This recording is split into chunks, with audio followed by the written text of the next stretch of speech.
the MODUS Super Series, brought to you in association with Bet365, Betfair, Betfred, Coral, Ladbrokes, Paddy Power, Unibet and William Hill.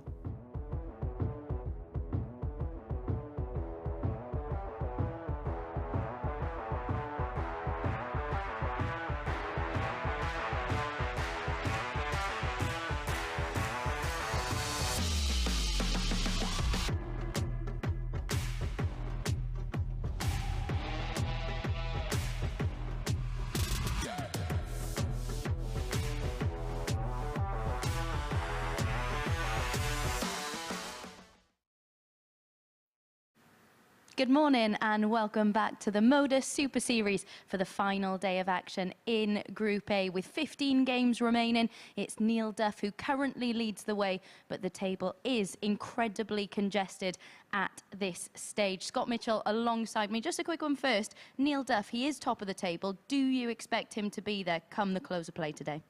I do, actually. I expect the world champion to accelerate away now. He's got that. He's just right there at the top, and he has a great opportunity. His first game on, and if he can win that one, get a couple of points ahead of the others, it's all psychology.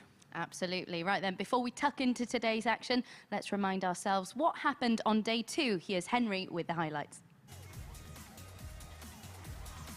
Jared Cole got this 1:15 to get things started against Graham Hall. It was a good day for him as he keeps up the race for first place. Andreas Toft-Jørgensen got 2 big finishes yesterday, this 1-2-2 against King Cole. But today will be about getting himself in towards Group B, and he will do so if he can take out this 1:16.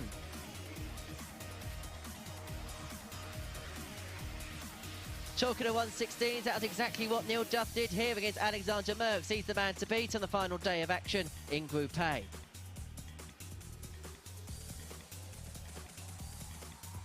After a near-perfect opening day at the Super Series, Tuesday wasn't so fruitful for Alexander Merks, who'll be looking to make a push to get into the top 3 come the end of play. Yeah, Neil Duff is definitely the player to beat coming into today's action. But Jared Cole, just a word on him, because he said yesterday that his finishing is going to need to improve if he's to have any chance of finishing in that top spot in Group A. Would you agree with that? I would. I think his finishing dropped off yesterday, and the stats say by about 10%, so he's going to have to keep his eye on that. But it looked like everybody's finishing stats dropped yesterday, so he got away with it probably a little bit more than he would other days. Yeah, definitely. We can have a look then at the league table with these 15 games still remaining. It is Neil Duff out in top at the moment. A word for Graham Hall, though, because he won his first 4, losing that last game of the day in the manner that he did. The game was there for the taking for him. You sense that he's a little bit more frustrated than arguably he should be at this point. Yeah, I stated it yesterday. I thought that he played really well on Monday, and he really didn't have a lot of luck. And when he did get a bit of luck, he didn't take it. So I predicted he would go well yesterday. Had he have won that last one, his momentum would have been, his tail would have been up sky high, and he'd have been great again today, I think. But he's got to just get back on it and try and remember what he did to put it right yesterday. Definitely, and a word for Alexander Merkx as well, who won 4 games on the opening day, wasn't able to record a victory yesterday, but so many close encounters. What can we learn from him today? Well, he had a dream start, didn't he, on Monday, and then probably the nightmare after the nightmare night. He's just got to get himself back and get winning games. It's about trying to return that momentum, and who knows, he could go 5 straight today as well. Yeah, we mentioned the finishing stats for a number of players. We can have a look at the checkout percentages for the first 2 days, and you can see Alexander Merks really dropping off in that respect. You mentioned his double 16, double 8 hitting on day 1 was really key for him. He missed 8 match darts at double 16 in one of his matches yesterday, 1 at double 8 as well in that match. That's an area that really, really was key, wasn't it, on Monday, and really dropped off yesterday. And I was very surprised because obviously he was so good at it on Monday. And as a player, you tend to, if you have a couple of goes at it, you tend to try and change your double up. You tend not to try and stay there and keep missing and missing. But he really did persist because it's his favourite double. I was very surprised. Yeah, Neil Duff has maintained a rather consistent base on that finishing, hasn't he? Do you expect more of the same from him today? Yeah, absolutely. And looking at those stats, Graham Hall, look how his has improved from the first day, and that's why he was winning games yesterday. It is all about the outer ring and getting that right at the right moment. Yeah, definitely. And avoiding that outer ring sting is certainly key. A word on Keelan Kay then, who is involved in this opening match against Neil Duff. Do you think he's now focusing on maybe a campaign in Group C, or do you think he can force his way into B? I think he can force his way into B, but I mean, there's no better time to get the former world champion. First game on, day 3. If there's time to get him, his first game. Right then, let's tuck into this one. Our first match of this morning's session. It is Keelan Kay up against Neil Duff. Henry, over to you. Good morning, Abby. Good morning, everyone. Marco Meyer, the man in the middle, ready to officiate 15 games here on Wednesday at the MODUS Super Series. And come the end of play, we are going to see the first name through to the finals on Saturday night. It is the man on your screen now, Neil Duff, that leads the way in the table on 14 points following 2 days' play. Jared Cole following closely behind in second place, and Graham Hall with a good day today could see himself in and amongst the reckoning. For Keelan Kay, his objective today will be to get into Group B and have the opportunity to play on Thursday and Friday night, where there'll be 3 spots from 5 through to Champions Night on Saturday night. For Neil Duff, the 50-year-old from Ballyclare, is all about automatic progression through to Saturday night final and the opportunity to win the £5,000 top prize. It's going to be a run towards the line. It's going to be a day where the abacus and the calculator will be at the ready. There's going to be twists, there's going to be turns, there's going to be drama ahead, and alongside me to describe all the toes and fro's of the 15 games ahead is Scotty Dog, Scott Mitchell. Morning, Scott. Good morning. Yeah, what an exciting day in prospect. As I just said, with this first game, Neil Duff has a massive chance to sort of stretch his lead there at the top of the group. But also, if I was Keelan Kay, I'd be thinking, hang on a minute, this is the time to get the champ. First game, first on, 83. While he's nice and cold, 9:30 Wednesday morning. He will be nice and cold because he spent his evening last night at Fratton Park watching Portsmouth against AFC Wimbledon in the EFL Trophy with Marco Meyer, our referee, and Remco, who's helping us out with the production behind the scenes. So an evening out at the football for him, but 59. First thing this morning, he'll be hoping to get on the darting score sheet. Yeah, I think he took a couple of the... Marco went with him as well. I think Marco Meyer, our referee, and yeah, they used to go into Ajax games. I think they found it a bit of an eye-opener going to Fratton Park. I love the post that Marco put on social media last night. 2 Ajax fans and a Rangers fan, and the game they decided to watch was Portsmouth against AFC Wimbledon, because they were playing each other in the Champions League yesterday. Neil, you require 126. Yeah, not a good time to be a Rangers fan either, is it, at the moment, with what happened last night? But there we go. And that was not a nice time for a slip for Neil Duff, and so Kay will return for the 47 to win the opening leg with throw. Tops is his MO. Yeah, that's game short in the first leg. Keelan Kay. Nice 17 dart opener there for Keelan Kay. Second leg, just it's held his own throw. First. Neil Duff there would be quite disappointed about missing that big 19 there and giving himself a dart at it. But there we go. 140. Straight back into the lipstick.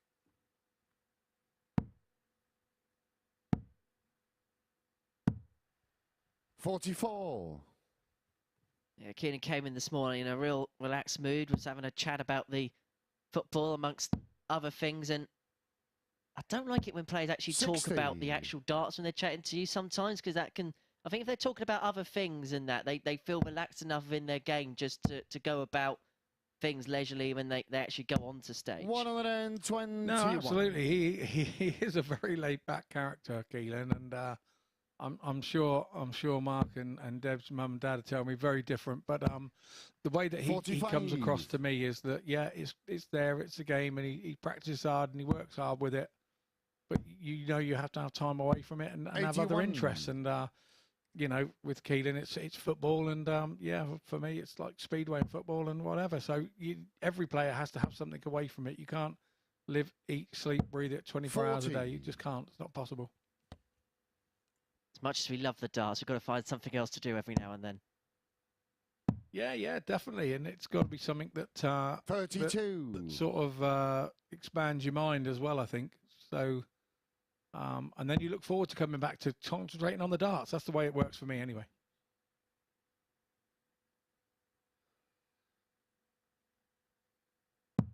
Well, it's interesting 42. you mentioned at the top of the show that Keelan would have liked to have played Neil in the opening game of the day and see if he can catch him cold. It's been a slow start for the reigning Lakeside champion.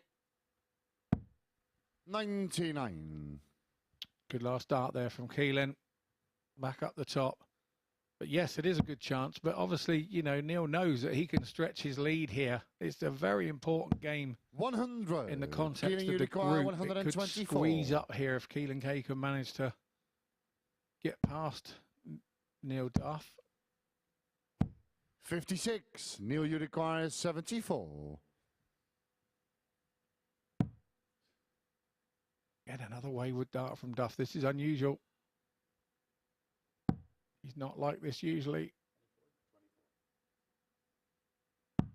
62. Keelan, you require Slightly 68. hesitant there on what he wanted. If he could have had a little bit more rhythm, I think he'd hit that 24. The cries of Neil as that double was missed. Yeah, that's game That'd short be in a the cry second of oh round. yes from Keelan Kay as he breaks the throw with the Lakeside champion and opens up a 2-0 lead and has the darts to go free in Third front. leg, it's Keelan the throw first. Game on. We saw Keelan 3-0 up yesterday. I think he might have lost it, actually. I think he might have lost it 4-3. It was that game with Andreas, 100. wasn't it? Yeah, it was, yeah. And so he will not be wanting to think like that again, but the Duff man here 68. covers with a big last treble 20. Keelan will know that he is not quite on it, and he has to step in here. 140. He managed to win it 4-3 in the end, but Andreas pulled off the comeback from 3-0 up to, sorry, from 3-0 down to 3-3. 100.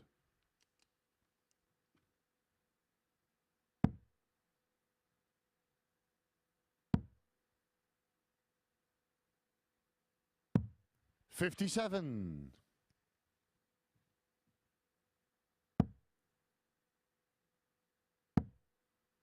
Another treble here will haul Keelan Kay back in. 95. It's the 30 in it, but it's 30 plus these. This is an important 44. visit for Kay, and he's not done what he'd hoped to, but he's left a finish. Early morning blues 82. once again there Keelan, you for require Duff. 160.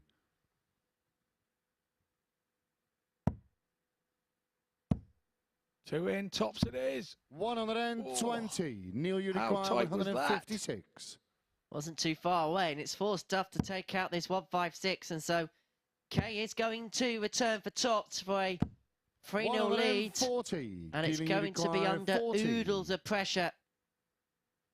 And not just would it be the result, if Keelan Kay can win big, it makes a huge difference in terms of the 20. swing in the leg Neil, you difference require bracket, where 16. Duff has a 5-point lead on Jared Cole. This is double four for Duff. That's game short That than a is third double leg. four for Neil Duff as he gets his opening leg of the day, and more crucially, the break back. And so back to 2-1 we Forward leg, go. it's Neil the throw And first. Kay, who Game had on. those opportunities to open up a 3-0 lead, has seen it come and go. And the game may dramatically swing back into the 85. favour of the Duff man. When you get those three darts at double, you have to hit them. You have to. The 135. first darts at the doubles that he's thrown today, Keelan, were quite quick and fluent. And that one where he had three darts in his hand, we saw him do it a couple of times yesterday, where he throws the first one, steps back, throws the second one, steps back, and you kind of lose your rhythm and range. You really need to stay in the same position and sort of, you can see now how he's throwing to 96. score. It's a lot different. And he needs to try and do that while he's throwing for the double to keep that rhythm. Because ultimately you're stopping yourself, and of course 45. it affects your mind.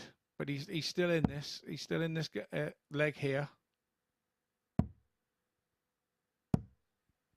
52. But that one's very wayward, the last one there. Both a little nervy this morning. Both know, you know, a win here for Keelan Kay puts him right back in the mix again. And obviously a win for Neil Duff. 100. Start to head off into the sunset on day 3, yeah. It would open up a 4-point gap on Jared Cole before he takes on Andreas Toft-Jørgensen, who beat Cole yesterday. 100. But the player done 8 points, who says probably more than anything, it's going to be about trying to grab third. Maybe is perhaps to win the group, although it is still possible, but it is a 6-point gap they've got to make up at least at the top. So someone would probably have to win all 5 and then hope that results meet in the middle. 99. Neil, you require 71.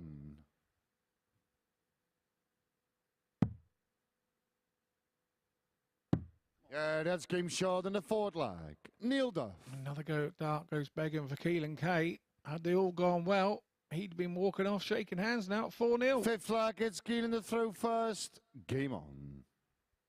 But now he has got to dig in. Because also Duff has 60. Up the average over the last couple of legs. They've now met in the middle.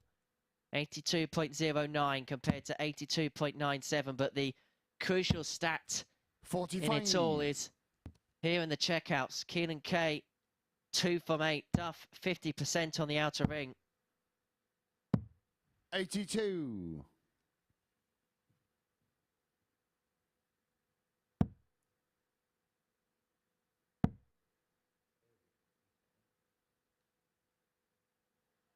Another lateral drift for Duff into the 5s. 80. That, I think, was a well thrown dart. I think that was more of a deflection. 46. Keelan making that mistake with that first dart again. Once he gets that above the treble 20, he then seems to follow. Sometimes you have to consciously do that as a player to make sure you don't block. 140. And once you start doing it, you continue to always do it. 119. Good recovery from Keelan Kay there.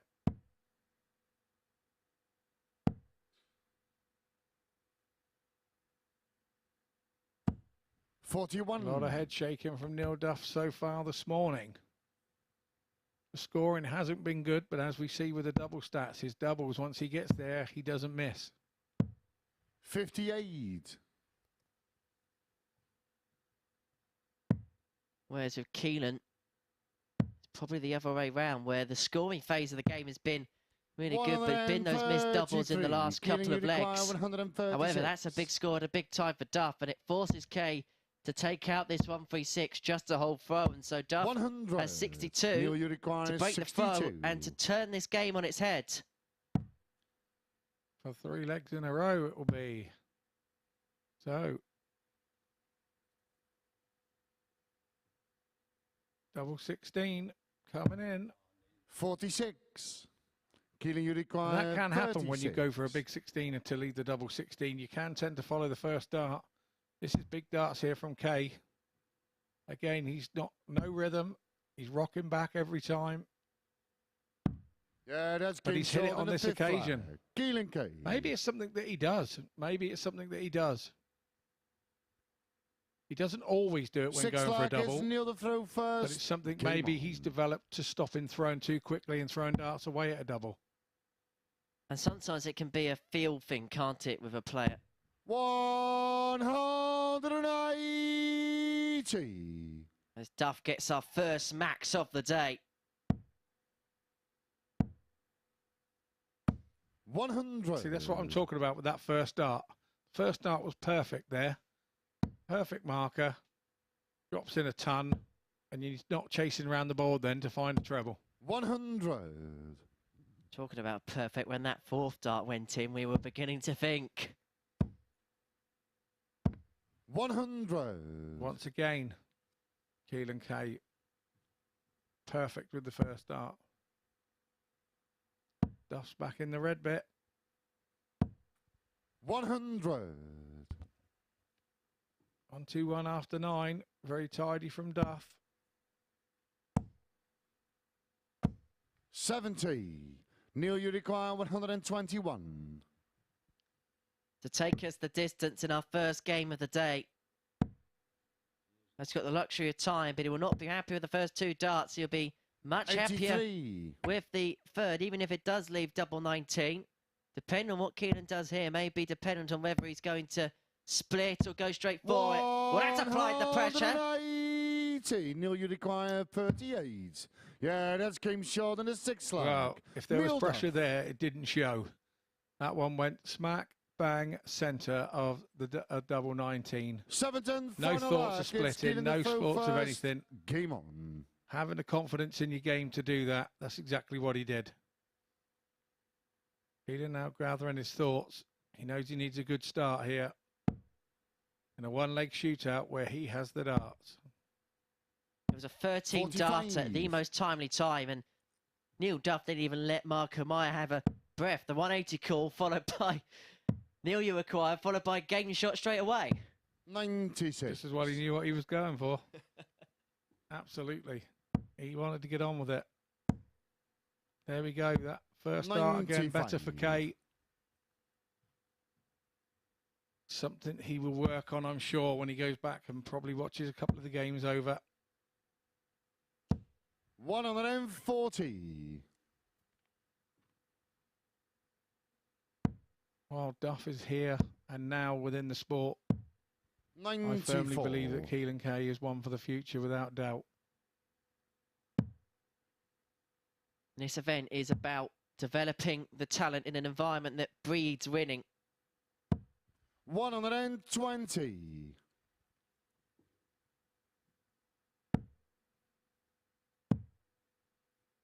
And he'd be the sort of player that, 33. whether it's Group B or Neil, Group you C, require 145. tomorrow or Friday, who will be a very dangerous contender and probably be better for the 3 days that he would have had in Group A. 30. Yeah, definitely. Well, there's a glimmer of hope here. Really needs a double treble visit here. And there's one of them. And there's 2 of them. 140. Neil, So, you require 115. pressure firmly applied back to Neil Duff after that poor visit. 8's not going to help him.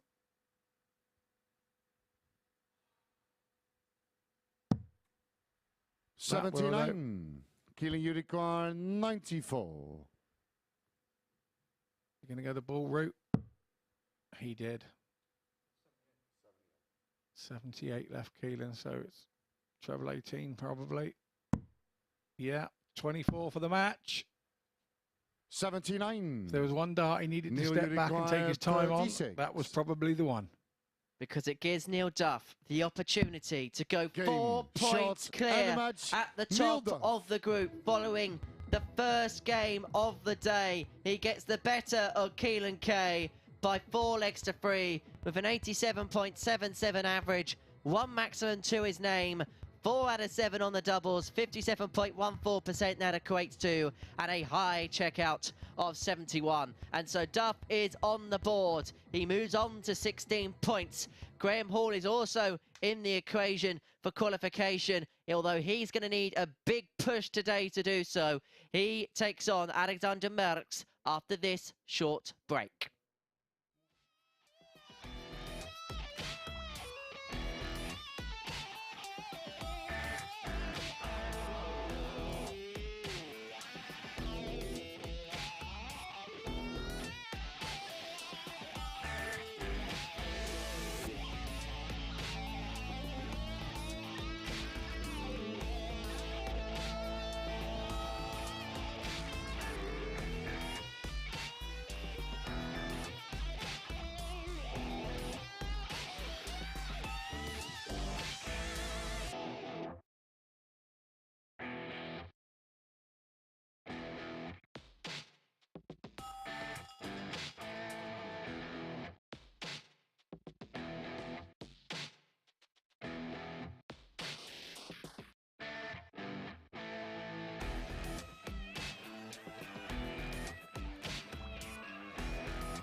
Good morning and welcome back to the live lounge here in Portsmouth, where Neil Duff has just extended his lead at the top of the Group A table, coming through in a last leg decider to get the better of Keelan Kay in that one by 4 legs to 3. It was Keelan who started the better, capitalising on a really slow start from Duff in that one, but after missing darts to go 3-0 up, it was Duff's turn to pounce. Plenty of ebbs and flows in that one, and it did go, as I said, all the way to a deciding leg.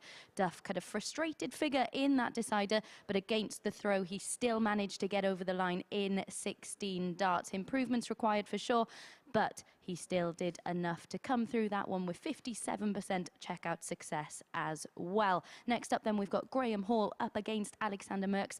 Alexander, of course, top of the league standings after day 1, but he was unable to win a single game yesterday. As we mentioned, his finishing was superb on Monday. He reeled in the big fish, of course, during that session. And as for Graham Hall, well, he won 4 of his 5 games yesterday. Really, really impressive stuff, but he was very, very down on himself, having lost the last game of yesterday's session. And Henry caught up with Graham prior to this morning's session to see how he was feeling. Graham, it's been a week of 2 contrasting days so far, but yesterday was a really good day for yourself. Yeah, it wasn't too bad, really. I've had a lot better days. The last couple of days haven't been the best for me. I've had a little bit of luck along the way, and that last game yesterday, really disappointing, really. After 4 consecutive wins, to lose the last one was very disappointing. It's interesting you say that, because some players see the psychology difference. So say maybe if you lost the first game on the other 4, you may have looked at it maybe differently compared to winning the 4, losing the last one. I think so, yeah, because I'd have had a lot more time to get over it in the day, and other games that have taken my mind off things, but considering it was the last one of the day, yeah, it hurt a bit. Do you feel that run yesterday's given you a really good shout of going on and possibly winning the group today, or at least getting into Group B? Yeah, all I've got my eyes on at the moment is Group B, really. I'm not going to put too much pressure on myself. Feeling good coming into today, so hopefully my darts actually come out today and I perform properly. Just take it as it comes, one game at a time, Yeah, and whatever happens, happens, basically. Definitely, yeah. Well, Graham, we wish you all the best. Have a good one today. Thank you very much. Very much playing down his chances despite winning 4 of his 5 games yesterday. As I mentioned, Alexander Merkx was top of the table after the first day of action. That was largely thanks to some sublime finishing throughout the course of the day, reeling in the big fish as well in one of his fixtures. Graham Hall will be looking to maintain the level that he produced yesterday. There was a noticeable improvement in his finishing yesterday. Let's get into this one then. Scott, Henry, over to you.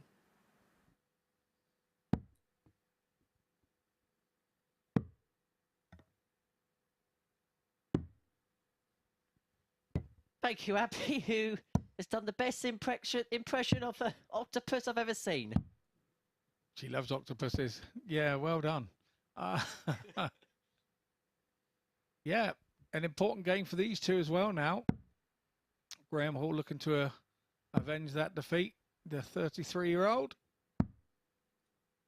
G-Man, as he's known to his friends. I thought Merks was unlucky yesterday. He missed a lot of doubles yesterday. He could have changed his fate yesterday very easily, and I'm sure he's had a long, hard look at himself in the mirror last night before he went to bed and said, I can do better today, and he'll be looking for a repeat of that Monday experience that he had here on his first day. Absolutely, and a number of 4-3 defeats, but it was the doubles which became his trouble in the end. Looking back at the fixtures yesterday, he lost out in the first game to Andreas Toft-Jørgensen, 3 from 17 on the doubles. In the defeat to Graham Hall yesterday by the same scoreline, 3 out of 15 on the doubles. He then went on to lose 4-3 to Keelan Kay, 3 from 20 on the doubles. 4-3 to Duff, 3 from 7, and then Jared Cole, the game he lost 4-2, 2 out of 6. The doubles actually got better as the day went on, but it was those first few games where he missed a plethora where he came unstuck. 100.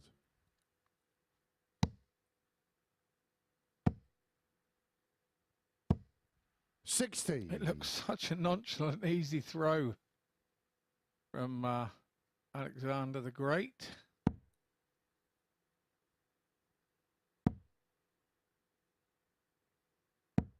$55.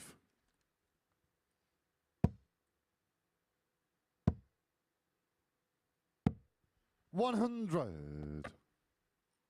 We said at the start of yesterday, didn't we? We wonder how he's going to settle in as the week goes on. The first day is kind of all brand new. It's like that first day at school type vibe, whereas now this is kind of the reality of the competition setting in, and that can sometimes be a tough thing to adjust to. Yeah, very much so. And I think 60. that yesterday he obviously, you know, had a nightmare yesterday, and he'll be looking to try and put that right sort of straight away today. But Graham Hall is a tough campaigner. You know what you get from him. It's none of that yo-yo stuff. He's steady across the board. That flat graph of his averages. And yeah, that makes Graham very difficult to beat. 85. Graham, you require 98. Well, 98 is what he wants for the opening leg.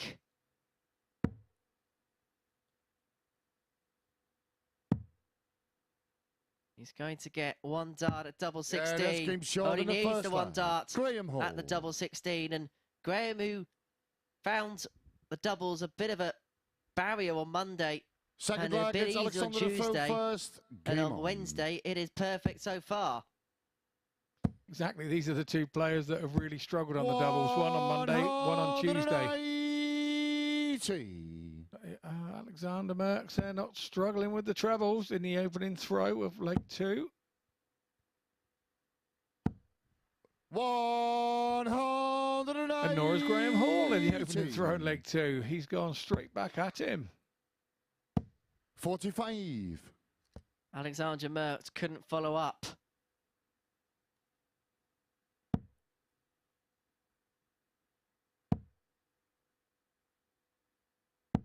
Graham almost did. He was thinking it, we were thinking it, and it was just a slight drift. That was what he wanted. That was what Merkx wanted. And that's what he achieved.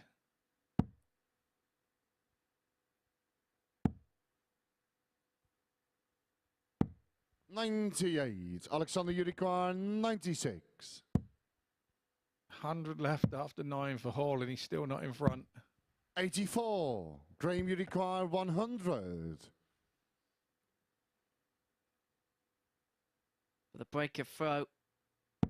And a 2-0 lead. Tops was what he was going for. 60. Found it with the second dart, but Merkx is back to level us up at 1 apiece. 2 6s. Yeah, that's game short. It is, and we are level Alexander at Merkx. 1 apiece. And Graham must remember, if he gets to 3 legs in this game, not to shake hands with Alexander. It's Graham the throw first. Game on. I think we all did a fake handshake to him after that as we walked through the players' room at some point yesterday. Yeah, he lost his way a little bit there, got the leg count wrong. But yeah, he did go on to win the game. Yeah, he did get some banter for that moment yesterday. One of the funny moments of the week so far. One for the outtake and the bloopers wheel. Along with Jared Cole tripping over the carpet on Monday. That was quite a good one. I don't know how he managed to scuff that carpet up. I don't know whether he was trying to do a Michael Jackson moonwalk. I don't know what he was doing. But he managed to walk backwards, peel the corner of the carpet up, and then he couldn't get the thing back down. Quite funny. Of all people to break the set, Jared would have been the last person you would have predicted. Yeah, he doesn't look like he could break the set, even if he tried to break the set. It's a quiet one you've got to look out for, Scott. Yeah, so I'm told, mate. So I'm told.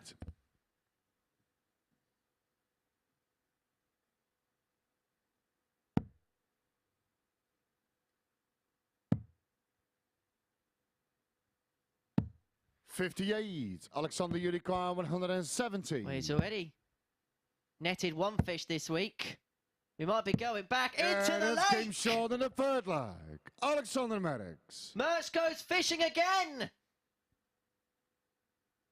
What a finish. Forward leg, it's Alexander to throw first. On a break of throw as well. Twice in the week. The thing is, the 170 is one of those, once you do hit it, you then like think, well, I can hit it every time I go for it. It's a funny shot to be doing it. Any shot like that, 154, 167, anything up around that area. Once you hit it, and you leave it again, you think, oh, happy memories. I got this the other week. And then you convince yourself in your mind that you can hit it. 97.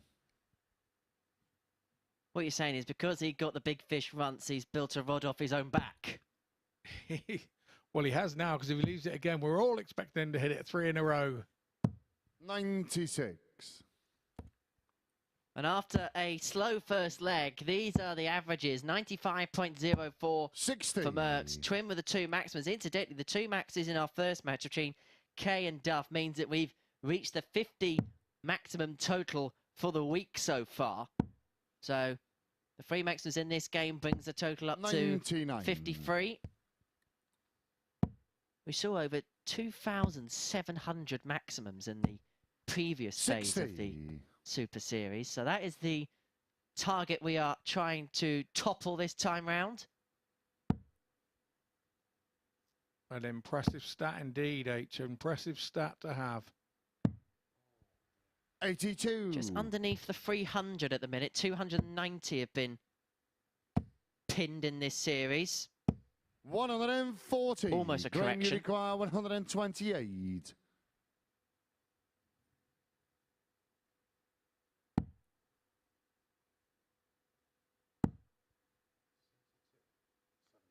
See, really difficult 128. We spoke about this yesterday, where sometimes you're a victim if you hit Alexander, the treble. We spoke 84. about it on the 19s yesterday, but that's the similar sort of shot, that 128 on the 18s route. If 21. You hit the 54, you are kind of a victim. You've got to come out. 40. Because if you stay there and hit single 18, you don't leave anything anyway. So sometimes it's better to go for a fresh target, I feel. Double 10. 20. Now, if Alexander takes his 63 out, 63. I dare him to shake Graham's hand. Yeah, that's I dare you, Alex. I dare you. Alexander Merkx. Nah, it seems he knows what he's doing. That's 170 has Fifth turned the game on the head here. First. Turned the game on its head. We talk about game-changing moments on many, many games, and the older you get and the wiser you get, you realise those moments are coming. But you also realise those moments are happening against you as well, and that can destroy 57. you mentally while you're still there on the hockey. Only if you let it. And as bad the experience was, of course, at Champions Week for Graham Hall, that disappointment that he had that week, maybe longer term could stand him in good stead, because it's probably the first time in his career he's had a real major setback. Yeah, absolutely. And, you know, he's found his route back through the ADC. And he will be looking forward to trying to enjoy more this week and get something better out of the week than he did last time. 100. Graham, you require 86.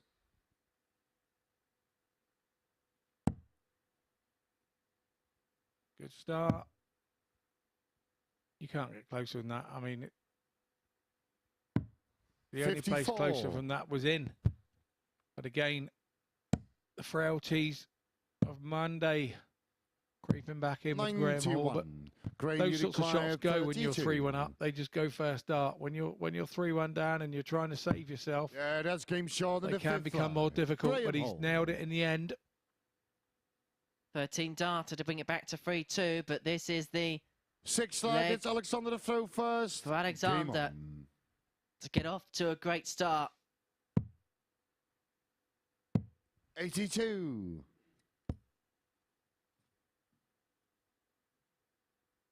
I think we've only had 2 4-0s in this group in the last 2 days. 83. All the players are winning legs consistently. 7 4-3s yesterday. 45. For our poor for referee Marco Mayer. Which is where I got the stat from. He must have been counting them up in his head. 41. He's had the time to count it up.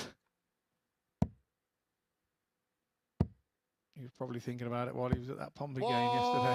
180. Alexander Merks is thinking about the finishing line now. Going to have 6 on 194 to complete a 4-2 win. 45. And realistically, may end Graham Hall's chances of winning the group. 134. He really is thrown with freedom this morning, Alexander Merks. But then I suppose you do once you've hit the big fish. Confidence is high. 43. Alexander, you require 60. To get the day off to the Game, perfect shot, start. Alexander Merks puts himself Merks onto 10 points by getting the better of Graham Hall by 4 legs to 2 after a disastrous Tuesday. Wednesday's off to the perfect start.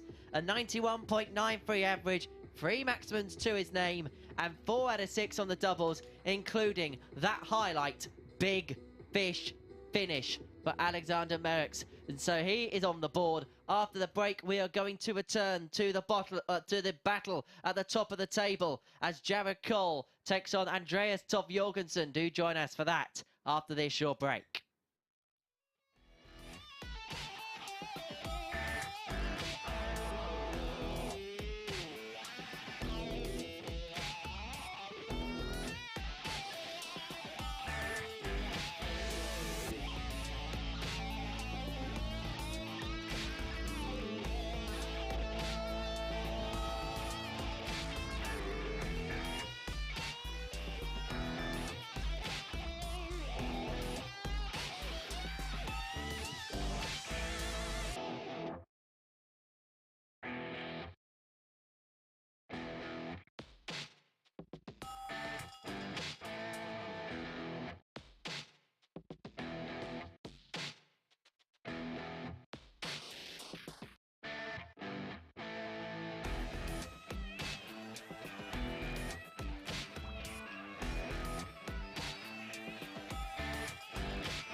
Good morning and welcome back to the MODUS Super Series, where Alexander Merks has just got his first victory here since Monday. It was a 4-2 win over Graham Hall in that match, and for the second time this week he was able to reel in the big fish. A 170 checkout for him, and it proved to be a real tide turner in this match. Really helped get himself back on track, and from there his finishing was really superb, wasn't it? We can take a look at the match stats from that game, and his finishing was back to the level that we came to expect from him on Monday. Just under 67% checkout success for him in that one. 4 out of 6 on the outer ring, 3 180s from him in there, and he really has recaptured that form that we came to expect from him on the opening day of action here at the Super Series. We said we'd learn a lot about him today because he is making his debut here at the Super Series, having had one phenomenal day, really dropped his level yesterday, but it seems like he's recovered very well indeed. Next up then, we've got Jared Cole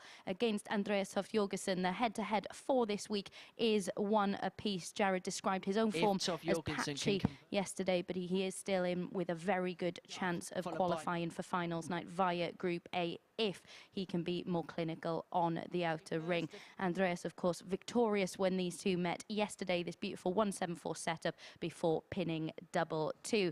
And Henry caught up with Andreas prior to today's action to see how he's feeling.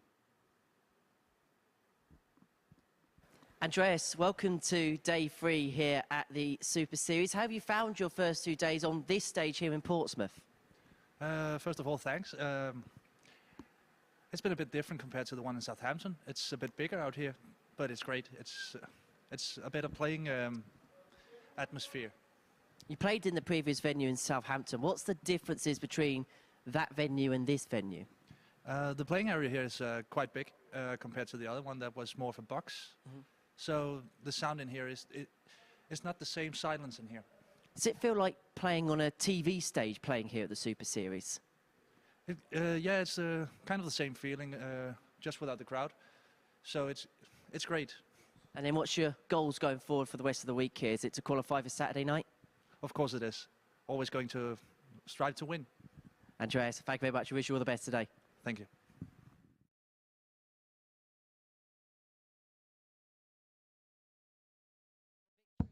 Yesterday, and if he does so again here, then it really does open the door up for Neil Duff to take full command of the group. A big game ensuing here in match 3 of our day at the Super Series. Andreas, who picked up 3 wins from 5 yesterday. It was a really, really good return for the man from Denmark, but this game is all about the 22-year-old Jared Cole from Hatfield, the former PDC Development Tour winner, nicknamed the King of the Castle. 4 points behind Neil Duff as things stand. He can halve the arrears down to 2 if he can get the better of Andreas Toft-Jørgensen. It was a good session for Jared yesterday. It was just a few missed doubles that came and went in his final 2 matches. But what is Wednesday going to bring for the King of the Castle? What is it going to bring for the Great Dane, I wonder? And to talk about the Great Dane is Scotty Dog himself. Indeed, indeed. He's impressed at times, hasn't he, Andreas? But he's been left wanting at times. But I think when you're playing that many games over that type of period, that can happen. That can happen. You throw in and out. And obviously, a lot depends on what your opponent's doing to you at the time and whether he's on a good game or not. So, yeah, as we said yesterday with Jared, everybody had up their average. Their average for the day was 5 points higher 96. Every time they played Jared Cole. So Jared will not be hoping for those type of stats today against him. 100. With Neil Duff winning his first game, what does Jared have to get points-wise to 100 depose of the Duff man? Well, he can't afford to lose is basically what happens, you know, if he loses this one, then I think, you know, it's then all down to Neil Duff to win a couple of his last ones and he'll be safe home and hose, so they say, and be the winner of the 41. group. Now, if it does go the distance, the last game of the day, game 15, game 45 of the group, is Neil Duff up against Jared Cole. Yeah, Jared will be just trying to work all day to try and make sure that that game is a factor in where the #1 spot goes, but he's got a difficult task 60 ahead. Jared, you require and 120. he really has to not make any mistakes to get there. 100.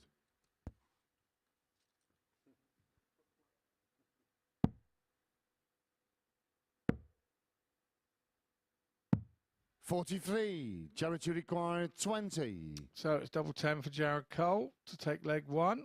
Can't get much tighter than that. Always 2'd it up for double 4. 16 Andreas, you require 134. We've seen this all week from Jared. He just splits. It does. It surprises me. Because I always feel if you're going to split it, have a chance of winning 84. it within a leg as well and straight Jared, at the you double require 5. 4. Yeah, sometimes it doesn't work for you. Sometimes it does. Yeah, that's On game this short occasion, in the it's worked first for leg. Jared Cole. Jared So Cole. he takes the first leg. Yes. And quite comfortably as Second leg, it's well. Andreas to throw first. Game on. Andreas yet to get out the trapped flying as of yet. It was a tentative start, but that 140 is much better for the man nicknamed Tofty. This is what we keep finding with him. This is what we keep finding 58. with Andreas. He disappears in legs and is nowhere near, and then he'll pop out the next leg. You think you've got him, and then you pop out the next leg, and he starts 57 getting trebles all over the place. Look at Ben Stokes' test match innings. I don't know about that, 100. but I know as a fellow player that is very difficult to play against. It is very frustrating to play against. When you back in my days when I started with the VDO and you played the 60. Tony O'Shea's and the Darryl Fittons and the Martin Adams, you knew what was coming. You know, the tougher games were your Martin Atkins, your people like that who can be ultimately 89. super brilliant, but can then ultimately have a terrible day. And they were difficult to try and get your mindset right to play against. Because I can imagine 140. mentally that can wear you down, because I suppose you inadvertently expunge a lot of energy thinking, well, what on earth are they going to do 58 next? Andreas, you require Well, you do, and I 104. suppose if we talk to Mace, you shouldn't be thinking of that at all anyway. You should be just concentrate on your own game. You can't do anything about what they do. But 56 that is true. But you have apprehensions before you go into a game. You have mindsets of how you feel the game will go. And 30 yeah, Andreas, you require it 48. it can take you off your own game. You can put yourself off. Yeah, that's game short in the second leg. Andreas That double Toft-Jørgensen. 16 levels things up for Andreas Toft-Jørgensen. This game yet to catch fire as of Third yet. leg is Jared to throw first. Game on. Someone's trying to cook something in the oven and they forgot to turn the stove on. 35 Indeed. Yeah, indeed. I actually played Jared for Dorset against Hertfordshire 25 in the Magic Weekend back in June. We got drawn out against one another. Thank goodness I had the darts. I just about nicked him 4-3 with about 30. I think we both on the 30 mark. 59 So, yeah, we had a good game. Lots of respect between the two of us. And yeah, like I say, I was rather fortunate that I had the darts in the last leg and managed to 100 hold my throw. One of those you think, yeah, thanks for that draw. Yeah, you do think thanks for that draw, and you think at 3-3 a little bit of a Scooby-Doo moment. I'd have got away with it, hadn't been a few meddling kids. 47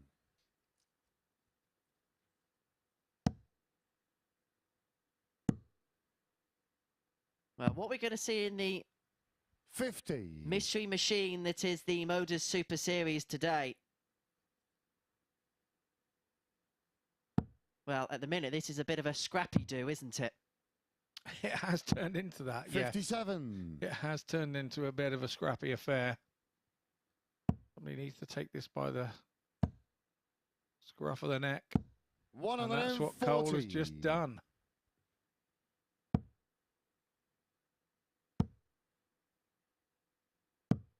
96. Jared to require 82.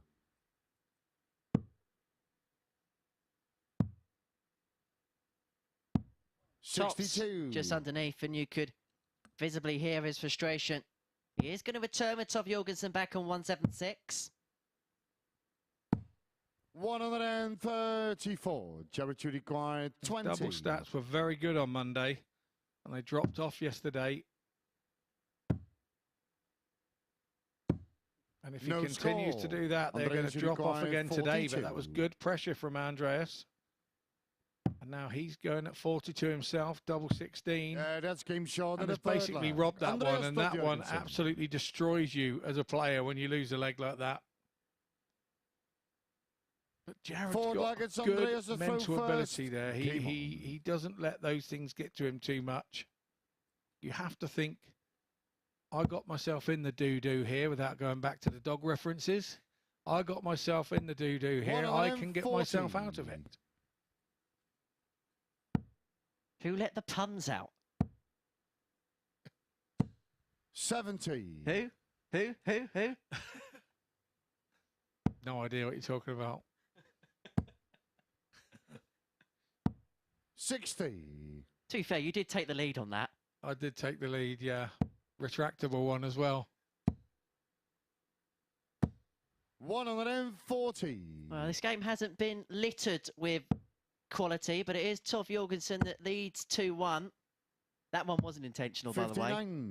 But Neil Duff will be watching this in the practice room, I'm sure, ahead of his game against Graham Hall, which comes up next, and he'll be watching this with quite some interest, because defeat here for Cole would put Duff 4 points clear after the 57. First round of fixtures for the day, with only 8 points left to play for after that. 134. And I know the oldest saying in the world is don't look at other people's results and control your own controllables, but it's impossible 60. not to look at other people's results, especially when you're staring at the screen in the practice room. Jared Cole stares down that double 16 for a 13 darter. Maybe that's the leg that lights up the tungsten blue touch paper. 2 apiece. Fifth flag is Jared to throw first. Game on.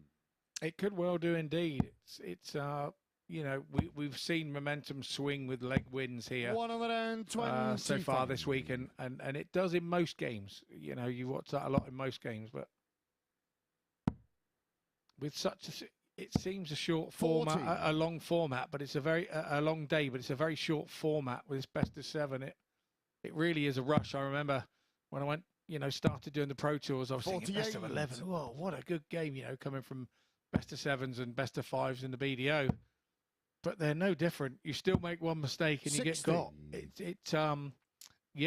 It's just about, it gives you more opportunity to make a mistake, I think, best of 11 than best of 7. Unless you're playing a World Championship final, which is first to 7 sets, and I don't want to be playing that 45. for 15 games a day. 148. I've only played it once, and I've never played it since. It is quite, you know, a good 2 3/4 hours. I think I was on stage on the final that I played, and yeah, I've never thrown for that long in my life. You know, it's like a boxer going to the 12th round, having had 10 fights, he's never gone past 6. It really is. You don't know what you're going to do later in the game. Double 10. 43. Well, we know he's going to split when he returns.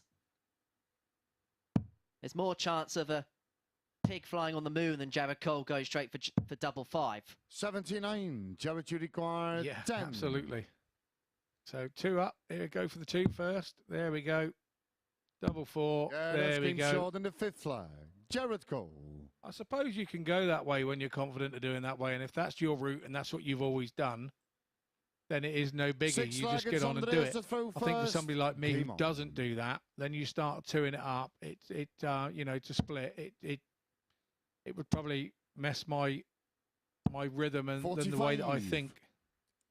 You mentioned a couple of legs ago that someone needed to take this game by the scruff of the neck. Jared is doing exactly that. 85. Yes, he is. That last start there was a bit on the run. Some players you do see that 41. with their throw. They'll throw the first two and then go with the dart on the third, and the third dart generally never goes anywhere near where the first two 100. go, which is okay if you miss the treble 20 and you can get it in there in the last one. But yeah, it's a common trait, particularly with pub players. You watch them follow that last dart in. 56. However, the concern for Cole will still be on the outer ring. 140. Chance conversion is still a bit of a struggle, as it was yesterday. 3 from 12. Andreas has only had 2 darts at a double. 41. He's taken them both. However, he's been completely outscored in this match. Yeah, this has been Andreas's 80, problem. If he gets there, he hits the doubles. There's no two ways about it. But his scoring has been up and down and so inconsistent that he's not giving himself enough opportunities. Jared will look at that stat and go, well, hang on a minute. I've had 12 opportunities here. I'm playing all right. That's how I would think as a player. 50.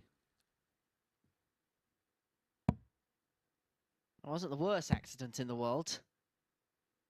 140. But he knows how good Toft-Jørgensen has been on the double, so this 81 may have to go.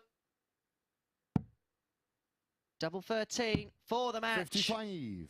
On the wire. And so Toft-Jørgensen should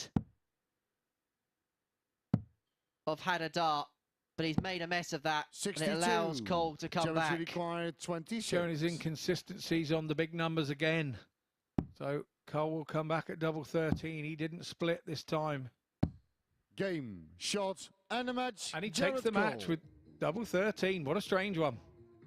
Well, Jared Cole is on the board, and the race for first place hots up here at the Super Series. A 4-2 win for Jared Cole puts him onto 14 points with a 77.61 average. 1 maximum to his name, 4 from 16 on the doubles. A high checkout of 32, just demonstrating the 25% that he had on the outer ring. For Andreas, it was the scoring that was an issue in that particular match, although when he did get to the doubles, he took both of his opportunities. Work for him to do as the day goes on. We're going to take a short break, and this is a real intriguing battle when we return. It's Neil Duff against Graham Hall, and that's coming up for your entertainment next.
good morning and welcome back to the live lounge here in Portsmouth, where Jared Cole has just won 4-2 to keep the pressure on Neil Duff at the top of the Group A table. It was a good win for him. The pressure was certainly on him at the start of that game. He scored really well, but again, not at his clinical best at the back end of legs early on, and Andreas certainly didn't make things easy for Cole. But as Jared upped his level slightly, Andreas just dropped off and afforded Cole some breathing space as he looked to get over the line and close the gap at the top of the table once more. As I mentioned, not at his clinical best at the back end of legs, just 25% checkout success in that match.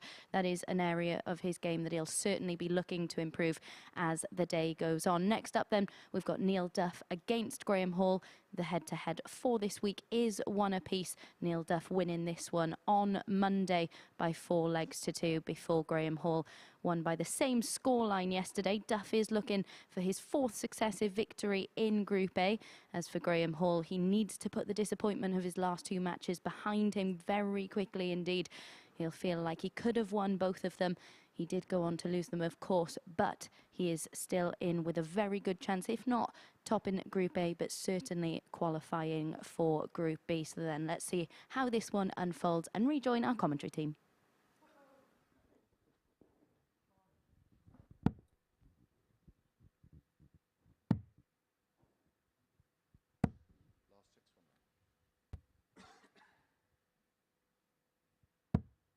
Thank you very much, Abby. Next up for us is Neil Duff up against Graham Hall. And Duff would have been watching that previous match and would have been cheering on for Andreas Toft-Jørgensen, but the Duff man is in a battle for top spot. Graham Hall can move himself onto 12 points within 4 with 6 left to play. It'd still be a mathematical possibility, but a lot of things would have to swing his way. For him, the big battle, and he mentioned it in his interview at the top of the show, is about getting into Group B on Thursday and Friday night. Give himself the first leg is 3 from 5 opportunity on to qualify for Saturday night's final. It's Duff with the darts here in Game 4. It's round 12, seconds out.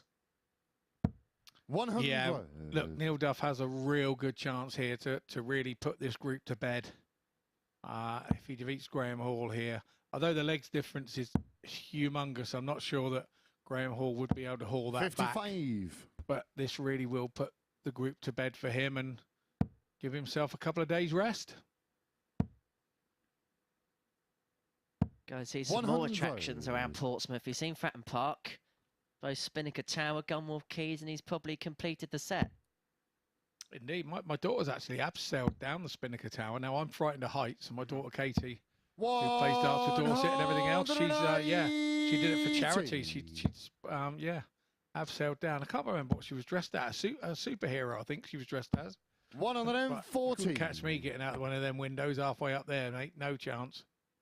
Scary enough when you go up there. They got one of those, you know, those glass bits of flooring where you see all the way down. That's, 60. That's throw-up territory. 161. We went up the tower in Auckland. I've done that, and that one's, I don't know how many 100 feet up, and you walk across it. There's one place you can't do anything 65. but walk across the glass, and that is very eerie indeed. But although I felt like I was on solid ground, I did jump up and down on the glass, and I'm a big fella, aren't I? And I did try and jump up and down on the glass, much to my wife's concern. 96. What if you go through? Well, I won't know a lot about it, love. Double 18, double 9. Yeah, that's Neil game Duff shot in knows the plenty first about leg. that, and he's Neil looking to Duff. find the mesmeric heights. That is the top of Group A. Second leg, it's Graham the throw first. Game on. Victory here will continue to pile the pressure on Cole. Jared has to try and keep it to within 2 points, no matter what today, to make sure 60. it goes down to the deciding match.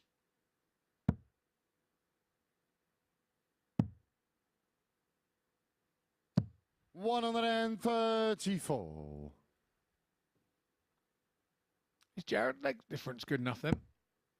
Duff's on plus 11, Cole is on plus 7, so that's a 4-leg swing. So if it stayed like that, Jared would have to win that final game 4-0, but victories will help the legs difference, and he's got to hope that he wins big and Duff wins tight or loses 83. big, and everything correlates in the middle if it comes to within those 2 points. Of course, it could come in level, and we just have a knockout match for the first spot into Saturday night's final. 96. Because the interesting thing with Group A is when you've got the players in 4th, 5th and 6th, and especially in the cases of Kay and Toft-Jørgensen, you know that they 44. cannot qualify for Saturday night's finals. They can just play with a bit of a free roll and can relax and enjoy it and just try and get some form. And sometimes it's players in those sorts of states that are just 46. playing to get everything right for the next group that can be the dangerous ones that end up dethroning the would-be king. 100. I think Duff looks more settled in this game than he did the first one.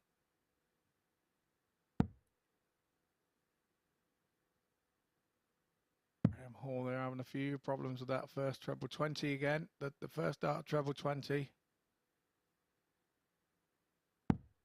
57. Neil, you require 140.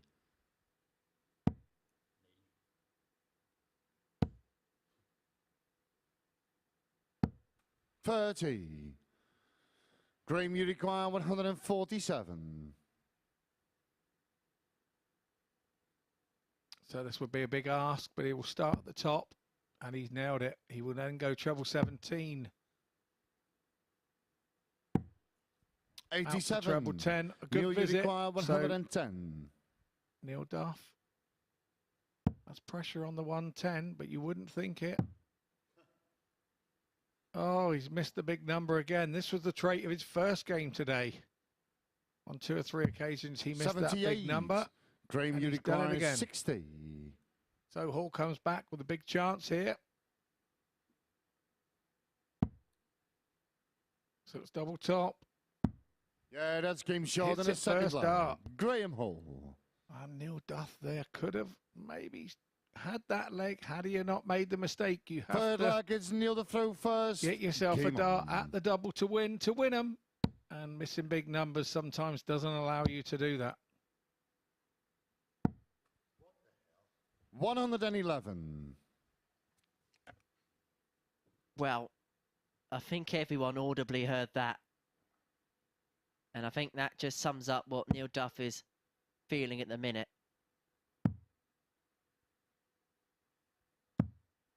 That's a sign to me, if I was playing against him, that's a sign to me that I was thrown a bit tight.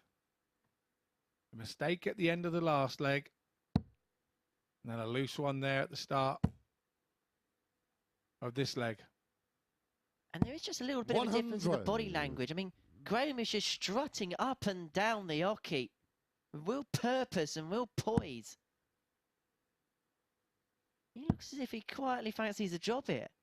And it's interesting just watching them walk 60. back from the hockey at the end of that last leg. Neil just wanted to give that board a good old stare down, whereas Graham was just happy to strut around and feel happy about himself and come back down the catwalk as if it's Paris Fashion Week.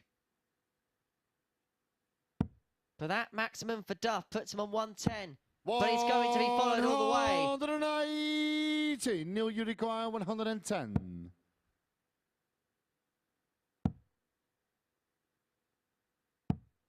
50.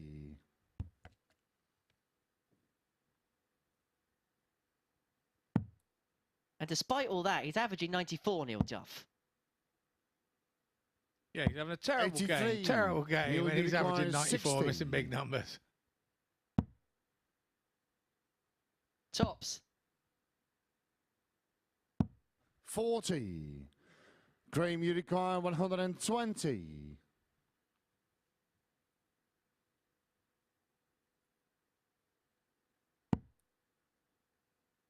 That's actually a nice guide for the treble, and that leaves Tops. 100. Neil, you require 20. When you're going for a shot like that, under that sort of pressure, you want to make sure you don't miss it over the top. Duff there cannot get any tighter to that double 10. It was probably more of a hindrance than a help. Yeah, that's game But short he's in the nailed third leg. Neil that Duff. double five perfectly to retain his lead. Forward leg, it's Graham the throw first. Game on. Graham's from the West Midlands, isn't he? A hotbed of darts up there. Some great, great players up there. Ian Jones, the whippet. Wayne Jones, no relation to Wanderer. I can go back to people like Dean Stewart. 45. Had some great tussles and battles with players from the West Midlands. Obviously Jamie Hughes, Scott Baker. The list is endless up there. When they put up a tournament up there for a couple of quid, they're all out for it. It must be a great area to be playing darts in.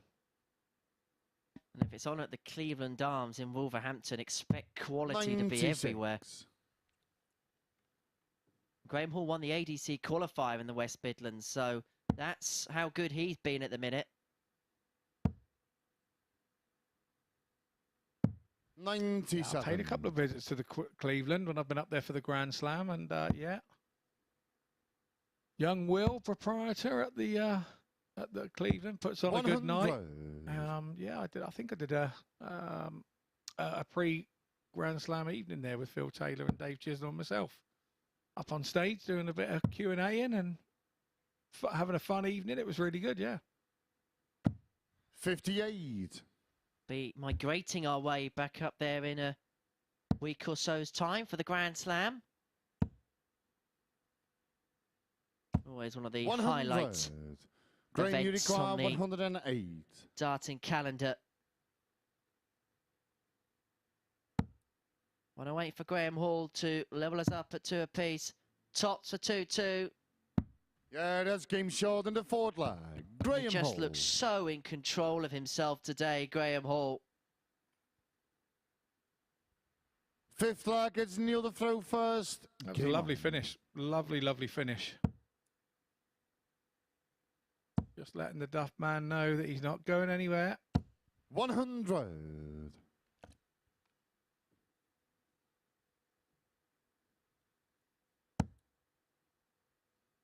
And sometimes you just look into a player's eyes and you just think, he is not going to miss. And you 46. Just had that feel about Graham on that 108.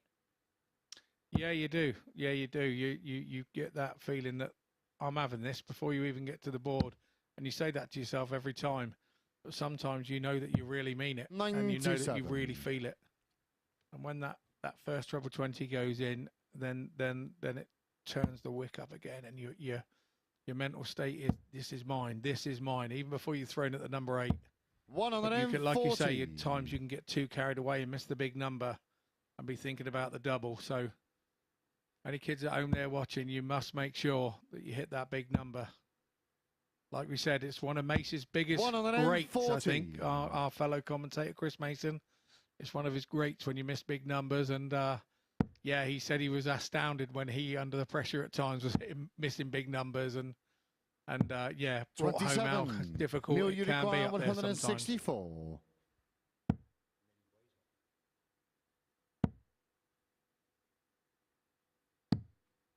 Chris 23. Mason also decided to finish on the ball for a 10-dart leg. Yeah. Oh, I'll just have that. That'd be fine. I'll just throw at it. I've actually one of my county teammates did that once for a 10-darter. Left bullseye after 9 on the county stage, and he hit the bullseye to win the game. Dennis Crane, yeah, he hasn't played many county games since. Neil, you require a few years ago now, but yeah, it's always just a it's a jaw dropper when it happens. It's an exhibition shot, and it's lovely. 60. Mace will be back with us in the next few weeks. Got Chris Murphy also returning to us here at the Super Series. 140. Neil, you require 81. Neil Duff could be a matter of moments away from turning to a 4-point buffer, because if he can get this double 13, he'll go within a leg of doing so. Double 13, unlucky for some, but not Neil Duff on that occasion. 6th leg, it's Graham the throw first. Game on. Also, when you throw second and the throw's and the darts keep going, the legs keep going with throw. 3-2 is a difficult one if you're throwing second. You know you really have to own your own throw. That is the leg you have to own it more than any other leg. When you're 3-2 down, you're one away from defeat. And 60. every time you do it and every time you achieve it, it builds character, it builds confidence, it gives you just a little bit more on your mojo, if that makes sense. Because I suppose in that scenario, it's so easy for panic to set in. 121. It is, and you see it an awful lot, particularly sort of lower down in pub leagues and club leagues, and the players that kind of get over that they're the ones that progress to things like this eventually. There is pathways, there is routes towards this competition. We will explain those as the day goes on, as well as 60. how you can be here on each and every Saturday night. But we're going to focus and concentrate on this huge battle between Duff and Hall. 60. Duff with a troublous visit, and just having a look at the averages. Duff 3-2 up, but Graham Hall comfortably in front when it comes to the average metric. And this 85. is what Graham Hall was doing on the previous weeks before he came here. This is the kind of average he was running before he came here this week, and this is what we were expecting from him. It's taken a couple of days for it to start coming out. 95. And this is what he expected from himself, in fairness, when you've interviewed him and you chat with him in the players' room. But it's 95 he's coming in for now. 76 treble 20. He'll just make sure he hits the big 55. number, and he's left it there. So 141. if the Duff man wants to win this 4-2, the 141 has to go. That's a good start. Treble 19. Oh, that is millimeters away.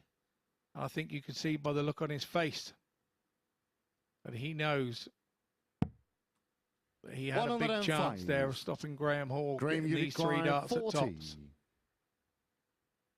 And the way he's been doubling in this match, you expect it to go 2 from 3 on the double so far. Double 5. Yeah, that's game short Keeps in him the alive 6th leg. and Graham takes us Hall. to a deciding leg, a big leg for Neil Duff. 7-10 final leg. It's To Neil the restore first game his on. 4-point cushion at the top of the table, and to keep piling the pressure on Jared Cole 85. in behind. Absolutely. I love that long shot from up on the balcony down onto the players. It really shows the magnificence of this MODUS Super Series stage. And no more than almost hitting a 180 from Hall there.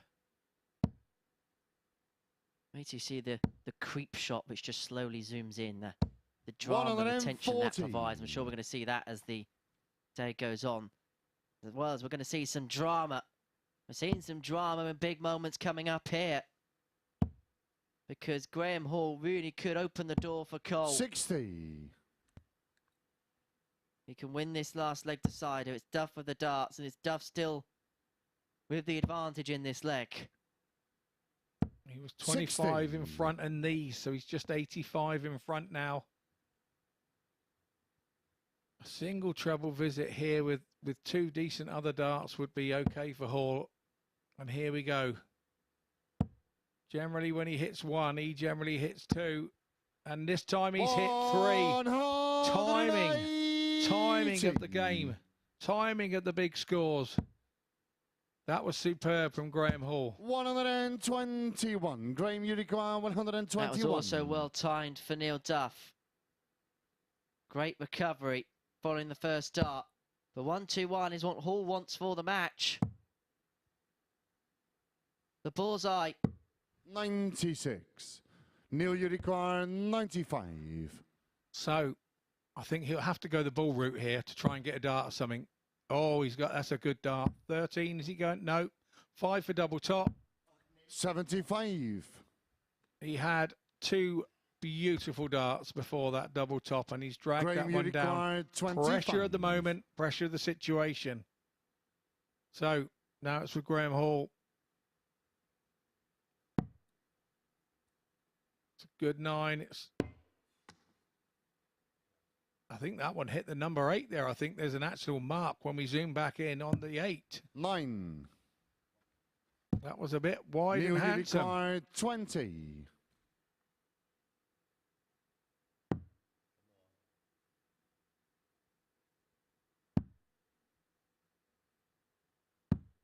10. Sometimes when a player misses like that and gives you the chance, you go in there and you're inside, you go, come Graham, on, you boy, you require can have 16. this. And you can over-try, and I think that's exactly what's just happened to Neil Duff.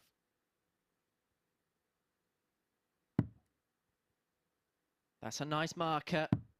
Game. And that shot, one is in. And a match. And it Graham really Hall. does make things interesting in Group A, because Neil Duff has been defeated by Graham Hall by 4 legs to 3 with an average of 89.92. 4 maximums in that match. 4 from 11 on the doubles. A high checkout of 108. And that could be a big, big result in the running of the top of the group, because Neil Duff on 16 points can now be pegged back level in a couple of games' time. But after this short break, we are going to see the battle at the basement of the Group A table. It is Andreas Toft-Jørgensen up against Keelan Kay, and that's coming up after this short break.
Welcome back to the MODUS Super Series, where Graham Hall has just come through in a last leg decider to condemn Neil Duff to defeat, keeping things incredibly interesting at the top of the table. That tussle for the top spot in Group A remaining incredibly tight and no longer so firmly in the hands of Neil Duff following that defeat. Hall, despite losing in his first game this morning, looked so much more comfortable at the back end of legs. His first 3 figure out of the week coming in that 4th leg to level things at 2 apiece, that 108 checkout in there. And despite both players squandering chances in that last leg decider. It was Graham Hall who held firm to haul himself over the finish line. Next up then we've got Andreas Toft-Jørgensen up against Keelan Kay. It's Keelan Kay who's won both of their fixtures so far this week, and both players of course are still in with a chance of making it into Group B because that table is so congested as things stand.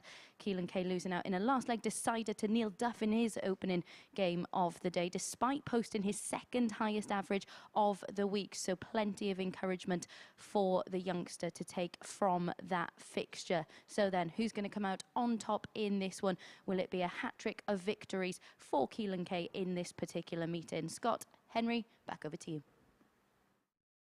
Thank you very much indeed, Abby. Well, being a man from Plymouth, he's probably used to hat-tricks these days, the way that the Argyle are going. Keelan will be looking to get himself up the table and into the top 3, which would give yourself the opportunity to play in Group B, although that victory for Graham Hall means that the gap has been extended for Andreas. What's that, 4-2 against Jared Cole? Just struggled to get going a little bit. It was a scrappy affair, that one. While Sir Keelan played really well despite defeat to Neil Duff. But it was that 3 from 12 on the doubles which came back to cost him in the end. Whereas for Andreas, he only had 2 goes at double in that match against Jared and took First both of leg, them. it's Andreas So what's going first. to Game on. give here in the battle between the 2 players at the bottom of the Group A table? We will see the pair on Thursday and Friday, but where is still to be decided. 85.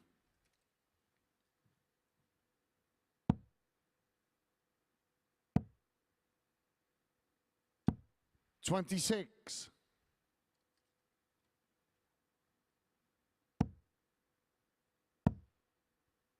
Keelan definitely looks more relaxed today, doesn't he? Yeah, he does. Yeah, he does indeed. He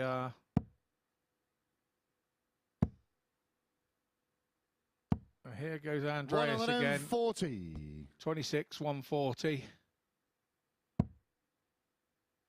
He's struggled with those inconsistencies a little this week, but again, it makes it very difficult to play. You really have to not watch him and get your head down and concentrate on you. You can hear what he's doing by Marco Ma, our superb referee, telling you what's going on, but he's one of those that also you can have players with quite weird throws that you can't watch, because if they start hitting everything with their really strange throw, you stand behind them going, how the Henrietta are they doing that? Keelan, you require 121.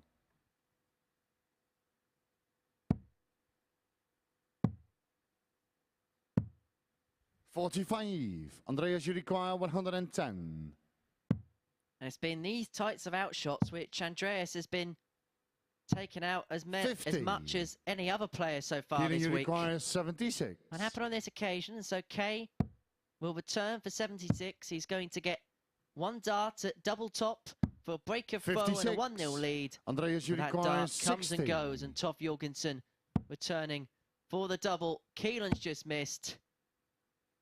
Now the open bed at double 10 40. Keelan, you goes a require begging. 20. Chance Kay didn't think he would get here. Nice marker, moves over. He's been successful when he's done that in the past. Keelan Kay. And he's successful again and takes the opening leg and a break of throw. Second leg, it's Keelan the throw first. Game on. Players take a little time there while we reset all our systems. 58. On the scoring system on their screen for the players up there on stage. I don't think that's a bad thing for a player. You don't want to be rushing back in. I remember being taught by a seasoned campaigner, when you do a big shot at a 1-4-2 or whatever, just wander on back like you do it all the time. Have a sip of water, leave the man there standing, and then go back in and have a throw. Let him have a chance to think about what you've just done. 43. And that's kind of what's happened here because of the resetting of the the scoreboard.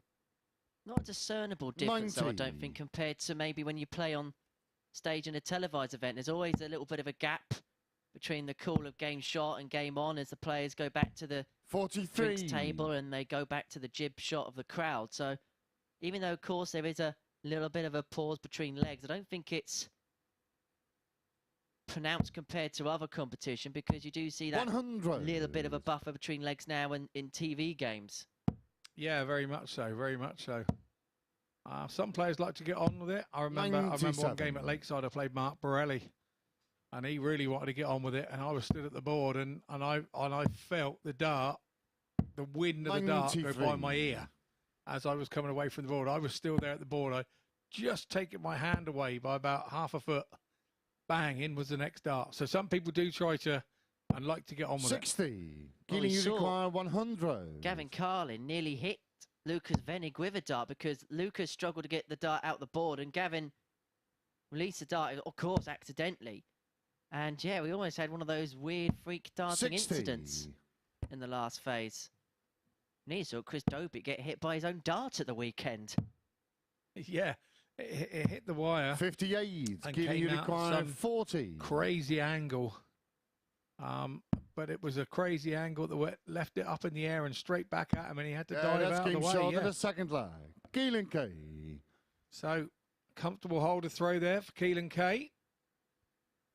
Third leg, it's Andreas to throw first. Game on. He beat Andreas yesterday 4-3. Obviously has the confidence of that. 140.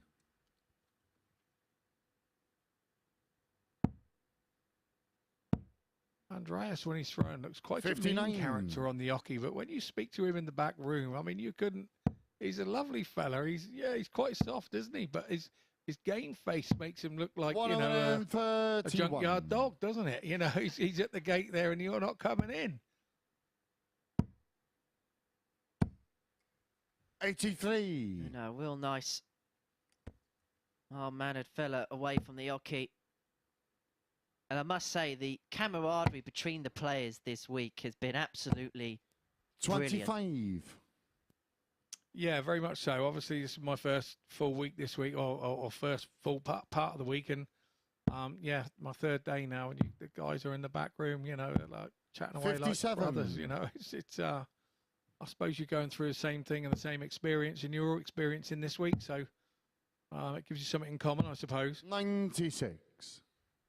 It feels like it's only 3 days, but it feels like we've been here forever, because there's just been such a nice vibe around this week, hasn't there? 58. Andreas, you require Yeah, 109. you know, obviously this is my first one, so I don't really know what the other vibes have been, but I came in and did Saturday night a couple of weeks ago, didn't I? And that was a very different vibe. It was 57. a finals night. It was, the money was up for grabs. It was, yeah. It was a rather more tense affair. 58. Andreas, you require 52. Well, the tension to win the group is not 36. there in this match, but the pressure to get into Group B is most certainly on, and missed starts like that from Toft-Jørgensen will not help his chances one bit. Keelan Kay now looking to pile the pressure on. 125. That's exactly Andreas, what he you require does. 16. Andreas has missed 4 darts at double already in this match. Make that 5 No score. and 6, Keelan, and you that require could be a costly 61. one.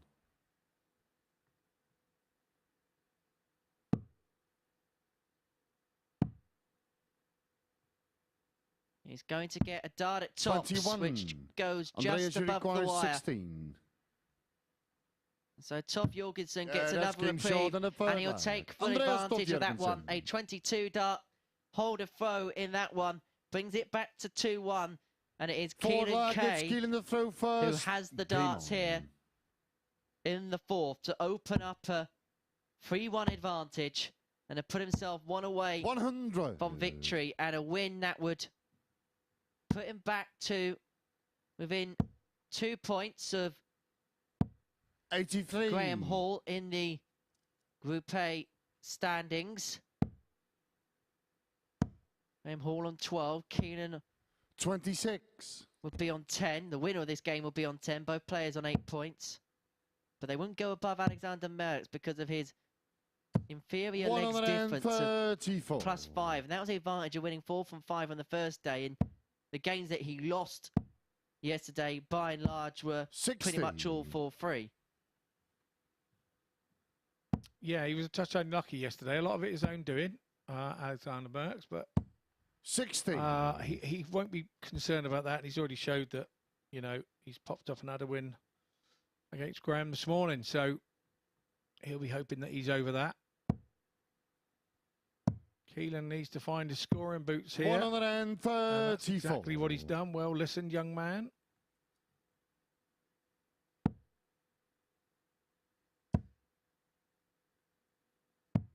Well, I would be concerned if the players are listening to us during the match. Yeah, I think it'd be entertaining, wouldn't it? It would. They come off of there 100. absolutely raging. Andreas, you require 106. You couldn't do it. You couldn't do it. I know a lot of players listen to music while they're practicing and stuff. Oh, here we go. Yeah, that's game shot in the forward line. Andreas Toft-Jørgensen. What a great finish. Brings it back to 2-2 and just stops Keelan Fifth Kay flag, in it's his Andreas tracks. to throw first. Game on. And it is Toft-Jørgensen who has the darts in the 5th. Well, the good news would be if they did listen to us, we do have a lock on the commentary box door. Yeah, as long as they haven't got the code. It's a push-button code on the outside, so... Knowing how clever we are here, it's probably 180 or something, the code. 81.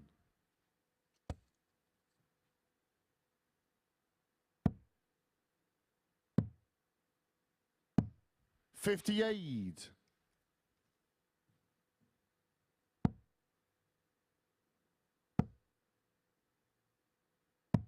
59.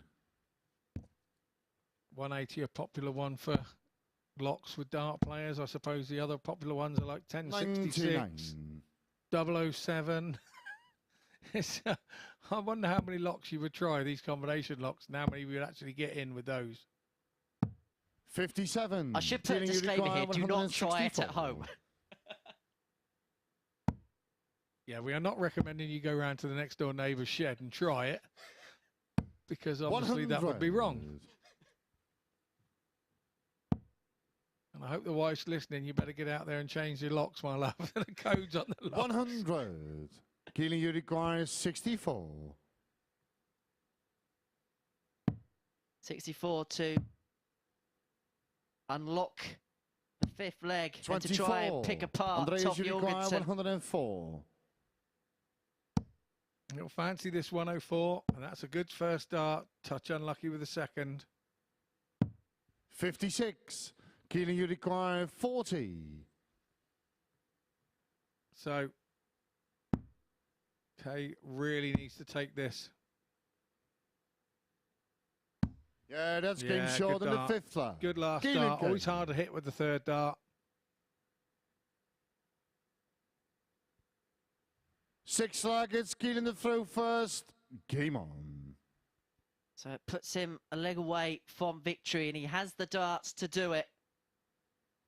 Coming up after this one, we've got 3 crucial matches. 140. Alexander Merks against Jared Cole, followed by Neil Duff against Andreas Toft-Jørgensen. And then Cole will return to action against Graham Hall. But the action may not be done in this game if Andreas has something to say about it. 45.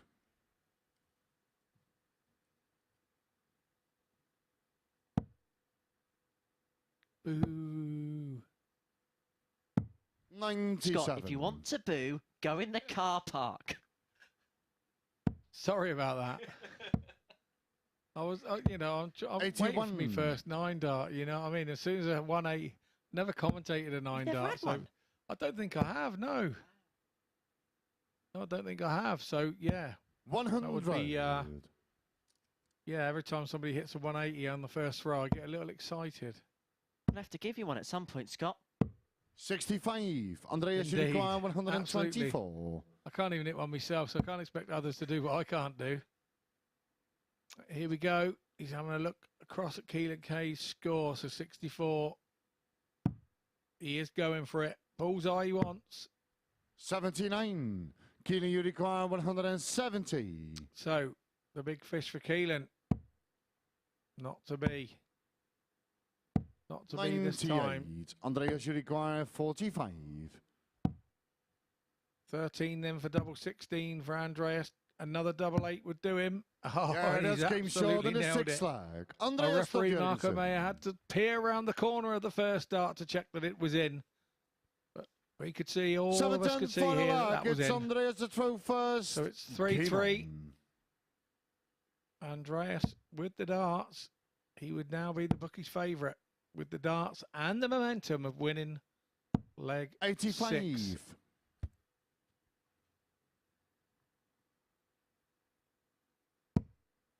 The victor of this leg would move on to 10 points. Now being 2 Graham Hall in third. 36. Remember, players in positions 2 and 3 will have the opportunity to play in Group B, which gives them a chance of competing in a group where 3 from 5 go through, as opposed to 2 from 6 in Group C in the morning session tomorrow and Friday. 140. Joining Group B tomorrow and Friday will be Mike Gillett, Robert Rickwood and Ryan Finesse, whilst Group C will see Darren Johnson, Gary Blade and 60. Sam Kankit enter proceedings.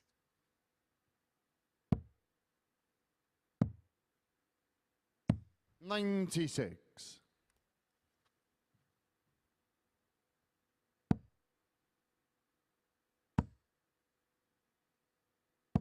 $140.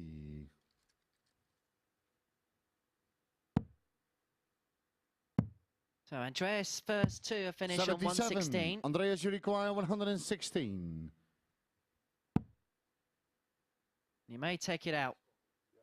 That is in the 60, Andreas. So 16 for tops, for the match, for the win. 76. And the man who's been a Keelan, you specialist require on those sorts of finishes 152.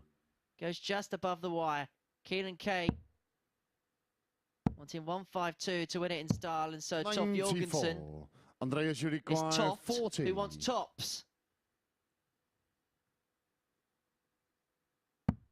Game, To shot, seal and the a match. victory, Andreas Toft-Jørgensen. Toft-Jørgensen claims a 4-3 victory against Keelan Kay. He moves on to 10 points. The averages in that game was 79.18 compared to 78.77, as you can now see on your screen. 4 from 13 on the doubles, 30%. That equates to a high checkout of 106 for Toft-Jørgensen.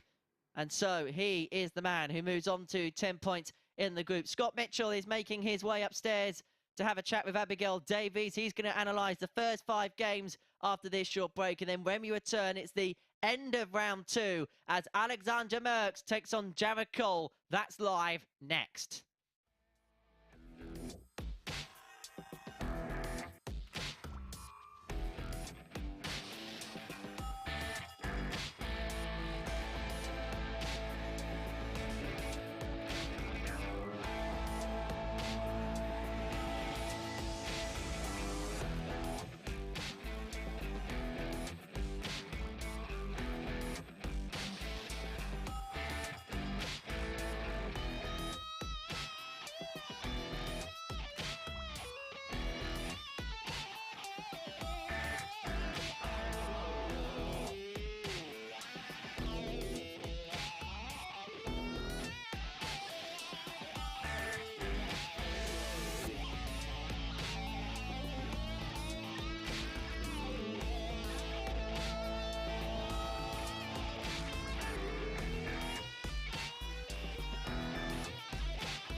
Welcome back to the MODUS Super Series, where Andreas Toft-Jørgensen has just come through in a last leg decider to get the better of Keelan Kay in our 5th match of this morning's session. Scott, you're someone who knows Keelan very, very well indeed. How do you think he'll be feeling after those 2 performances so far today?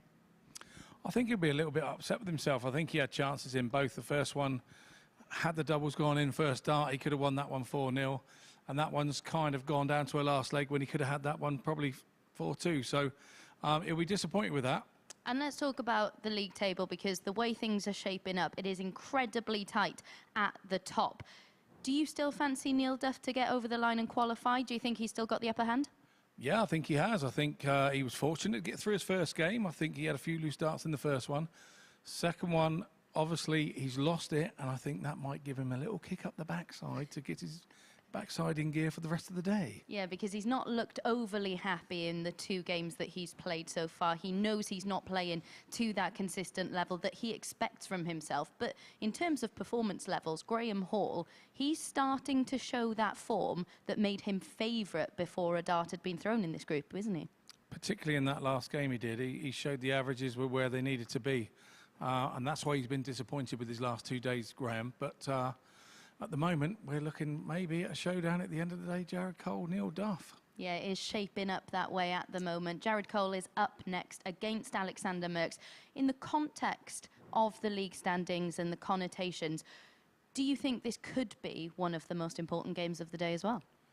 It could well be, because obviously the guys are battling for that Group B. So it's and Alexander, after his first day, would not have thought he'd been where he is now. So you know, this is a real tight game, this one, between these 2. Yeah, and especially given that Neil Duff lost his last game, Jared Cole will know that there's an opening for him in this one. So whether he wins or loses, that could shape his mindset, couldn't it, for the remainder of the day?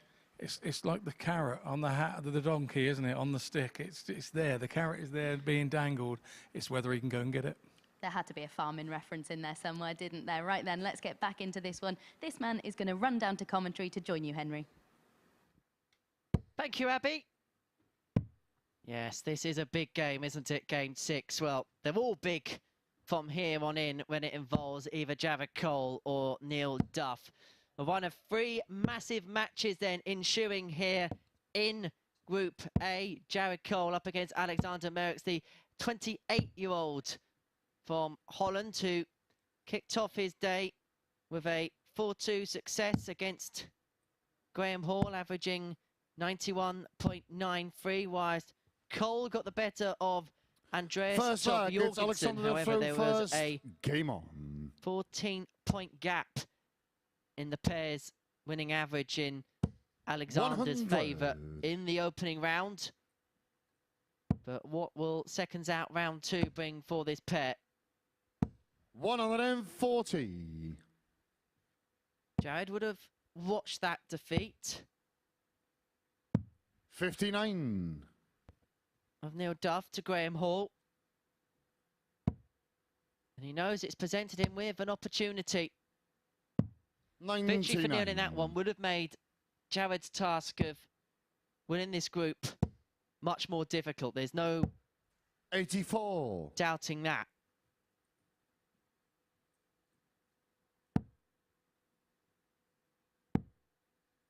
You just get the sense the more and more this game goes on, it's going to be a race down to the finish, to game 15, where the pair will play each other. 100.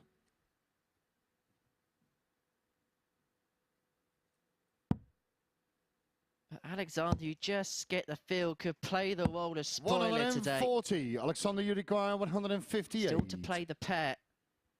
Obviously playing Jared in this one. First to have finished in this first leg, but Jared Cole 64 to get it done within the path of the course 15. 48. Alexander, you require 60. Yeah, that's game short in the first leg. Alexander Merkx. And as I say, he could be the danger man for the top Second 2. leg is Jared to throw and he first. takes the opening leg with the throw against Jared Cole, who had that dart at double 16 80 to obtain a break at the earliest possible opportunity. So then you've missed a dart, a double, and then one drops out the board, and you're 96. thinking, oh, is this going to be my game? Don't start doing this to me already. Just come through the players' room there, and lads are discussing where is there anywhere that you can buy a double in town. Probably a double gin, but I don't think you can buy any doubles on the board. 100. I did say, could you let me know if you find somewhere to buy them, because I'll probably need a few this week on my way to the Pro Tours. Jared could do with some sharpeners for his points following that bounce out. 100.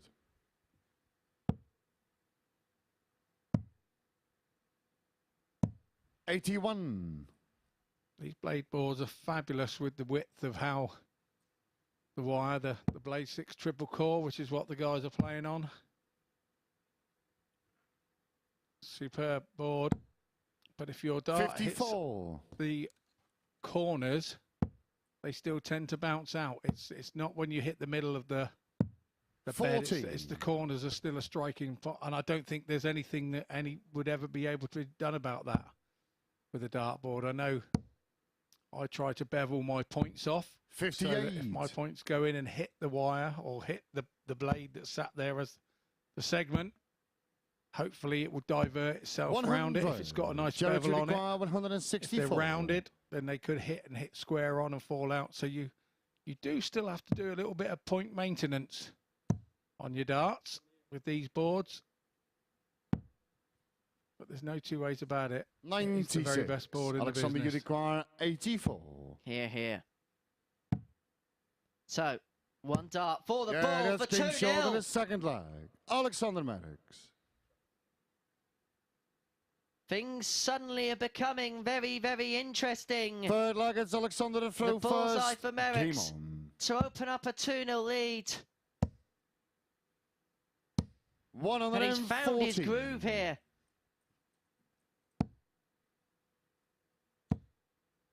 He most certainly has. 140. And he is trying to make up for lost ground of yesterday, I believe. 81. A victory here would put him level on points with Graham Hall. He'd actually go above Graham in the table on legs difference. He'd only be 2 behind Jared Cole. 57.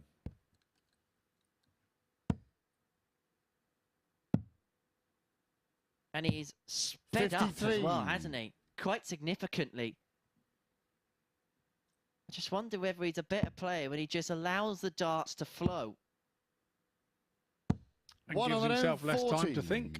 That's probably what it was yesterday. I think, you know, he had an awful lot of time to think. 60. But he's today, he's back to a pace where look, somebody could have contacted him from home and said, well, why are you throwing so slow? You know, a guy that he plays with week in, week out said, you look to be throwing slow, mate. 28. That's the Alexander internet age and the 167. mobile phone age. In years gone by, you wouldn't have had that help. 59. Jared, you require 136. The powers of WhatsApp.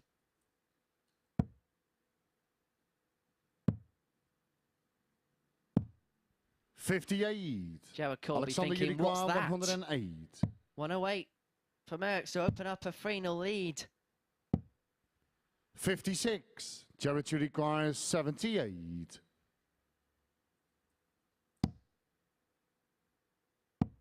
One dart at tops. 58. That's only his second dart Alexander, at double in this require game. 52.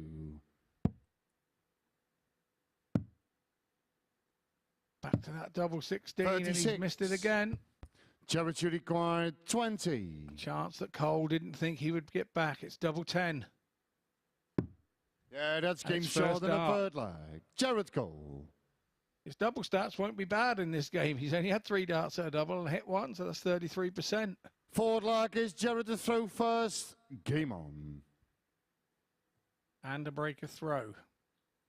While Merks was looking to head into the sunset. 100. Well, now he might find himself caught in the eye of the storm. 81.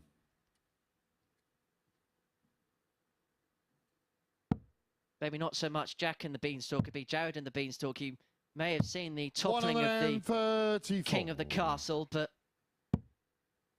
now that view looks a bit more cloudy. Going to have to find some magic darts first and foremost, which he has found for the vast majority of this game.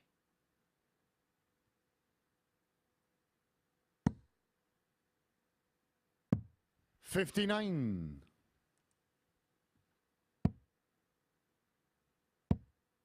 Wonder what other 100 stories you could recreate with darts players' names. Maybe that could be our social media topic of conversation today at MSS Darts. So we got Jared and the Beanstalk. 134. He'll be looking for some magic beans here after this 140. Jared, you require 74. Take this 74. Going to get one dart. That one's slightly high. He moves over. 54. Alexander, you Always require difficult 40. when you move. 40 for Merks and a beautiful dart to go off. 30. So close with the Jared, first you two. require 20. So Cole pinged this first dart last time. Takes a drink. Takes a look. In he comes. Overpitched. Overpitched again. 10. And even more Alexander, overpitched. you Thought a little require bit too 10. much there. Let the mind take over. And interesting, that's possibly one of the first times this week he hasn't split, even with 8. 2 in hand. Jared, you require That was what Alexander 10. did, and he missed. Is he going to split or go straight at it? He looks to be going straight at it. 6. Alexander, you talking to require himself there. 2. Maybe he should have split. That's what he's been doing all week. Yeah, that's game short in the fourth lap. As you rightly Alexander say. Merkx. But that's the bit of luck that Alexander Merks did not have yesterday. Fifth flag, it's Alexander to throw first. Game on. Jared Cole now 1 from 9 on the doubles. 97. We'll get that one out quickly. You want to race your way back to the board when they dangle like that. Even I'd have run in on that one. 35.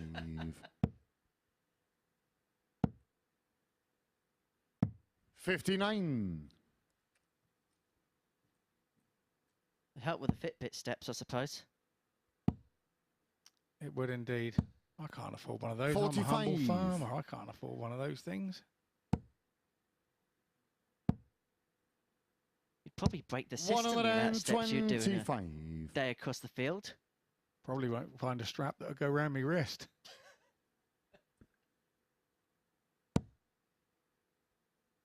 Well, Alexander Merks here is potentially 35. 6 darts away. He may even be 9 darts away. That might be the luxury he's afforded from a victory 60. which opens it all up for Duff. And would actually put Jared Cole in a bit of peril in the race for Group B, because 2 players are only 2 points behind him. 123. Alexander, you require And that 160. triple one means that Merks is going to have 6 on the 160. 128. And he leaves himself on 32 after 15 for the match.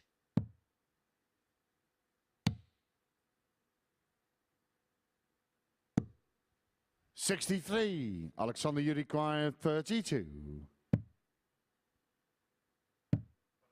Game. Double shot, 8 for and a match. Alexander the Great Merkx. to dethrone the king of the castle by 4 legs to 1 with an average of 81.16, 4th and 12 on the doubles, 33.33%. For Cole, it was that 1 from 9 on the doubles which undone him in the end. And so it is advantage now to Neil Duff in terms of this group. He can put himself onto 18 points if he can get victory against Andreas Toft-Jørgensen. It is in the hands now of the WDF World Champion. Will he take full advantage against Tofty? We'll find out after this short break.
Welcome back to the live lounge here in Portsmouth, where Alexander Merks has just recorded his second victory of the day, a 4-1 win for him over Jared Cole.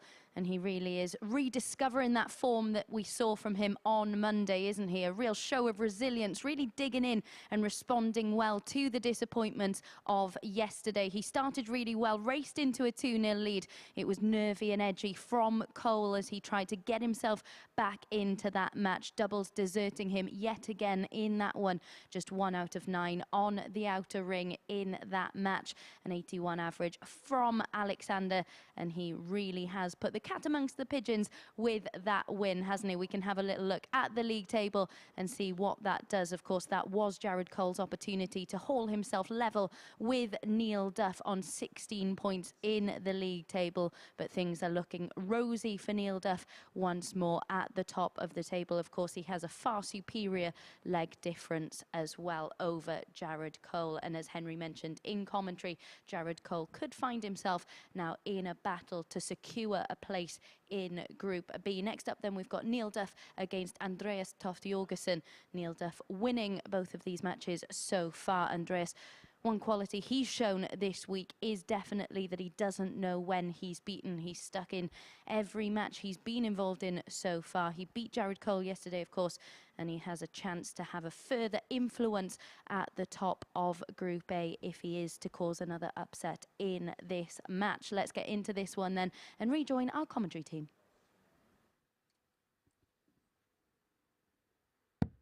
Thank you very much, Abby. And so Neil Duff can take full control of Group A if he can claim victory here against Andreas Toft-Jørgensen. He would have seen that result in the practice room, and following a defeat of his own to Graham Hall in his second round match, will feel a lot easier about his chances, the reigning WDF World Champion. But Andreas is a tricky campaigner. He has had his fair share of wins against Neil Duff in this first leg, competition format first. Game on. in the past. These two met in the first series in Group A, and Andreas Toft-Jørgensen won 2 of the 3 battles between the pair. 100. 4-2 and 4-3 on the first 2 days, before Neil Duff was the victor 4-1 on the 3rd day of that particular group. 100. And these head-to-head battles do play a part in the player's psyche. 100. They sure do when it's 3 days in a row.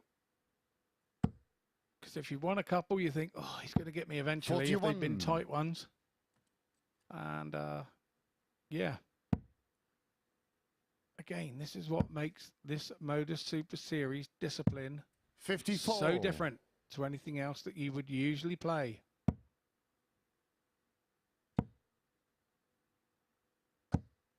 $125. Neil won this game on Monday by 4 legs to 2. And then yesterday's encounter by 60. 4 legs to 1.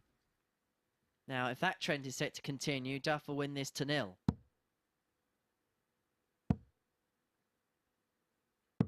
$90. It's been a good opening leg for Andreas here. Kept Duff honest. 125. Andreas, you require right 145. Take him down to 62, so 145. There's the 5. 45. 40, so you require 62. nice round ton if he gets back. It's Duff now, looking at 62.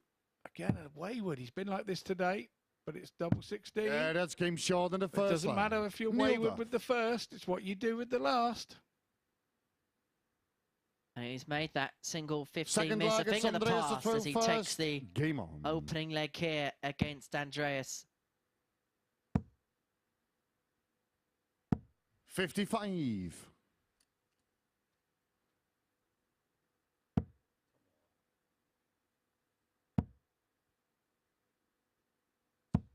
$41.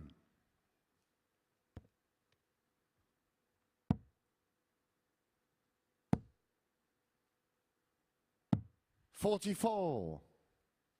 I just wonder whether watching that previous defeat from Jared Cole has just put some more internal pressure on Neil Duff. I know you just got to go out there and try and get 45. the wins, but you're only human to know what is happening around you and to try and capitalise and take full advantage of that. Yeah, we mentioned yesterday about 100. playing the game and not the situation. These group things, round robin tournaments in your local dog and duck or wherever, you can sometimes end up 26. playing the situation rather than getting on and playing the game right in front of you. It's not uncommon, and I think everybody's done it. So until you've done it a few times and 42. kind of got it wrong, the situation is very similar to other places. So as you come up the ladder, I think I've done the same probably at a Grand Slam. I've played the situation to get out of the group rather than got on and played the game. 137. And a couple of chances I had to get out of the group, I absolutely got it wrong. So you're always learning, and what you learn here, 100. you take forward to the next level. Is the worst one the one where you know you've got to win by a margin, where you've got to win, say, for example, in this format, 4-2 or better or something along them lines? No, I think the worst ones are when you know you need 3 legs and you haven't even got a win. I think you can then go, oh, I just need 3 legs. And then all of a sudden the fella's come out and he's 4-0 up on you. 120. You're overthinking your chance at the double. You're thinking, I only need 3 of these. You've just got to play the game to win. No matter what happens, you have to play to win. And that's the only way to deal with the situation. 116. And not the situation dictates you what you do. 32. Yeah, The that's King Sean in Toft-Jørgensen the to make second it leg. one apiece. Andreas Toft-Jørgensen. Maybe we're going to see another twist and turn in this Group A table. Third leg, it's Neil to throw first. Game on.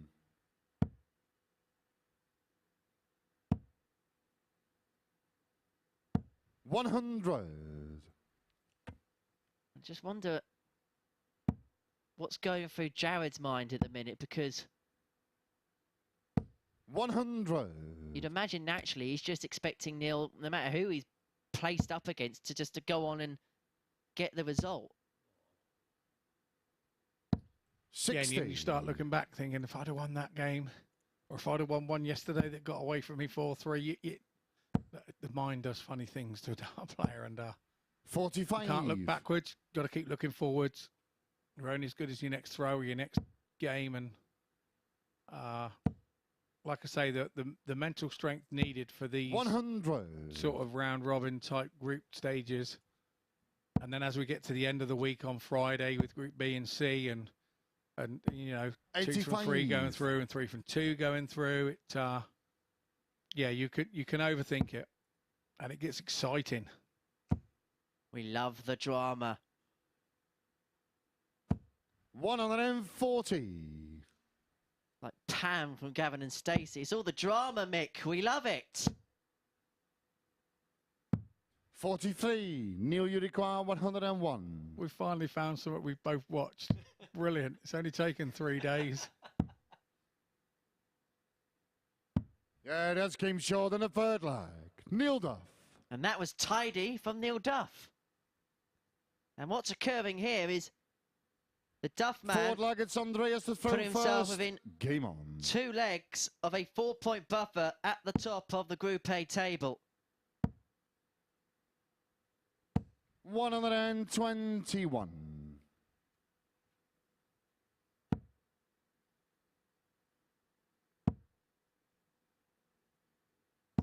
45. Forward there from Neil.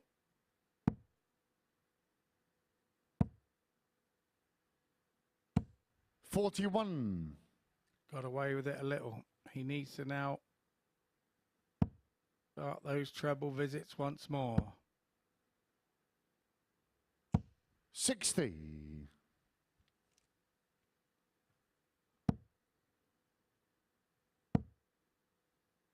Neil has a bit of a break 87. between this game and his next clash with Alexander Merks. What would you be doing now if you're Neil, regardless of the result? Do you almost just go get some fresh 60. air, maybe grab a little bit of food and just maybe have 5 minutes away from the arena to just take your mind away from things and 60. maybe just come back then fresh for the next round? Yeah, I think I would. You know, it's not a lot. It's a couple of games, so I would go out and find something to eat. I would just pop out, grab a bit of fresh air, because a lot of the time on a long, you've had 2 long days already, and then you come here to the third, and your energy levels can be a little bit low. 100. So I would grab something to eat at this point. You know, anything sort of not massive, just something. You know, a banana, an apple, or something, just to regenerate 96. the inside and Andreas, make you start, you know, 92. get your mind back focused on what you need to do with a bit of energy. 60. Neil, you require 140. Another. Double 10, that would have been 100. Andreas, you require a shot 32. which would have led to the taming of Toft-Jørgensen. Yeah, that's game short in the fourth line. But the Great Andreas Dane is still Toft-Jørgensen. very much in this game. Level at 2 apiece. And you could see there Fifth Neil leg, Duff it's Neil just to throw psyching first. himself Game up. on. Having a little word to himself. He knows the importance of leg 5 of the throw. 97.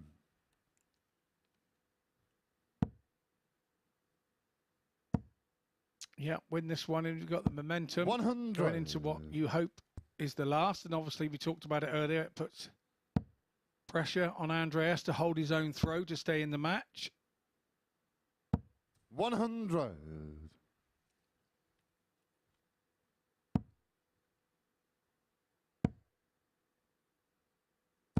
95.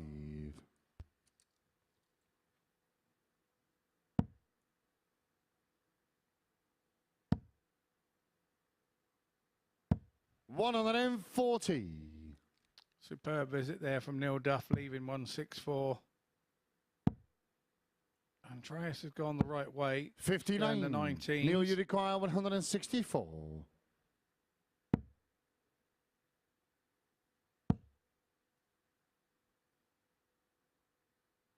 100. Oh, good last start there from Duff. Slotted it over the top, into the top corner. 59. That makes him now Neil, you favourite require 64. for the leg. Okay, Neil, That's double. game short in the fifth leg. It's double for Neil Duff. And he's 3-2 up. Showbiz shot to Sixth put leg, himself it's one Andreas to away throw first. from that Game 4-point on. cushion. Doubles for dough indeed. Is that going to see him pick up the dough for the 60. top spot?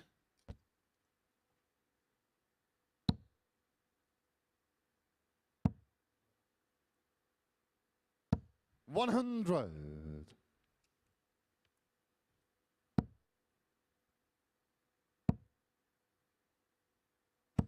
100.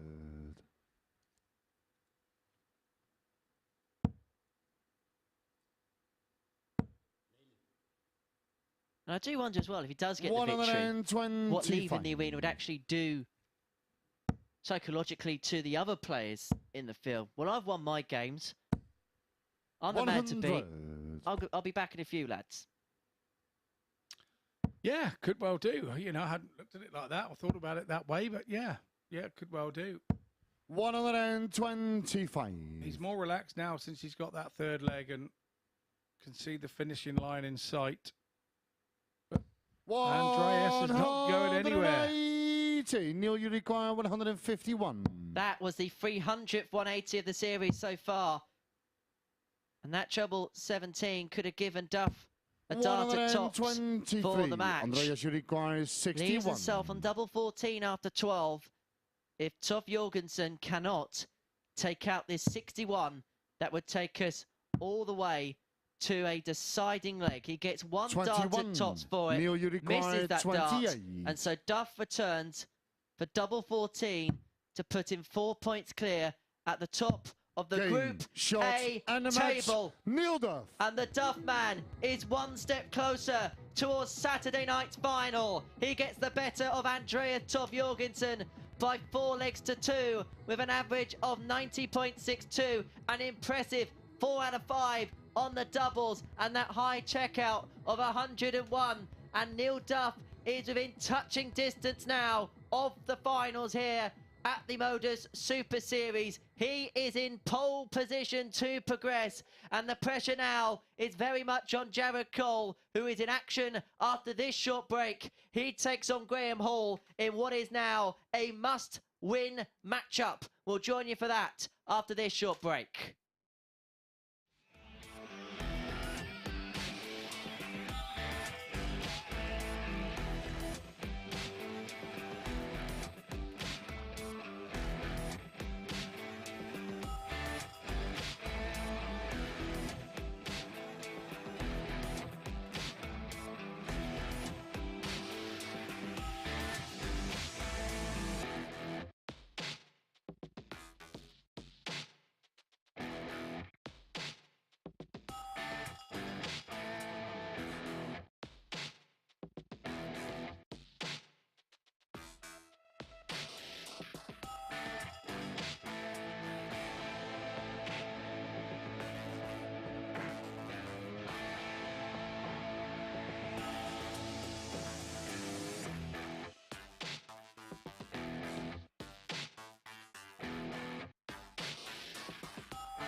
This is the MODUS Super Series.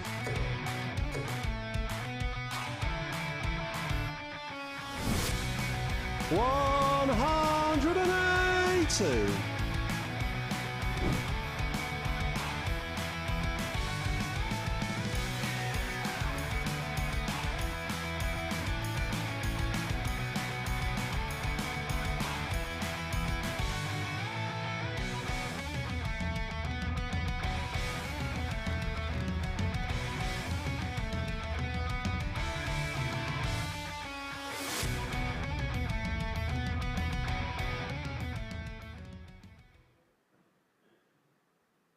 Don't forget, you can visit dartshop.tv to book your free tickets to be in the crowd for finals night. But back here, focus is very much on Group A and the top of Group A on the third and final day of action. And Neil Duff, with his second victory of the day, a 4-2 win, puts him back in control. He's now 4 points ahead of Jared Cole in that race to qualify via Group A. There you can see confirmation of that 4-2 win. He was flawless on the finishing until he missed one dart for the match. It didn't matter though, because he pinned 7-7 with his second dart in hand to get over the line. Andreas didn't do a great deal wrong in that match, but he was just beaten by a man on a mission. We can have a look then at the league table and confirmation that Neil Duff is now 4 points ahead of Jared Cole. There you can see he's just got that one game left to play. Of course, Jared Cole is up next against Graham Hall, and it's Graham Hall who's won both of these meetings so far this week. And having spoken to both of the players following yesterday's action, Jared Cole is very much aware of the head-to-head stats coming into this match today. Hall, the 1-2 favourite as well in this one to get the 2 points on the board, having already won, of course, these two fixtures today. Yesterday and on Monday, Jared Cole was 1 out of 9 on his doubles in his last match, looked really edgy and wasn't able to capitalise on the opportunity to draw level with Neil Duff at the top of the table at that point in the day. And Graham Hall, of course, who's looking more and more comfortable as Group A progresses. He's actually sorted out his double trouble, hasn't he, that he endured on the first day of action in Group A. So then, will Graham Hall be able to complete the hat-trick and get his 3rd win of the week over Jared Cole? Or can Jared Cole get the win to apply pressure on Neil Duff at the top of the league standings? Let's find out and rejoin Scott and Henry in the commentary box. Thank you very much, Abby. And Jared Cole is going to have to find a rebound here, because after losing his first 2 games of the day, he finds himself in a perilous position in the group. Realistically, he is going to have to win every single game from here and then hope for some mistakes from Neil Duff along the way. The issue is, Scott, when you look at the averages for the day, yes, he beat Andreas Toft-Jørgensen 4-2 in his opener before then losing out to Alexander Merks 4-1. His overall average for the first day lag is Graham 78. to throw first. Game on. Yeah, which is a drop, isn't it, in standards from Jared? But that can be done. Those averages can be sort of obtained by those missing darts. Every time you miss a dart, 140. you score nothing, and obviously the one dart then gets dissected into your average. And the more darts you take, the lower your average is. So it may not reflect so much on his scoring, but it's definitely reflecting on his overall average. Graham Hall has won the 139. previous 2 meetings between this pair, as Abby alluded to, at the top. 78. And Graham has, over the last couple of days, improved from what he produced on Monday. 134. And if he wins this game, would go level on points with Cole, who would then find himself in a scrap to even be in Group B. 133. Forget about progression to Saturday night. This is how quickly things unravel here at the Super Series. And this is how quickly Graham Hall could open up a 1-0 lead if he can find the bullseye. 63. Jared, you require 150.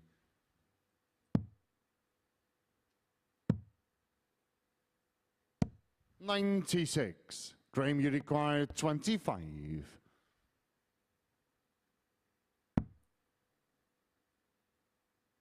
2 12s. 1. Jared, you require 54. Big chance here for Jared Cole now.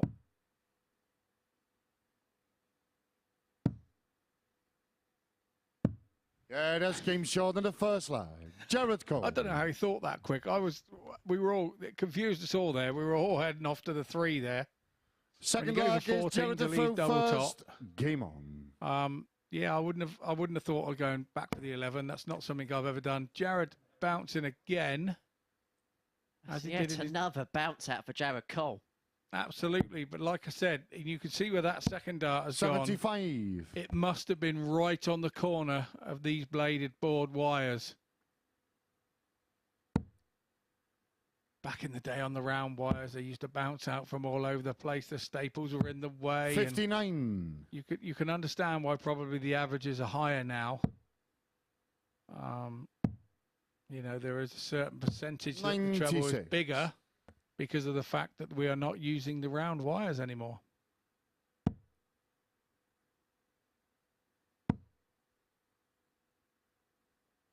Is it archaic to say that it might be a points issue in the 21st century of darts? No, I don't think it is. I don't think it matters what point you have. If you hit it on that cross on a corner of this particular board, I think that you are going to have the same result. Well, this is a good visit here from Hall. 126.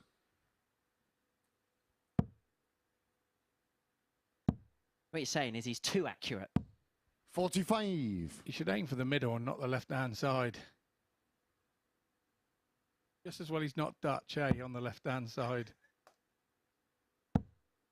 Should have saved that for the Alexander Merks game.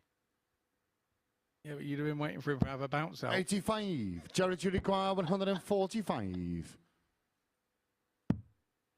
145 for Cole. 96. Graham, you require 91.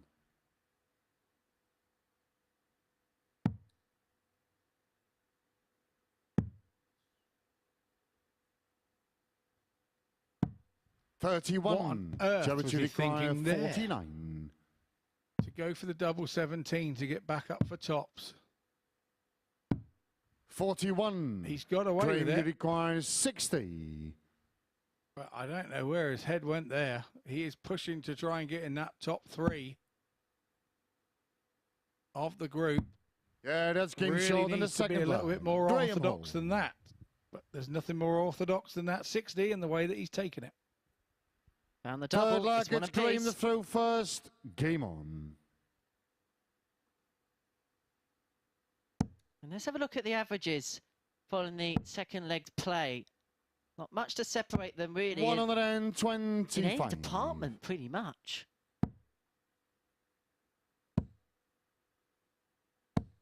Tidy old- 85. Tidy old game.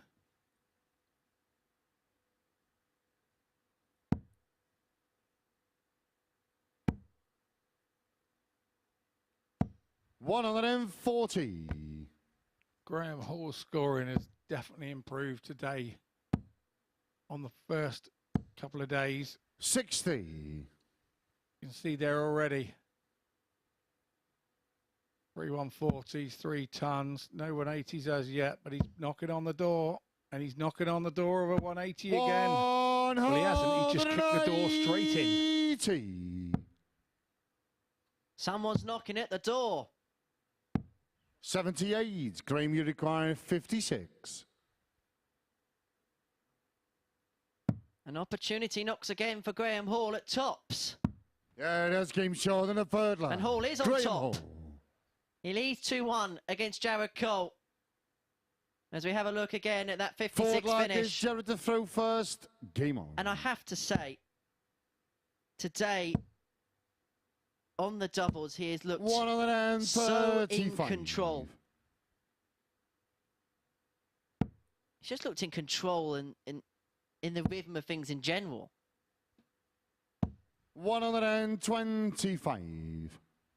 Yeah, he looks to have more flow in his game at the moment. You know, it was, 98. I think probably coming in, I'm not one that ever looks at what the bookies say, but I'm sure that he probably had a little squiz on Sunday night, and I think that's probably why, 100. seeing that he was favourite with the averages that he'd come in with, then you know, maybe that has affected him the first 2 days, and now he's got that out of the way, and he's 98. just got his head down and playing his darts and playing his game again now.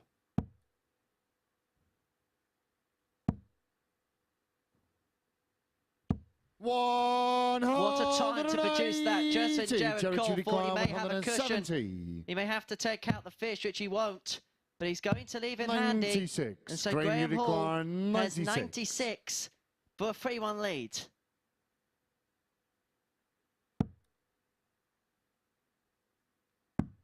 Double 18 for double top. 56. Jared, you require And a 74. scream, a yelp from Graham Hall. There will be a yelp if Jared Cole nails this. 54. Graham, you require 40. Frustrated Cole returns from the board as Hall goes for tops. We've been saying how great he'd been on his doubles today. 20. And we've given him the commentator's curse. Jared, you require 20.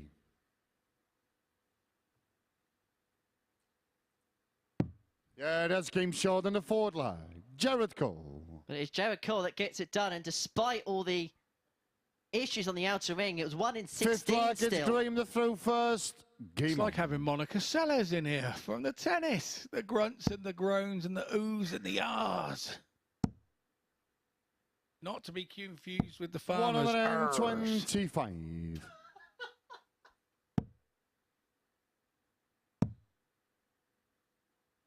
96.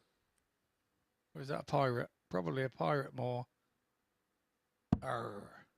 You Jim lad. 100.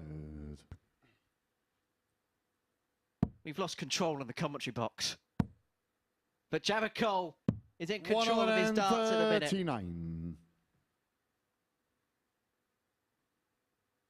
Been a quality encounter. The averages say so. 102.42 for Graham Hall.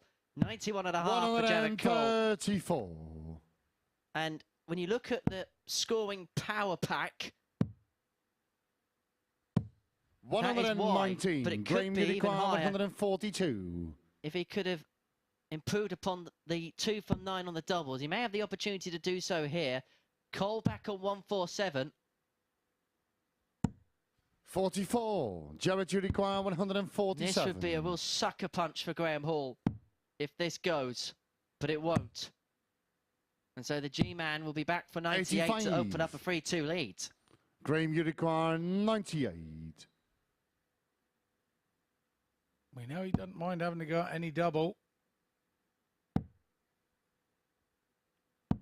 58. So, Jared you require nice and tidy, 62. but Cole now, after 12 on 62, is not too shabby. And this is for 14. This is for 15 dart leg. 46. And once again, Graham, King you of the Castle require was left 40. wanting on the outer ring. Tots a 3-2. Surely. 20. Surely he couldn't miss, and he did. Two of the most plum markers you could see, but he couldn't convert the third. And so Jared Cole has the break opportunity on double 8. And if he gets the break, he would have the darts for the match to rekindle his hopes of progression. Jared Cole. That is a big, big moment. And we were talking about how good Graham Hall has been on the doubles so far today. First. Well, that was a big miss. And Jared Cole takes full advantage, takes the opportunity, leads 3-2, and is within one of what would be a gigantic victory.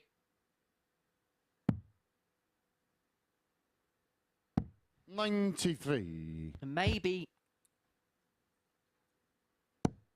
there is still an ensuing battle. 135. Lovely flow there with Jared Cole.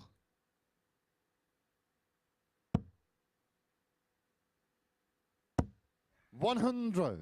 Graham Hall now finds himself doing the chasing, although he's 6 points ahead in the averages. He is now chasing at 3-2. 59. Which goes to show, ladies and gentlemen, averages are not everything.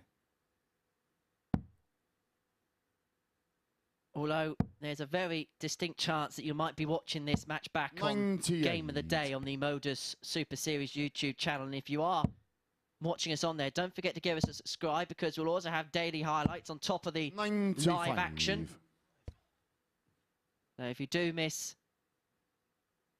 any of the tungsten tension, you can watch it back on the Modus Super Series YouTube channel. We'll also have bonus content from behind the scenes as well. But Cole here looking to wrap things up with a 157. Not going to go on this occasion. So Hall will return for 70 under some pressure. Graham, you require 70 to send us to a decider.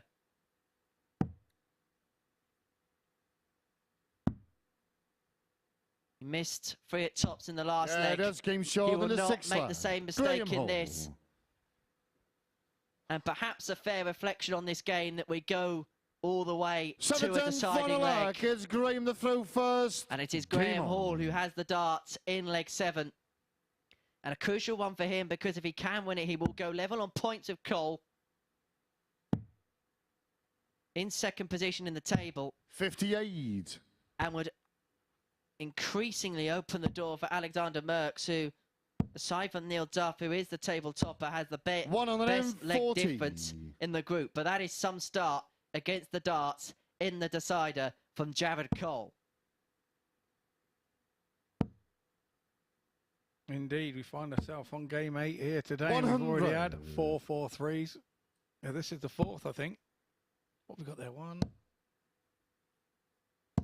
45. Yeah, this will be the 4th already in just 8 games. It shows you how tight this group has been over the last couple of days. Plenty more excitement to come. 60. In the last 7 games after this. Place is still to be decided. 134. Advantage Cole against the darts.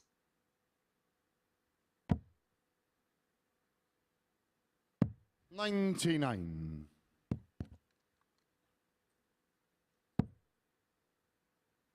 He's effectively turned the throw round. 58. As Jared Cole. Having not started the leg. And when we say turn the throw round, it means at some point that you are level with your opponent and you are throwing first. So that's 60. what Jared Cole has done. As Jared, we can see right there, perfect 124. example on your scoreboard. Cole having only thrown 12 darts and Graham Hall thrown 15, but sat on the same score. 92. Well Graham tidied up. 124. King of the castle. That was after the first dart. It's not always easy, a bad one. It's not always easy to tidy it up. So Hall really wants the 54. That's eluded him. Jared, you require 32. So it's Jared Cole for a 16 dart leg and a 4-3 win against his main rival. Game, shot, and the race Jared is Cole. still on for first place. It's a huge victory for Jared Cole against Graham Hall by 4 legs to 3. My, did he have to work for it? My, was it a darting scrap with an 89.3 average. Graham Hall 92.94, but as you can see, it was the 3 from 14 on the doubles, which was the reason why he ended up on the wrong end of the scoreline. Missed 3 darts at tops to go 3-2 up. Jared Cole 4 from 11 on the doubles, 36.36%. That was a real cracker. These two had delivered us some fireworks all week, and they did so again tonight. So at the end of the 13th game for Jared Cole, he's within 2 points of Neil Duff. We'll round off round 13 with a clash between Alexander Merkx and Keelan Kay after this short break.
Welcome back to the live lounge here in Portsmouth, where Jared Cole has just come through in a last leg decider to get the better of Graham Hall. It's his first win over Hall this week, and it could prove to be an incredibly crucial one in the context of the Group A standings. Of course, that keeps the pressure on Neil Duff at the top of the table, an average just shy of 90 for Cole in that one.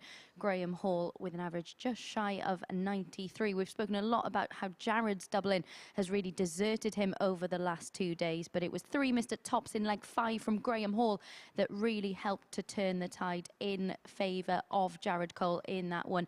Jared finally punishing him before coming through in a last leg decider.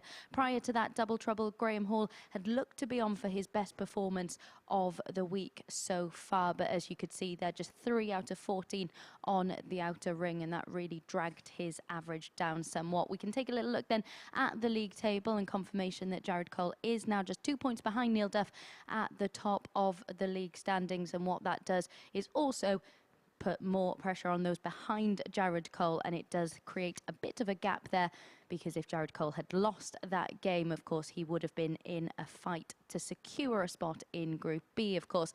Next up then, we've got Keelan Kay against Alexander Merks. The head-to-head for this fixture so far this week is 1 apiece. At the moment, Merks comfortably getting the 2 points when they met on Monday. Keelan coming through in a last leg decider yesterday. Alex Merks, well, he's been 2 different players so far this week, hasn't he? 8 points on Monday, 0 yesterday. Luckily for him, he's decided to be Monday's Merks today and is looking for his 3rd straight win of today's session. Will he be able to get it, or can Keelan Kay get his first win of the day? Let's find out. Scott, Henry, back up to you.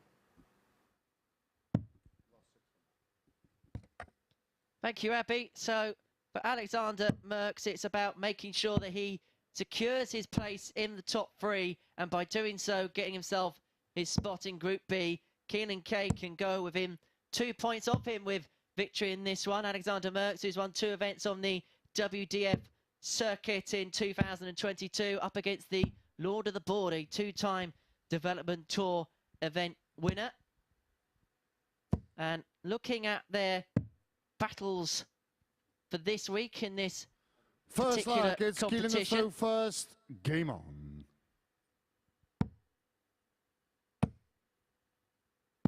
$99. Keelan Kay won this battle by 4 legs to 3 yesterday. For Monday, 100. so Alexander win by 4 legs to 1. So it's 1-1 58. in the weekly battle. But who's going to win the Wednesday battle, I wonder? Alexander Merks is a little more like the Monday Alexander today, isn't he, on Wednesday? I know I don't try and confuse you with the days of the week, but he looks a little bit more himself today, Alexander, after the disappointment of yesterday. 86. So on today's form, you would say that Keelan really is going to have to up his game here to get near Alexander. 100. Well, it really has been a bookending week for Alexander so far. He finished the first day top of the table, 95. averaging Alexander 83.56 for the day. 121. And then on Tuesday was bottom of the daily table, having amassed 0 points.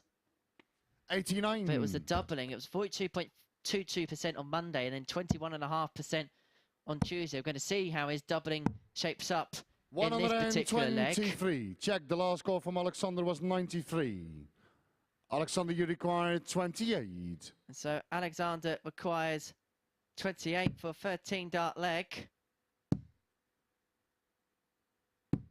No score. Keelan, you require 40. But it doesn't go. The troubles on the doubles continue. Yeah, that's game short than the first leg. No problem Keelan for Kay. Kay, though. Off he goes. First leg on the board. Second leg, it's Alexander to throw first. Game on. Had to ride his luck a little bit there as Merks missed those 3 darts. But the first one was 100. quite way away from that double 14.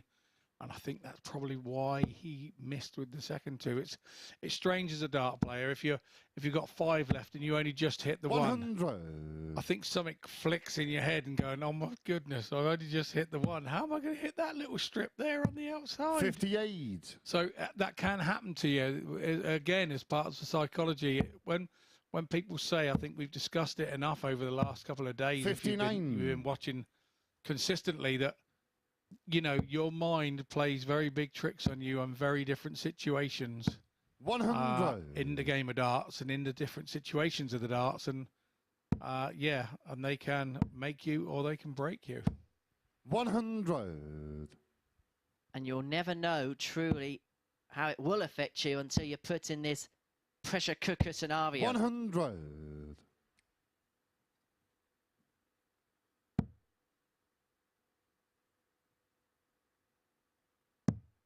There we go. That's that problem dart for Kay again. Alexander, you require 143. 1 underneath.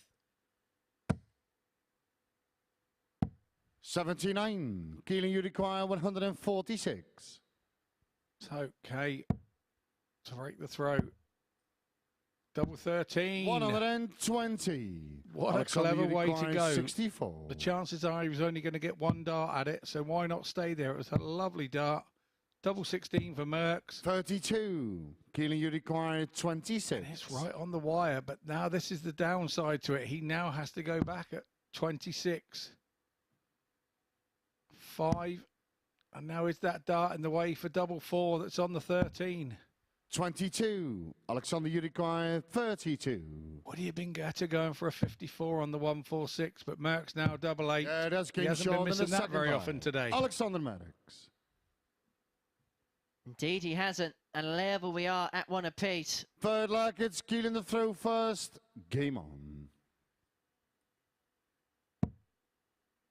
And it does feel like, as you say, the Monday Merks. 85. One of the Tuesday Blues. 58.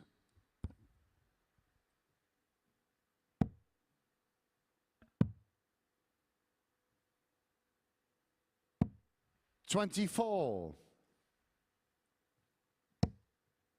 I met Alexander on Monday. I took him for a drink on 99. Tuesday. I think we'll leave it there.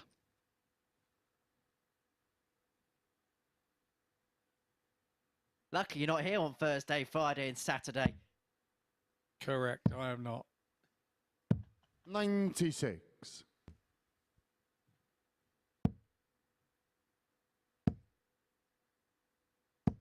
100. But we chill on Sunday here at the Super Series. We definitely chill on Sunday here at the MODUS Super Series. The lights are on, but nobody's home. 60.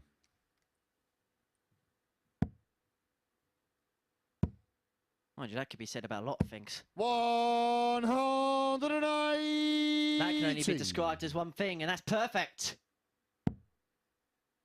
Darting perfection. 97. Alexander, you require 64. Excellent dart. Double 8, now double 4. Yeah, that's game short in the third leg. Alexander Merkx. And that is a breaker throw for Alexander Merks with that double 4. Forward leg, it's Alexander to throw first. Game on. And as I mentioned, there is still a lot in play for him. He can really cement his place as the front runner to gain the final spot in Group B from this group. His legs difference over Graham Hall 59. is seismic. He's on +8, Merks, as things stand. This was before the game got underway. So him being one leg in front, it'd be +9. Graham Hall is on -4. That is a big gap to try and arrest. 100. A 12-leg swing before play got underway. The +8 to the -4. 100.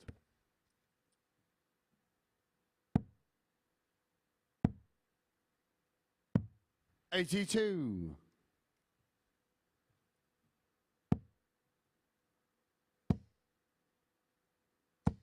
140.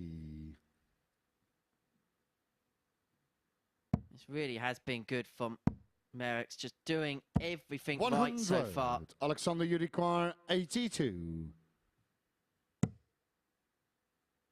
Efficiency with a capital E. Yeah, that's game Brilliance short on with the a fourth capital line. B. Alexander Merkx. And he is one leg away from getting the better of Kay. Fifth leg, it's Keelan to throw first. Game on. As we say, looking very positive today, Merks. Worked out maybe a little bit of negativity, 100. a little bit about leading the group, probably affected him yesterday. And trying to stay there and watching him 59. slide down the group may have affected his game. But today he's using and trying to make a meteoric rise back up the group to get into Group B. A lovely 180 there from Keelan Kay. Just a reminder 81. to Merks that he's not going anywhere at this particular moment in time. Has to back that up. 57. And of course, when you do slide away, it can be a oasis of panic to a certain extent. 100. Yeah, most certainly can when you take a commanding position that he was in. And the inexperience probably that goes with it to having not played in anything too much like this before. 124. Smart play from Keelan Kay. He knew Merkx wasn't on a finish, so decided 81. just to Keelan set it up. 40. That's exactly what he's done. Tops after 12 to bring it back to 3-2. That's a bit of class. That's why he's here. It's not because he can't throw. 6 lags, it's Alexander to throw first. Superb 13 data there from Keelan Kay. Hold his own throw. 54. If we do that every time, we'd all be happy. However, that 54 has opened the door. 137. And Keelan Kay has seen right through it. Definitely put his toe in it, hasn't he? That's for sure. That's whether he can venture through even further. 99. Another good visit from Kay. Leaves him 139, 141 ahead. 136. He's effectively turned the throw, but he's got to keep turning the screw on the scoring. 57.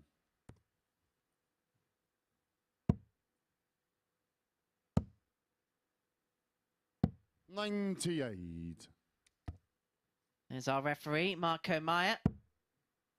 One of our excellent pool of referees, including the likes of 81. Charlie Courterfield, Owen Binks, Paul Hinks. Gavin Roderick has also refereed here in the past, Josh Clough. 60. Keelan, you require 127. And on the subject of Paul Hinks, perhaps appropriate, Keelan Kay leads 127 and game. Alexander, you require 110.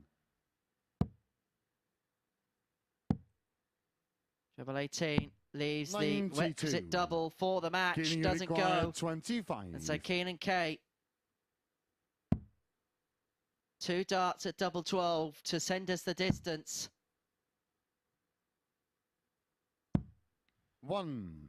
And that may be his final chance. Alexander, you require 18. Splits it to go for his double 8. 10. But miss. So Kay comes back. Obviously 24, one of his favourites to go for the 1 for 24. Can't overthink these situations with 3 darts in your hand. It's a double 9, so he's now down bottom of the shop. Double 3. Always a difficult one. 18. Alexander, you require 8. And another chance at doubles go begging for Kay. Game, shot, and a match. Alexander Merkx. Alexander Merkx takes full advantage to get the better of Keelan Kay by 4 legs to 2. And this is how he did it with an average of 85.41. 2 maximums in that match. 3 out of 12 on the doubles and a high checkout of 82. So he is a 4-2 victor. We're going to take a short break, and when we return, it's a big game for Graham Hall. He has to beat Andreas Toft-Jørgensen to keep the race for third place very much alive and running. Will join us for that next.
Welcome back to the MODUS Super Series, where we've just seen a really good tussle between Alexandra Merkx and Keelan Kay. Merkx coming out the 4-2 winner in that one. There was a superb 13-dart leg in there from Keelan Kay, but it was Merkx who was superior in the finishing aspect of that one. When his back was against the wall, Keelan Kay did produce some very, very good darts, but it wasn't enough, and Kay missed 5 darts at double to force a decider. Merkx getting everything wrapped up in the end. As you can see, 4 out of 14 on the outer ring for him, and that win for Alexander does mean that Andreas Toft-Jørgensen is mathematically unable to get into Group B, so we will be seeing him and Keelan Kay in Group C action on Thursday and Friday. There you can see confirmation of the league stand-ins, and it's Graham Hall who's up next with a chance to draw level with Merkx in the race for Group B. As you can see, they will be joint on 14 points, but it is, of course, Merkx who has the far superior leg difference. So then, as I mentioned, it is Graham Hall against Andreas Toft-Jørgensen up next. Andreas has won both of these fixtures so far this week, a 4-3 win for him on Monday and a 4-1 victory on Tuesday. But Graham Hall, very impressive in large spells in his defeat to Jared Cole a little while ago. But he did miss 11 darts at double in that one, and that's what cost him in that defeat to Cole, and something he'll certainly want to put right in this match. Will he be able to, lads? Back over to you to find out. Thank you, Abby. Big game coming up for Graham Hall against Andreas Toft-Jørgensen, who needs to win to at least try and stay in the race for third place, although it looks as if it's a battle which is going to be incredibly difficult for him, although he does have to take on Alexander Merkx in his final game of the group. As for Graham Hall, a win here, he would go back level on points with Alexander, who then have left to play after this particular battle. First leg, it's Keelan Andreas Kay to throw first. to round off Game on. their day and their group. So we're getting towards the crunch here at the Super Series. It's the beginning of 100. round 14 of 15. And this is the battle for mid-table obscurity, I suppose, and that place in Group B. 140. Yeah, big advantage of being in Group B, isn't there? And when 60. you know that the top spot is a little away from you, you want to then concentrate on getting through into Group B. 57.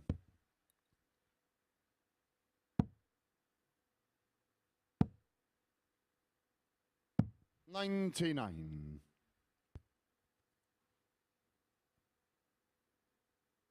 I suppose the difficult thing as well for the players at the bottom of the group, where 70. there's not as much to play for as those at the top. It's trying not to play in a way that means that you're going through the motions. Yeah, 60. very much so, because otherwise you can get into the habit of that, and when you go on to the next stages of B or C, whichever one you're in, you can start to do what you finished doing in Group A. So it's very much 81. something you have got to be careful of. But then sometimes when you relax, you play your better darts. So all of a sudden, 100. your darts will come out Claim you require and give you a lift 153. going into Groups B and C. Double-edged sword.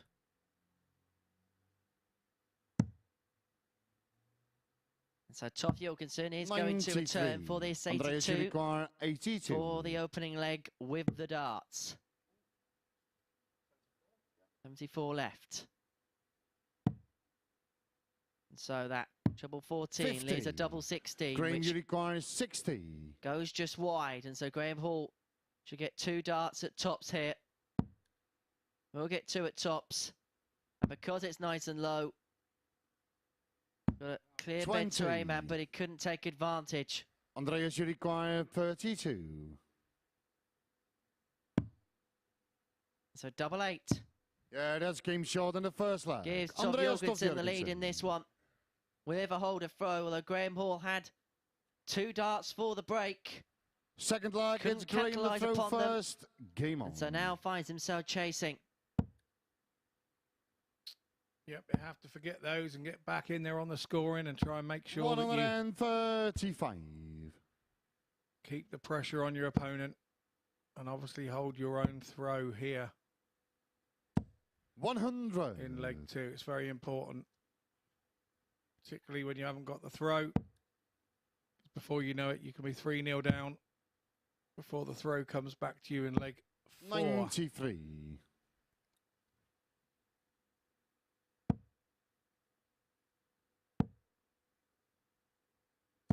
100.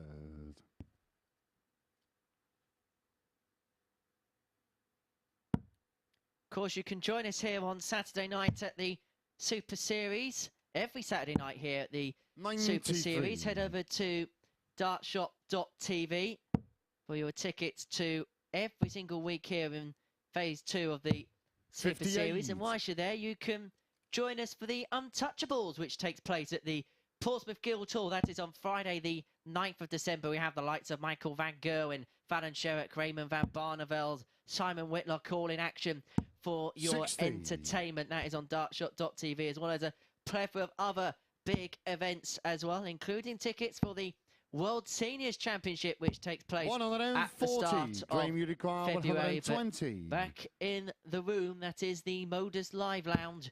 Graham Hall wants 120 to square us up. 68. He Andreas, tidied you that require up with his last 103. dart, but it really was a bag of nails, that throw. Yeah, that's game short in the second tidy, leg. Andreas tidy Toft-Jørgensen. from Andreas Toft-Jørgensen there. I always Third find leg, it's going for the Andreas to 11 throw on those first. sorts of Game shots. on. If you're going to miss one, it's that side of the board. It's 14. If you go for a 14 to leave something or 11, because if you just ease off a little, you miss it. And so I always find on that sort of shot that going for the 11 is very difficult. I tend to go for the 3, which is straight up and down. 81. And if you hit either side, of course, you still leave a double. So it's playing your percentages, but you shouldn't miss big numbers. But 95. we've seen so far today, under pressure, you can. And he has been the king of those types of finishes this week between the ton 58. and around 1-2-4. Those mid-range outshots have been his specialty. Sometimes when he got 3 in his hand at a double, he sometimes comes unstuck. It's been these types of 44. finishes which he's Andreas, you require 126.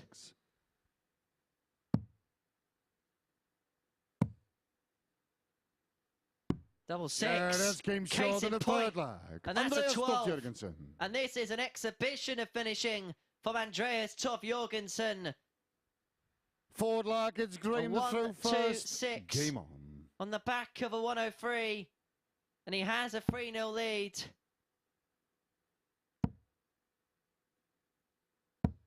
'81.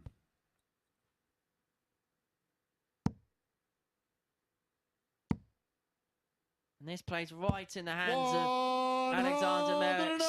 And have a look at this. It's another max. The average goes beyond a ton for Andreas Toft-Jørgensen. His performance of the week. 135. Definitely his performance of the week thus far. 60. We haven't had an average above the ton so far this week. The highest average we've seen is a 98.46 from Neil 57. Duff against Jared Cole on Monday. At the minute, Andreas is averaging 98.66. 38. Although that is going to dramatically fall as a consequence of that visit. Yeah, our highest average of the day so far today has been Alexander Merkx with a 91.13. 94. But you'd say he's done the hard work. He's 3-0 up, is Andreas. 97. Graham, you require And he's just got to 134. keep chipping away, and Andreas has left that 126 once again. Graham Hall, when your luck's not in, your luck's not in. Wrong side of the wire. Composes himself. 82. Andreas, It's a you nice require double 20 and a 10, leaving 126. 52, but that 126 again. Here he goes. Here he goes. No score. Oh, he's bust the lot. Graham, you require 52. A right smile there and a nod of the head from Graham, saying, unlucky, mate. You know how I feel now. He's just gone for a big 12 and hit a 36, but that's not a disastrous start. That's double 8 left now. Yeah, that's He game smacked short it in the straight forward back line. in the middle. Graham Hall. Both players having a little giggle about that. Fifth flag, it's Andreas to throw first. Last Game time I on. saw as many beds missing was when Dreams was robbed.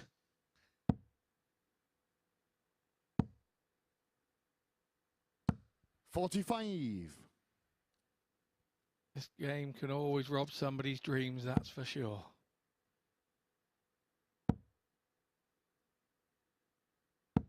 '70.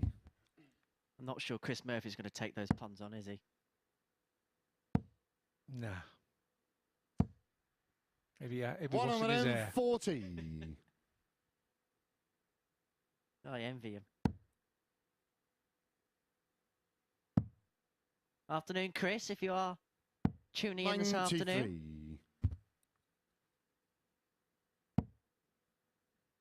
I'm sure he's doing some research or something and got it on in the background. 85. Looking up Scott Mitchell's Pro Tour stats ahead of the weekend. Well, that won't take him long. Which is probably why he's sat watching us 96. now. Yeah, he's well finished.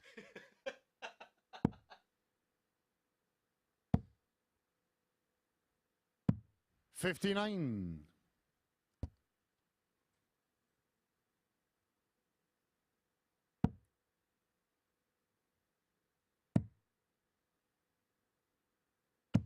134. Good pick up there from Hall.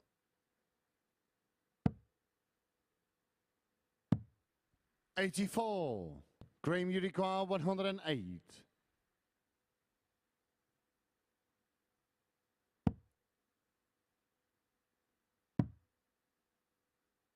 Double top then. 88. Oh, whip the wire Andreas, you away. require 88. To return a ton plus finish back to Andreas. Bullseye for the match, and he nails it. And the match, Andreas An Toft-Jørgensen. exhibition of finishing from Andreas Toft-Jørgensen. A brilliant performance as he gets the better of Graham Hall by 4 legs to 1 with an average of 89.21. 2 ton plus finishes, a 103 and a 126, and then to win the match he went 2 treble 19s on another 126 before busting the double 13, and then he finishes it off with that 88 finish. Fantastic from Andreas Toft-Jørgensen. We're going to take a short break. When we return, we are going to see the table topper return. It is Neil Duff up against Alexander Merkx.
Welcome back to the MODUS Super Series, where Andreas Toft-Jørgensen has just come through to beat Graham Hall by 4 legs to 1. That, of course, does confirm the 3 players who will be competing in Group C. Hall, Kay and Toft-Jørgensen will be returning on Thursday and Friday mornings to compete in Group C. But just a word on Toft-Jørgensen and that performance from him. 57% checkout success and those 2 ton plus outs as well. Superb.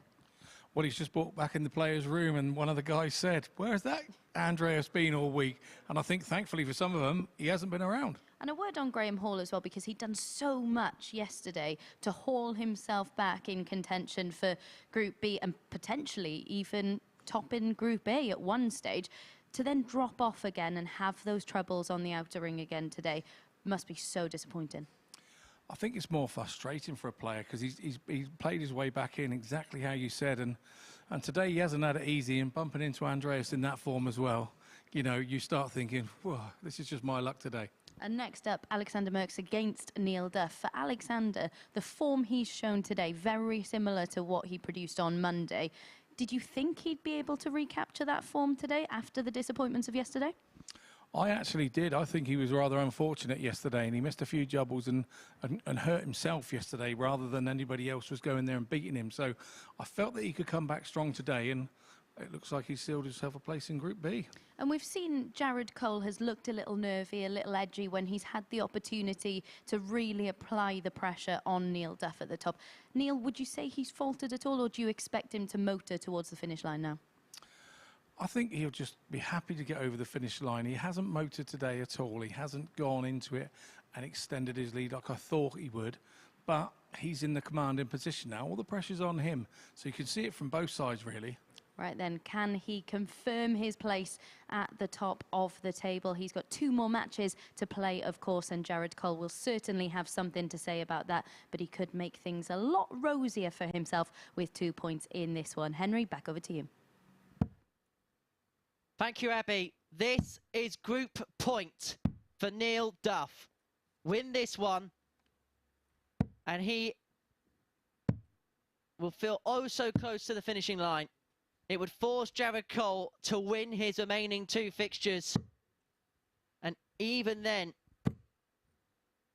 legs difference may help the Duff man. We are heading towards the serious stages of this group campaign. Game on. And for Alexander Merkx, there's still plenty to play for himself. 2 points clear in 3rd place in the table. He would go above Jared Cole in the league standings if he can get a win here. Admittedly, Cole would then have a game in hand in the next one against Keelan Kay. 140. But Neil Duff, who knows the destiny of this group is in his own hands, starts with a 140. 60. The winner of Group A will automatically progress through to Saturday night's final.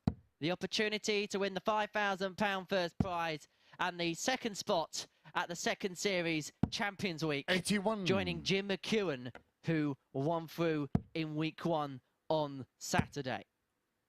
Plenty at play, plenty 60. at stake, and plenty of drama to come.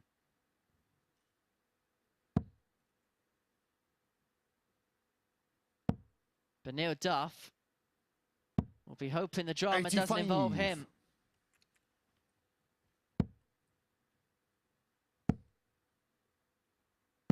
$97. Positive start to this leg, leaving 195 after 9. 95. And a ton after 12. 44. Neil, you require 100.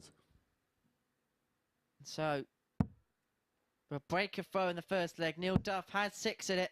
He may only need this one dart at double 90. 10, but it goes inside. And that's the worst possible time for that to happen. 60. Neil, you require 10.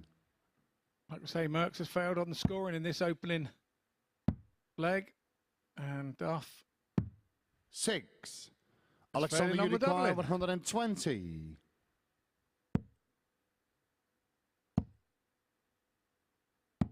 80. Neil, you require 4. To have taken that 120. So Duff back for double 2. He's high and handsome on that that's one. game short in the first leg. A lovely Neil double Duff. 1.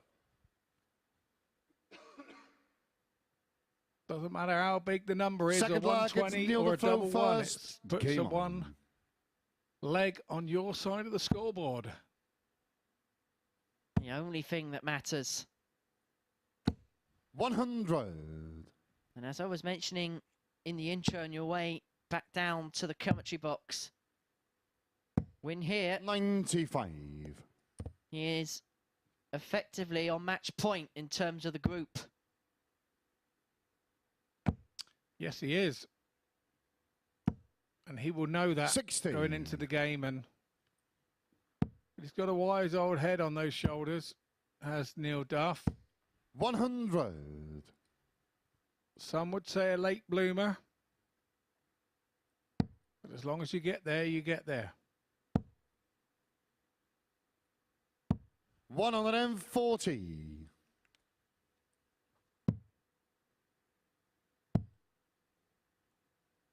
136. Superb counted again there from Merks. Something the Dutch are very good at. Here goes Duff. 139. Alexander, you require 170. 134. Neil, you require Superb 62. again. This is all action stuff. Yeah, that's came short in the What second a shot half. there from Duff. Neil Duff. Superb. Absolutely no messing about whatsoever. Third leg, it's Alexander to throw first. Clinical Game and with on. true conviction. And in next to no time at all, Neil Duff is into a 2-0 lead. But back comes Alexander the Great. 180. With an absolutely great score. 45. Now the question is, Alex, can you follow up?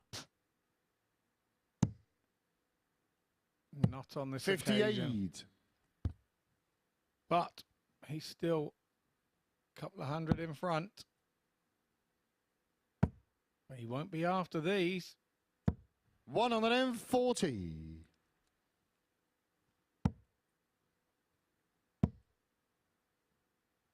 137.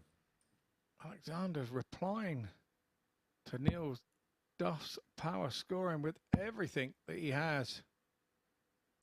140. Alexander, you require 126. He'll go 19s. Oh, no, he didn't. Because he was on the 76. I see why he didn't. 90. Clever move. Again, good thinking from the Dutchman. Duff really needs a 140 here. That's not going to happen. 100. Alexander, you require 36. So double 18 to take his first leg of this match. Yeah, that's And he game takes short it in the third comfortably. leg. Alexander Sensible there Merks. with the first dart. Doing nothing silly. Just have about one out and one in, they say down the pub. Forward And that leg was is what Neil to throw Alexander Merks first. did there. Game on. Do nothing silly.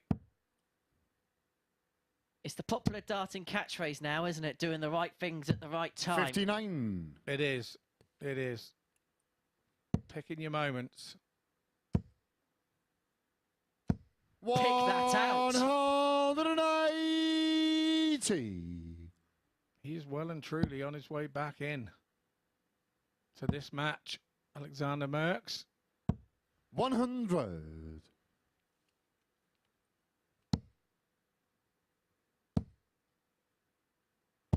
180. Hang on a minute. 180. I've come over all. I've come over all funny. So here we go. 55. Then Alexander Merks. Alexander, He's you looking at a require 9 darter. 141. Treble 20. Oh, just under. A good backup. 109. Though. 2 darts after that. 32 after 9. We are staring a 10 darter in the face here.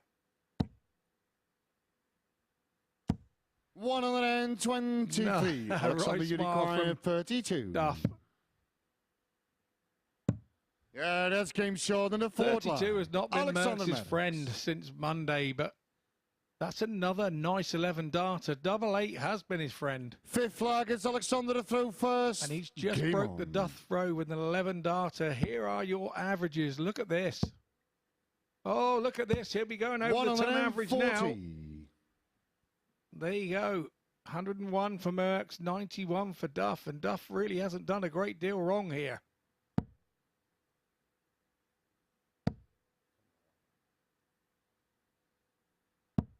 $40. Until then, commentators curse. 91.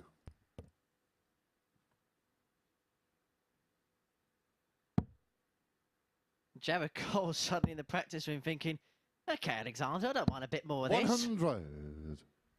Well, to be fair, I've just come through the practice room and he was laughing about how he can't hit a double to save his backside just now. So 60. yeah, you can't think like that. You're still in it.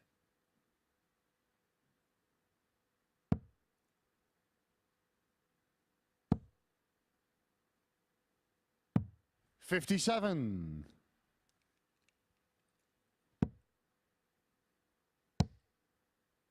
He can't miss a lipstick. 174. He's got a Dundas to leave himself on 36 after 12. Indeed. 180. Crazy great standard, this game. One out, one in. Oh, one inside, that was. 18. Neil, you require 124. This would be some way to break. Bullseye. 99. And it wasn't far away. Alexander, you require 18. He's done this all week. 2. And by and large, he's done it to great Neil, you effect, but not require on this occasion. And so 25. Duff returns for 25. Big chance. Yeah, that's game And short he in the takes fifth it. flag. Neil 18, Duff. 17 darts, I think, there for Neil Duff. In a break. 6 flag is Neil to throw first. Merks Game will be on. disappointed there. 11 dart leg to go 2-2. And then he had 18 darts and couldn't muster 95. or wrestle the leg away from Neil Duff.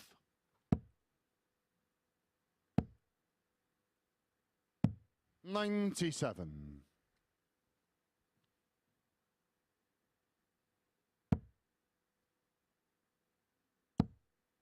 Maybe going to watch Pompey last night gave him a 100. bit of motivation. Well, he's come back in a blue shirt today, so he's, you know, 92. he's definitely got into it, I reckon. Bought a scarf at the club shop, told me this morning. 96. Told me what he paid for it, but I'm not going to insult anybody by saying how much he paid for it. 140. Isn't there a certain shop whose prices are very similar? Poundland? 68. At least it wasn't Primarni. Nothing wrong with Primarni.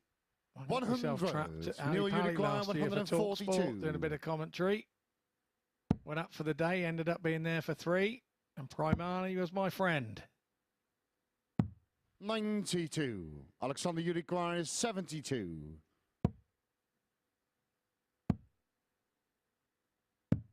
40. Neil, you require 50. For the match, and to put him on the edge of Group A success. Duff wants tops. Duff Game, gets shot, tops. and a match. Neil And the Duff. Duff man, the reigning WDF World Champion, is on the brink of progression through to Saturday night's final with a 90.2 average. Alexander Merkx, who played absolutely spectacularly in this match, had 3 maximums, but it was those 2 from 11 on the doubles which came to make pay in the end. But Neil Duff is so almost there. He can almost touch the final on Saturday night. It is within his grasp. It is within his reach now. And so Jared Cole has to beat Keelan Kay. If the Lord of the Board can master the King of the Castle, he will be the Kingmaker for Neil Duff. Find out what will happen in that crucial battle after this short break.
This is the MODUS Super Series.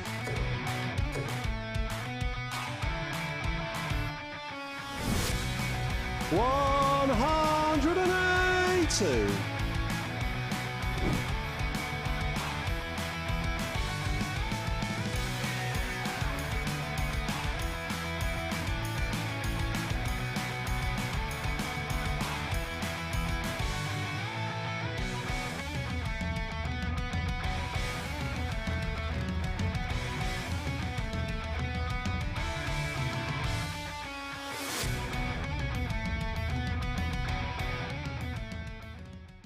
And you can visit dartshop.tv to book your free ticket to be part of the atmosphere at finals night. But back here, all eyes are on who is going to top Group A here this week. Neil Duff has just put himself in an incredibly commanding position with that 4-2 victory over Alexander Merks. What a game it was as well. A really high quality match from both players. Merks did well to get himself back into the contest with an 11 dart leg to level things at 2 apiece, having gone 6 into the 9, but trouble on double 8 soon returned for him. And from there, Duff rarely faltered. A 17 dart leg to complete a 4-2 win.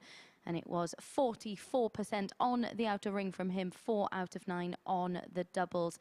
Duff doing incredibly well to move within a whisker of qualification for finals night. We can see the table there. He is now on 20 points.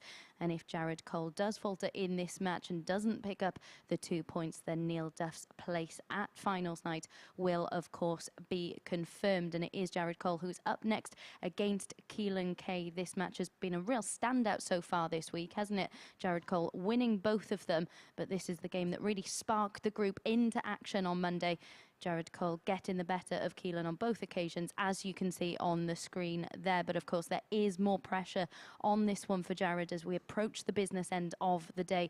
Jared's finishing, of course, has left quite a bit to be desired over the course of today's play, and it will certainly need to be better if he's to get over the line and keep the pressure on Neil Duff in Group A. So then, to get into this one, we've got 4 matches left for you today. Let's get into this one and rejoin Scott and Henry. Thank you, Abby. And so this could be it. Jared Cole has to beat Keelan Kay. Otherwise, Neil Duff is the first name into Saturday night's final here at the MODUS Super Series. The king of the castle finds himself on the brink of missing out on the first automatic opportunity. Up against the lord of the board, who could make the Super Series Duff's manor on Monday to Wednesday. And if it's like the previous 2 battles between this pair, it should be fast, it should be furious, and it should be spectacular. 93. That it will be on past meetings. 85.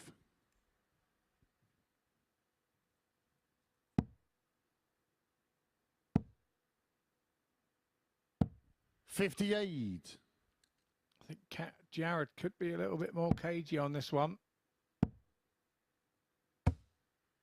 63. Just what Keelan didn't need. A Robin Hood there. So he's off to the maintenance box over on the drinks table. Bit of darts, mechanics going on. You stem.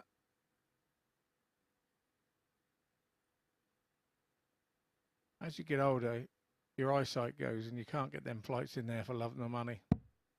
So then you get people like me who are a little bit older. I don't mind saying I'm a little bit older, and I have one set up ready to go. So I've just got to unscrew one and screw it back in.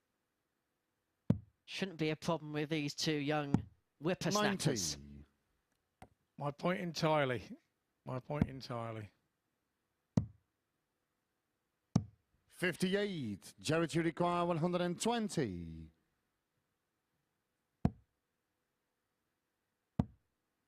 Tops. Yeah, that's game to short in climb the the first ladder round. and to take Jared the Cole. opening leg in 15.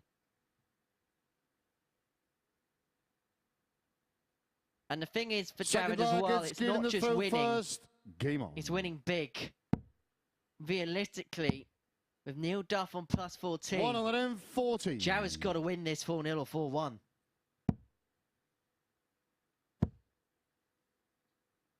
He's got his mate Keelan Kay. Keelan Kay thinking, hang on, mate, you beat me twice already this week. I'm going to have you now. And that's the scenario right here. You ain't having 2 days off.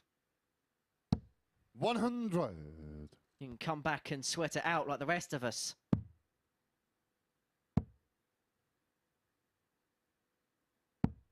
$43. Interesting to see on the week that Mace played that he said he'd forgotten how grueling it was and how taxing on your mind it was to play for the week. 91.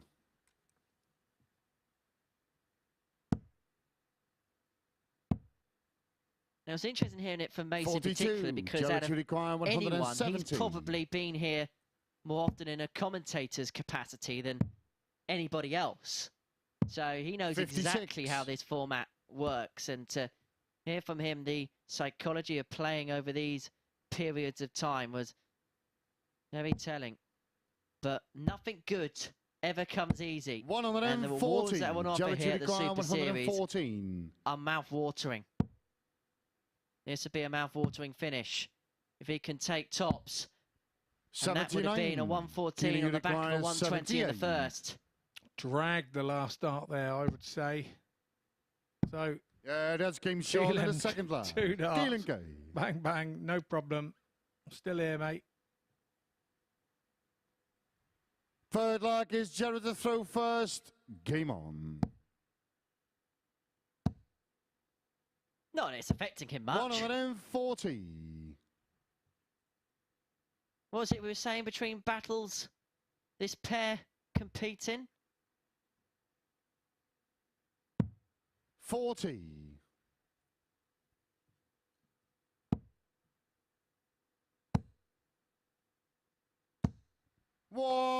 Fantastic 180 there from Cole on his own throw. Every time you're at a 180 against the darts and you don't win the leg, you feel like you've wasted the 180. You feel that you would have loved to have had that on your own throw, and that's exactly what Jared Cole has just done there. 65.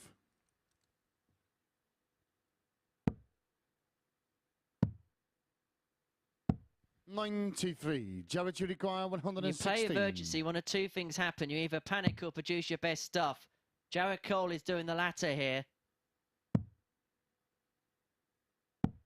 92. And this game is going at a rate of knots. This is a great watch.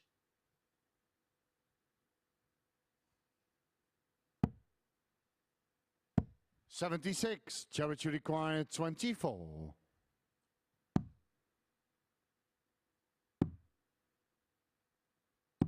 Yeah, that's game short. Incoming double six Jared Cole. for Jared Cole to take a 2-1 lead, but at the moment, Forward leg is Keelan the with throw the darts. first. Game on.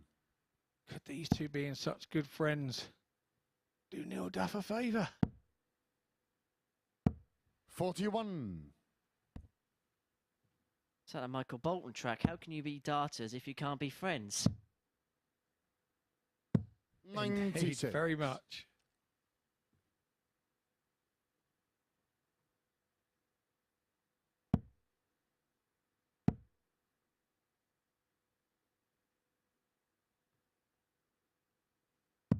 $44.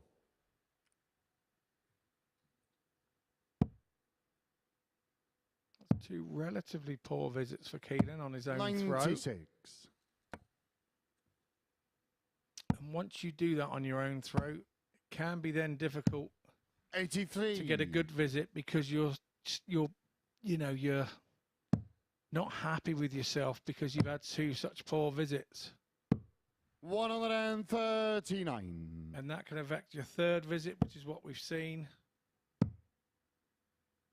96. Jared, you require 170. Good recovery there, but the darts are well and truly turned by Jared Cole. 60 in front plus 60. these, so he's 120 and a bit in front. You would think a double treble visit is desperately needed here 60. for Keelan, and Charity he hasn't require got it. 110. Treble 18. Double 18. 74. He didn't really go with that with a lot of conviction, knowing that Keelan was back on 177. He almost played 51. not to miss on Charity the inside require wire. 36. Caused him all the problems with the double 9. Now he's got to go double 9. Yeah, that's And he game hits short it. in the fourth leg. Jared Whereas Cole. previously he's been splitting that with the 2. But he Going- hasn't so much today, though, has he? Fifth leg is Well, Jared to to be throw fair, first. Keelan was Game there on. on the 1-2-6, and I think that's respect because he felt that Keelan would get it if Keelan got back, so he had to go for the double 9. There was no question 100. that he had to do it that way, and the young man got it right on that occasion. 140. Good start from Keelan there. To go back at the ton from Jared. 100. Jared's gone ton. You'd always be happy with that on your own throw. It makes somebody else have to do 140. something special, like 140 to get in front, which is exactly what Keelan Kay has done. 100. Haven't had a trebleless visit in this leg yet.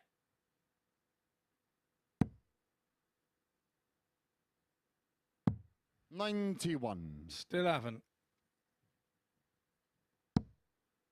We still won't. What a leg this is. What a match this is. 127. Keelan, you require 130. That was almost a clever dart there from Jared Cole. He was going for the 25. 105. Oh. Jared, you require 74. You just can't take your eyes off this, can you? It's fast, it's furious. And it could be over if Cole takes his tops. 34. Keelan, you require 25. Sat there on 25 after 12, and he's already had one dart at it. Super leg from Keelan Kay. Can he finish it off? 13. Jared, you require That could be 40. a big dart for Jared Cole because he had to win and win big. And tops is for 4-1. One left. Game, shot, And a into the match. bed Jared it goes. Cole. And so Jared Cole will set up a showdown with Neil Duff for top honours in Group A, courtesy of a 4-1 victory with a 91.48 average. The solitary maximum in the match, 4 out of 13 on the doubles, 30.377 checkout percentage, 4 out of 13, including that 120, which really was a highlight. Really good game, really watchable match, but it's Jared Cole who came out with top honours. Coming up after this short break is Alexander Merks against Andreas Toft-Jørgensen, a win for Alexander, and he is third.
So then the battle between Jared Cole and Neil Duff to qualify for finals night and top Group A will go down to our final match of today's session. That, of course, coming after Jared Cole's victory in that one over Keelan Kay for the third time this week.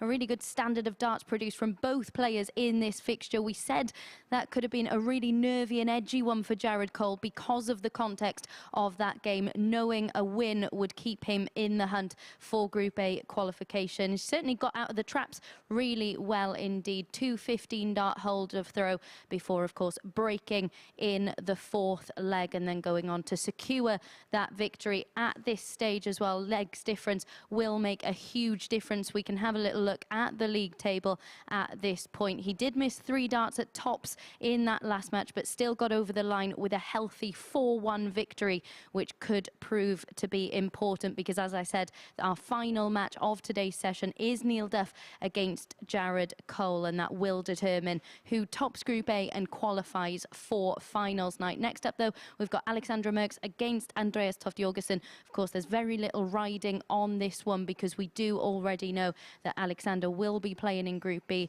and Andreas will be in Group C for the remainder of this week. As we can see there, Alexander getting the better of Andreas with a 4-1 victory in that first match of the week, the first meeting, sorry, of the week. And then Alexander again, he's just missed darts. Of course, he missed plenty of darts at double during yesterday's session, and then yesterday Andreas was able to get the better of him with that 4-3 victory. But as we know, Alexander's finishing has been much better throughout the course of today's session. So then to see who comes out on top in this one, let's rejoin our commentary team.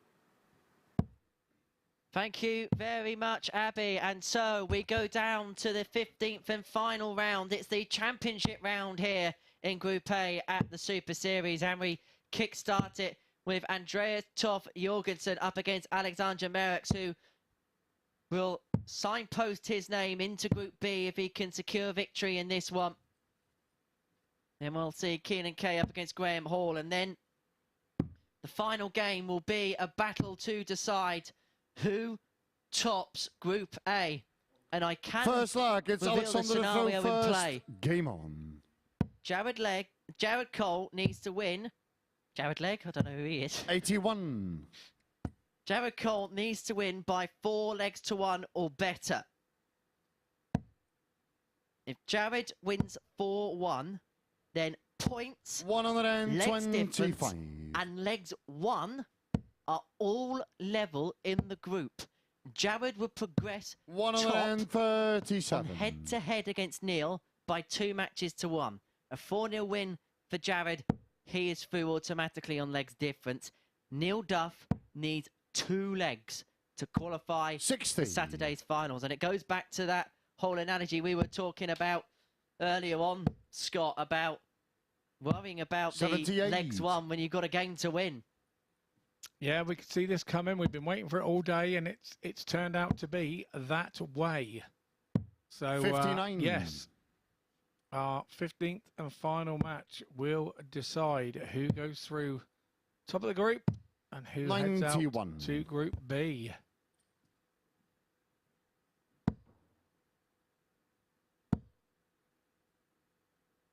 $100. Alexander, you require 114.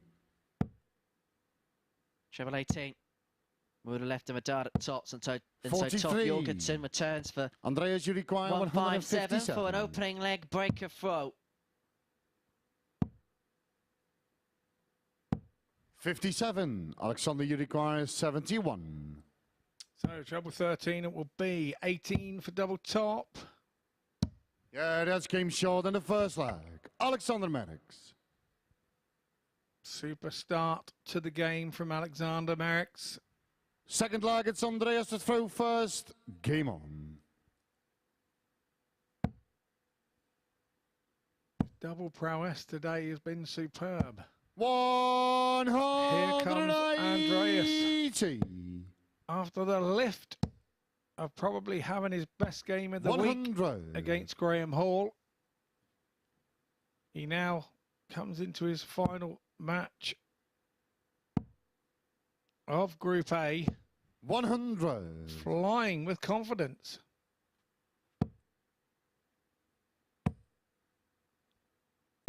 And these are games of the players. 60. These next two are going to be the ones where the players relaxing a little bit.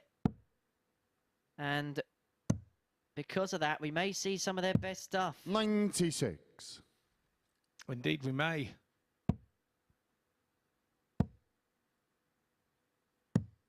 $32. Andreas, you require 125. Drift there for Alexander the Great.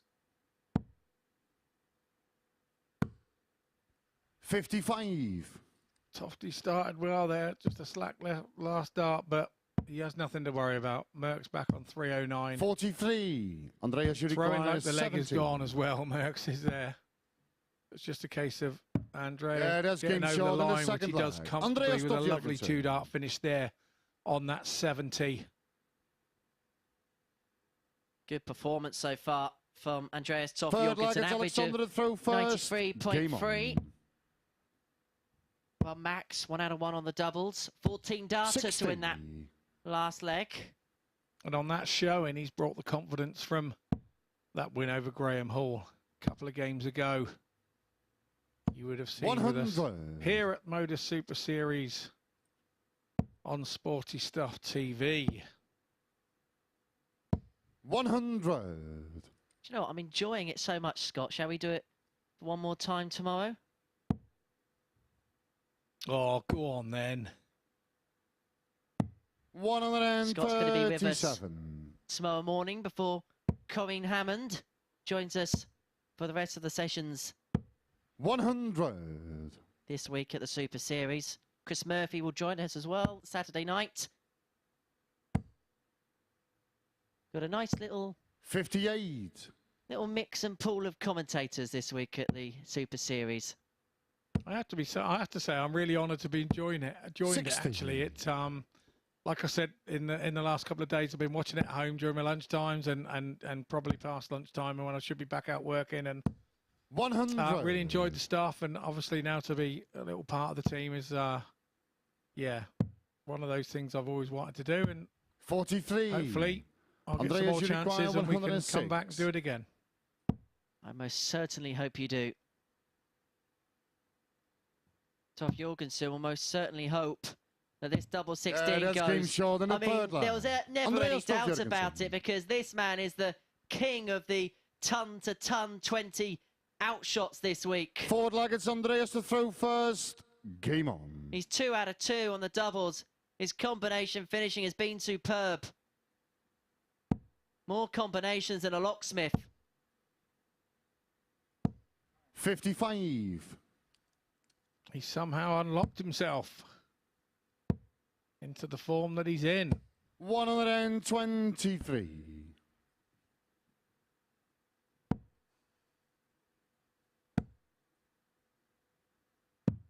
44.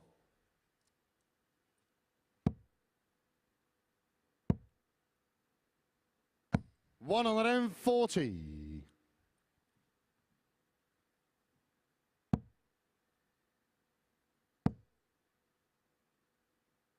98. Alexander here is threatening the break back.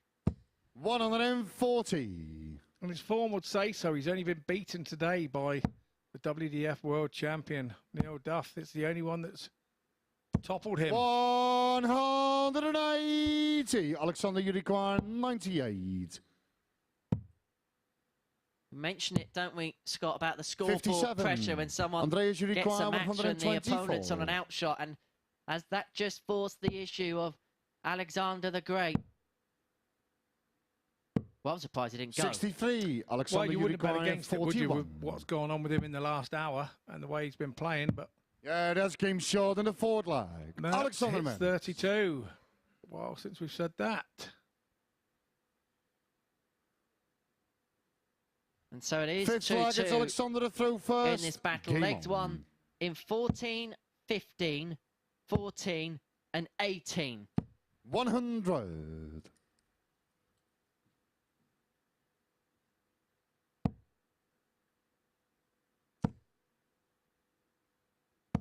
180. 100. Tofty still trying to throw the kitchen sink at him in this one. Prolific on the treble 20. 100.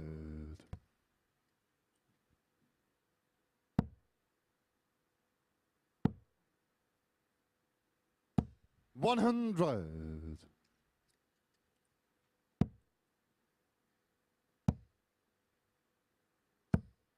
45.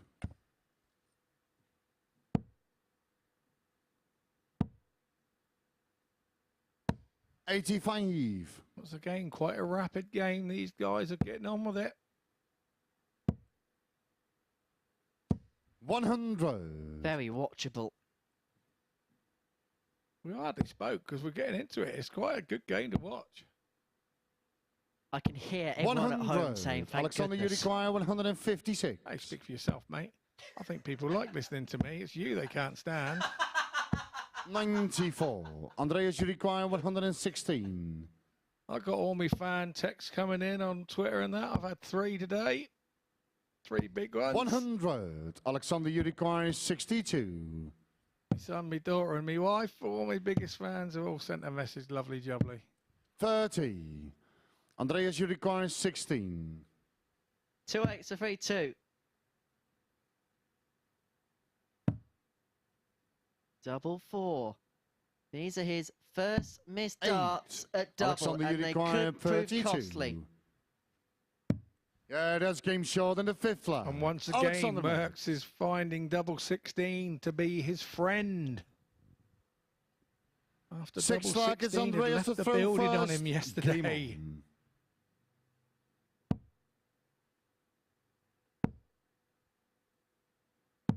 91. Now the pressure all on Toft-Jørgensen to hold his throw. And of course, Merks is thinking 140. he's in happy street here. He doesn't have to worry about winning this leg. He's got the darts in the last and he will back himself to hold 42. that throw. So this one, he will just relax and try and pick his way through 86. and keep Toft-Jørgensen under enough pressure to prevent him holding his throw. And if you look, 41. that seems to be the way that it's happening. And if Alexander can hold throw here, it would mean the next game would be a dead 85. rubber because Graham Hall cannot finish third up against Keelan Kay. So we would see both of them in Group C tomorrow and 59. Friday morning alongside Andreas Toft-Jørgensen. But both Kay and Hall would like to finish with a win to set them up to put them 140. into either Boot B or C off the back of a bit of a confidence spin. 43. Alexander, you require 50. For the match. And to end Group A Game, with a win. shot, and a match. And Alexander Merkx gets the better of Andreas Toft-Jørgensen by 4 legs to 2. And he will head into Group B on Thursday and Friday evening, buoyed with confidence, an 84.85 average. And have a look at that. 4 out of 5 on the doubles, an 80% checkout ratio for Andreas Toft-Jørgensen. He only missed 3 darts at double in the match, and they were in the same visit, and a high checkout there of 106. We'll see him tomorrow and Friday morning. We're also going to see Keelan Kay and Graham Hall tomorrow and Friday morning, but they play one more time in Group A. That's coming up next.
Welcome back to the MODUS Super Series here at the Live Lounge in Portsmouth, where Alexander Merks has just rounded off his Group A campaign with a 4-2 victory.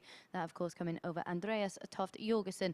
And we know, of course, that Alexander will be competing in Group B for the remainder of the week, and Andreas will be in Group C. Very little riding on that match, but it will be a huge confidence boost going into the remainder of the week, especially as Alexander seems to have refound that clinical edge that we saw from him at the start of the week, winning 3 of his 4 legs on double 16, a double that we know he is usually so clinical on, but it did, of course, desert him at times yesterday. We'll take a little look at the league table with 2 more games remaining. Of course, there's very little riding on our next match, but a reminder that our final game of the day is Jared Cole against Neil Duff. And if Jared Cole can get a victory, either 4-0 or 4-1, he will top Group A. If Neil Duff gets 2 legs on the board, it will be he who progresses through from Group A to finals night. But our penultimate game of this session is Keelan Kay up against Graham Hall. Graham Hall,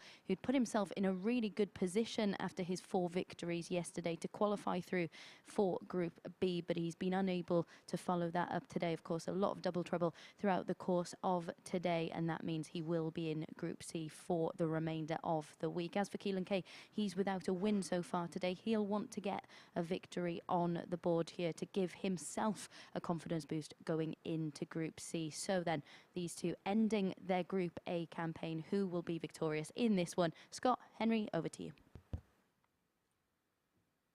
Thank you very much, Abby. Yes, for this pair, it is about making sure they finish their Group A campaign on the best possible note. Graham Hall now knows he cannot overtake Alexander Merkx into 3rd place up against Keelan Kay, who will be looking to finish his Group A campaign ahead of a stint on Thursday and Friday morning in the best possible form, in the best possible vein. First leg, it's Keelan to throw first. Game on. And so, lads, just go out, enjoy it, and show us your best stuff. 55. No truer comment. That is exactly what they need to do. That just it's a situation where they can just let their hair down, 140. pull up their big girl pants and get on with it. That's what they need to do. Not think about anything.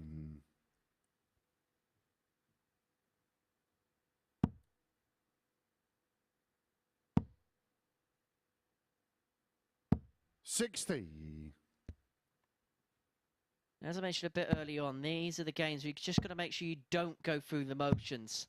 44.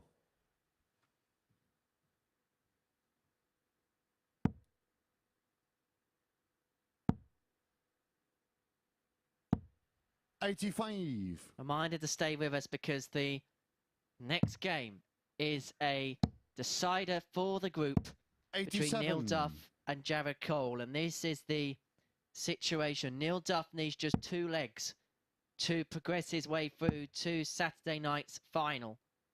Jared Cole needs to win 4-1 or better. A 4-1 victory would mean that they're level on every single metric apart from head-to-heads, where it'd be 2-1 in Cole's favour over the course of the week.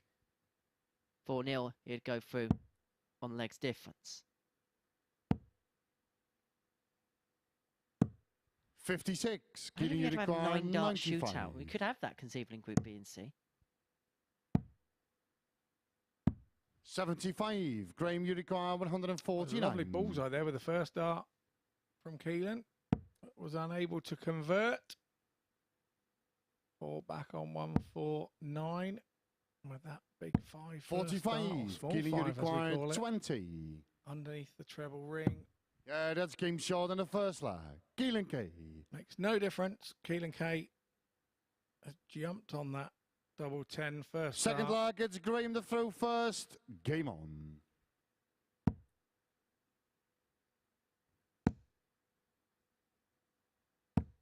100.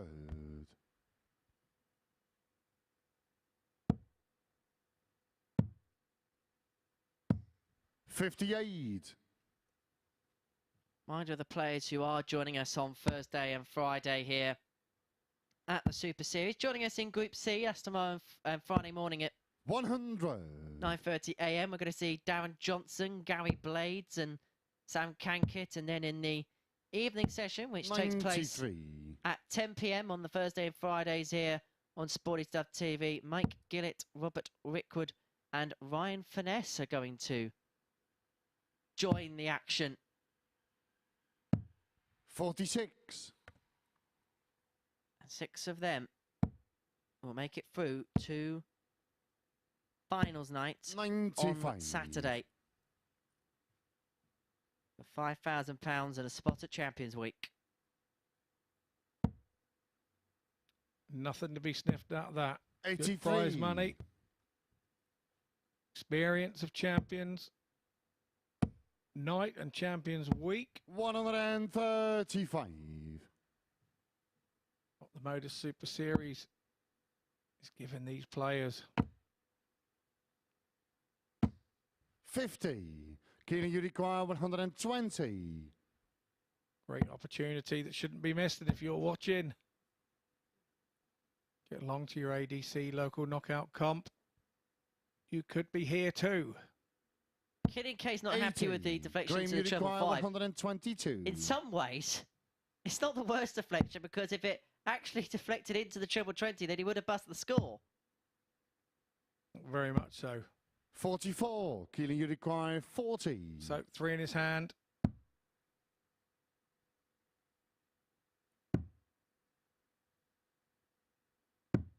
$20. And once Graham, again, you that's been require Keelan Kay's 78. Achilles heel. 3 darts in hand. He doesn't always convert. 1 dart at tops. 38. And I had Keelan, to you say, I require thought that 20. was going. So a reprieve here for Kay. Yeah, that's game short than a And second that's a flag. much more Keelan positive Kay. throw. He's still nodding his head. He's hit the double and he's still Third not leg, happy. it's Keelan to throw first. Game on. It is a break of throw and a 2-0 lead for the Lord of the board. 100. Come on, Keelan, my young fruit. You've got to keep thinking forward, not backwards. Once you've thrown them, you can't do anything about it. 140.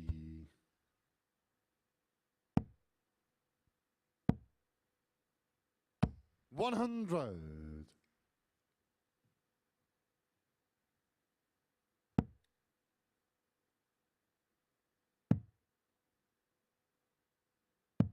83. A little bit drifty to the left there from Graham Hall. Recovered nicely, 82. as did Keelan Kay there. Treble 19 coming to the rescue.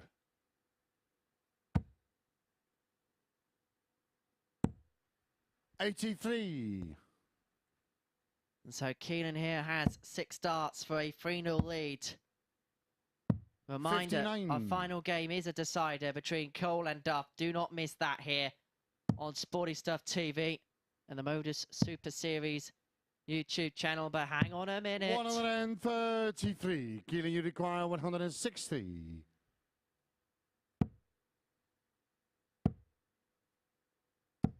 56. Graham, you require 62. Double 10 incoming. 12. Back to his tops, which he That's prefers. game short in the third leg. And Graham nails Hall. it to take leg 3. No messing about from Graham Hall. Forward leg, it's Graham the throw first. Expected it to go, Game on. really, didn't you? Like we did in the last leg. Now for all Keelan Kay's huffing and puffing. Graham Hall. 140. Good start. He tries to make it level pegging, but Keelan is back in there. 100. I like that first start again. One underneath. From the angle that he throws, he stands over to the right on the oche, and that one underneath just causes him all sorts of problems. 140. That one causes him no problem at all because it just opens up the bed. 180.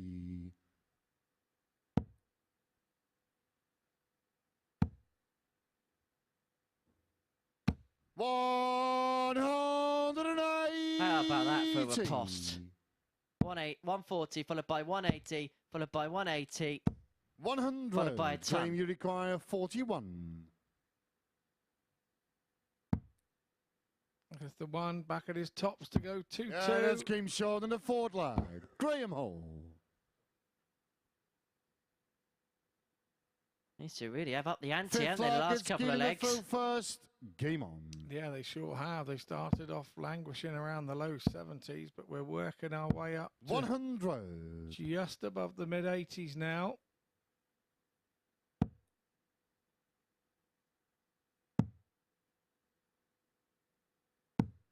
$58.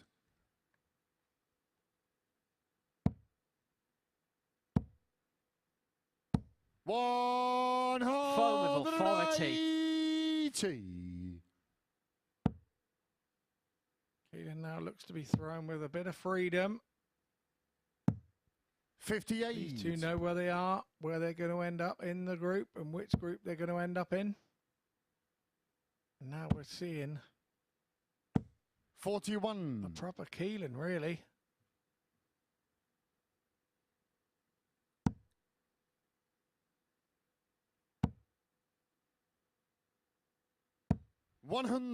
His nickname reminds me of that hymn. Darts then, wherever you may be. I am the lord of the board, said he. Indeed. 60. I'm sure he'll be back in church on Sunday. He's in the church in the minute. Well, this is Church of Darts. 121. Keelan, you require 120. Tots for Shanghai. 100. Graham, you require 164. Flight.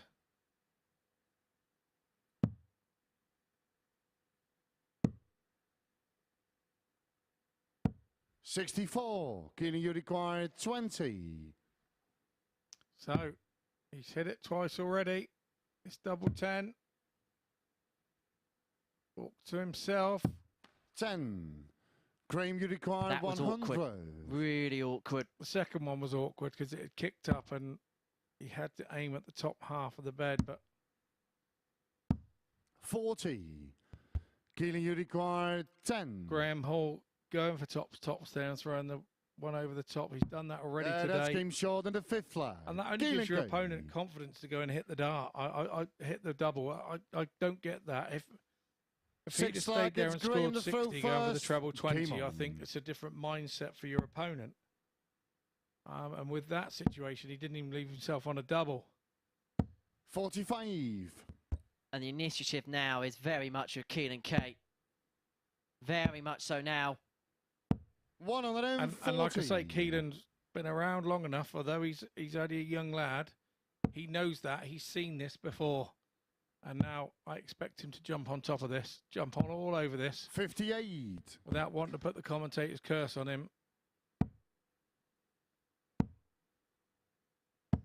45. About putting the commentator's curse on him. Oh, I should have just kept me gob shut, shouldn't I?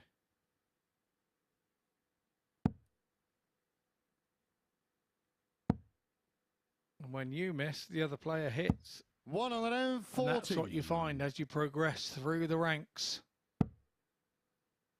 Up to the Pro Tours, the World Championships, the TV games. When you miss, just with one throw, the other man steps in. Graham Hall has turned the throw back around in this one. 58. 100 or 140. There's the problem dart. 96. Good recovery. Hasn't left a shot.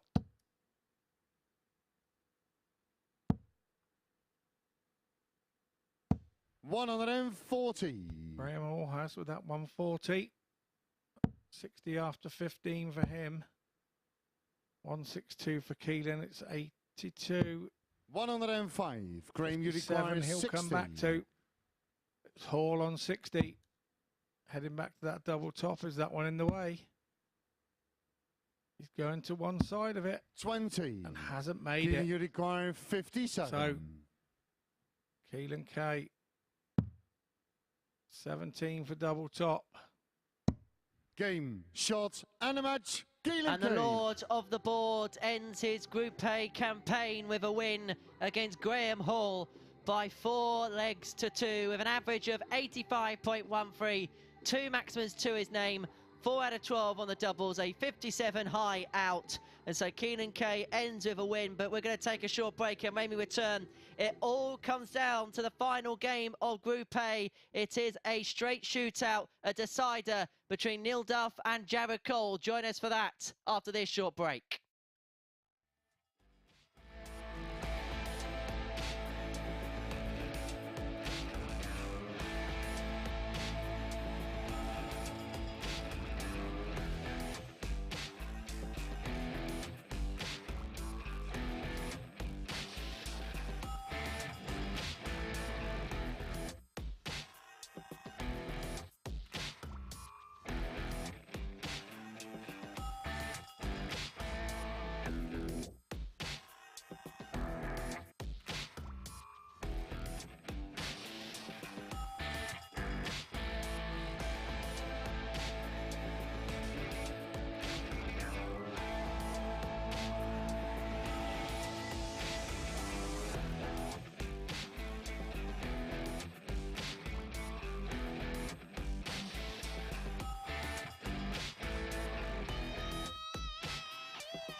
Welcome back to the live lounge here in Portsmouth, where Keelan Kay has just rounded off his Group A campaign with a 4-2 victory.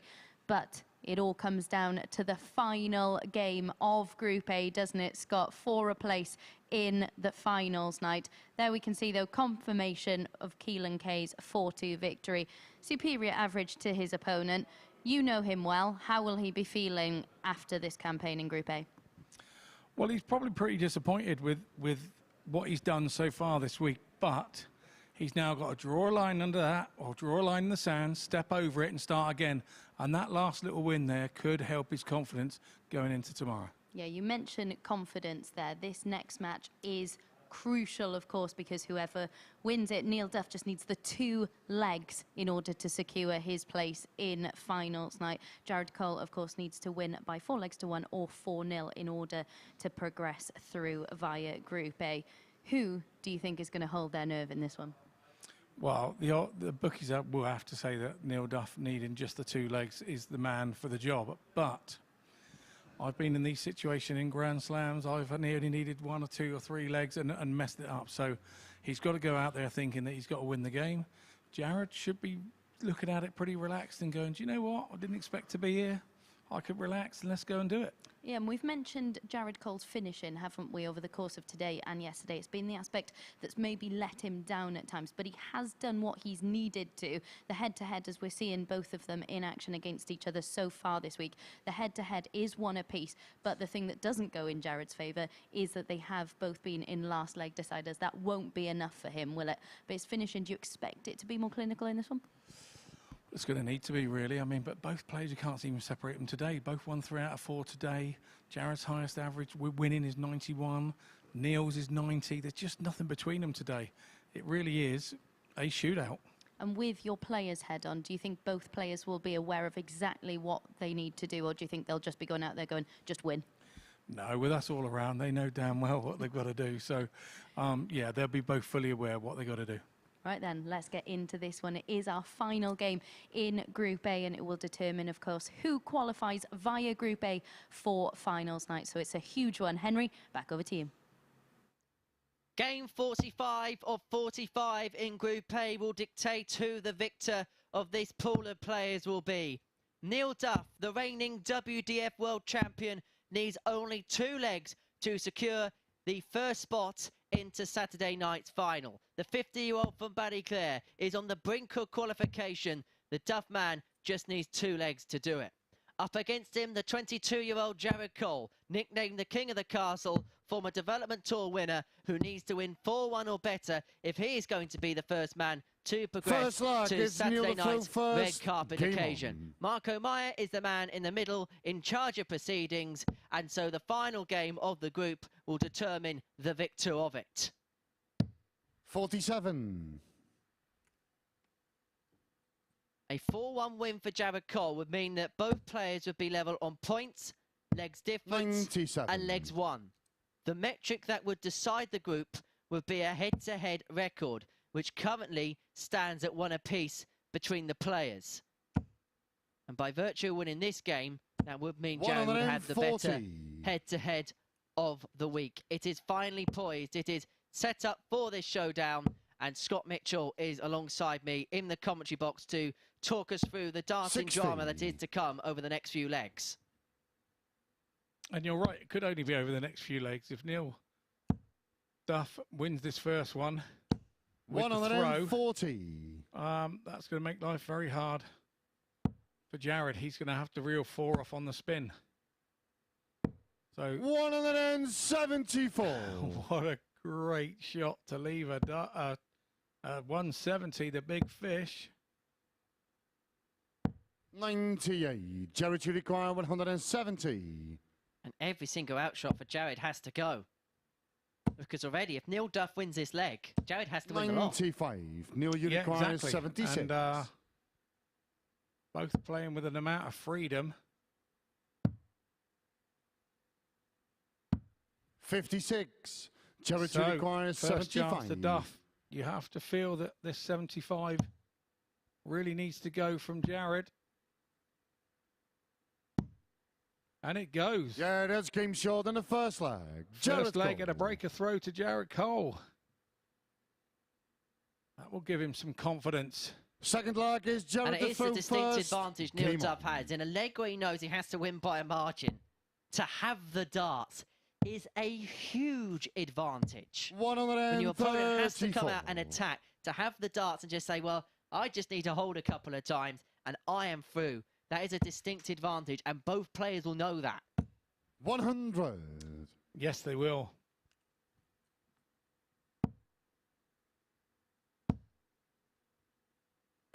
Jared flowing very fluently. That's easy for me to say with a mouthful of peanuts. 85. Running a set of teeth in for a Shire horse, I think. 85. Big last up.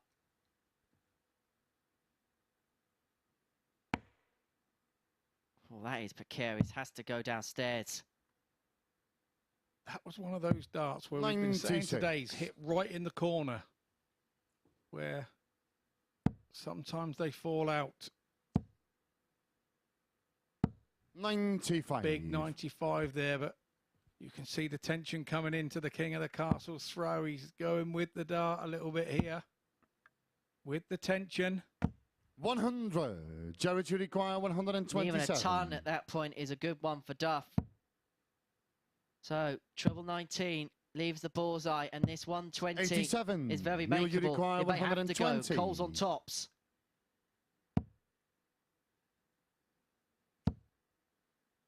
Not to be this time. 100. So Cole Jared, you require 40. heads back. Double top. Has to be positive. Yeah, that's game short in the second leg. And it's Jared Cole. to Jared Cole. He's come out the tracks flying. The biggest game of the week so far is Third leg producing is some of the Neil best darts of the game week so on. far. The averages are as follows. Neil Duff 2-0 down, averaging 96.2. Jared Cole 100. 93.94. And then you look at the double statistics. 2 out of 4. Neil Duff's had 1 dart at double on the back of a 120 combination. And that would be very critical to say that that's a bad dart or a mistake. That really would. So 45. as the game goes on now, it's who's going to feel it the most.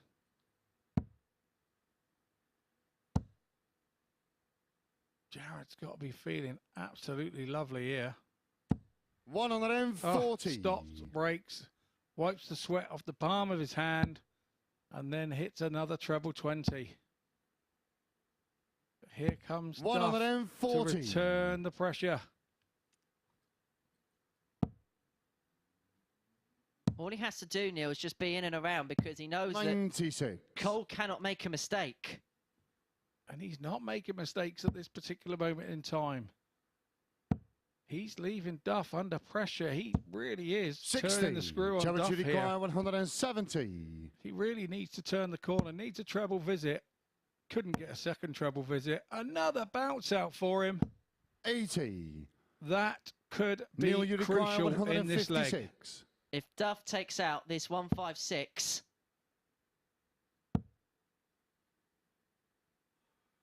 After the first one, I think he got a little excited. I think he thought it was going to 90. go. I think Jared thought it was going to go. I think we all thought potentially it could go. And so 80. double 10. Neil, you require 76. It's the first real blemish on the doubles for Cole, and Duff returns for 76. 2 darts at double 8. Yeah, and the Duff man is a leg away for qualification. Jared Cole has to win the next 2 legs. Otherwise, it is going to be the reigning WDF World Champion that seals the first spot in Saturday night's final.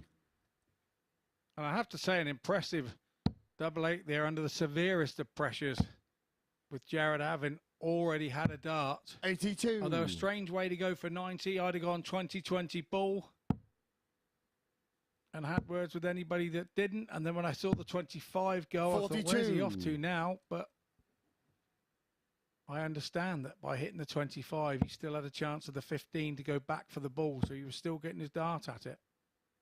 However, the argument would be the 20 is a bigger segment than the 25. That would be what some would say. And the double 15, if you had 2 darts in your hand, would have been a handy double to go out next door to double 10. So,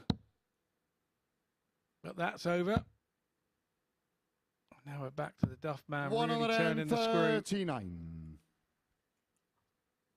He's on the edge. Jared needs a 140. There's no doubt about that.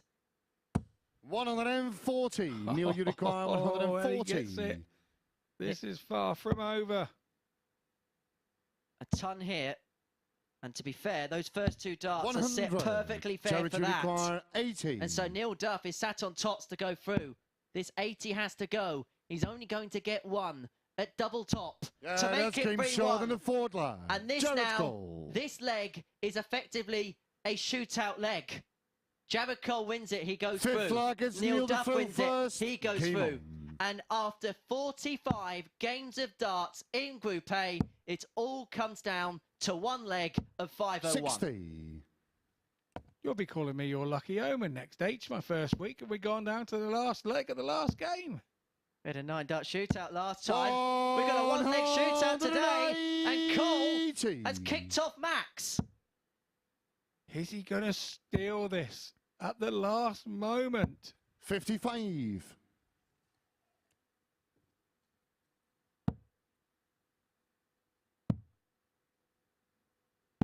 57. Even Dick Turpin wore a mask. He hasn't backed that 180 up, though. Just needed a tidy little ton. Would have made the whole game look different. The whole leg look different. 85.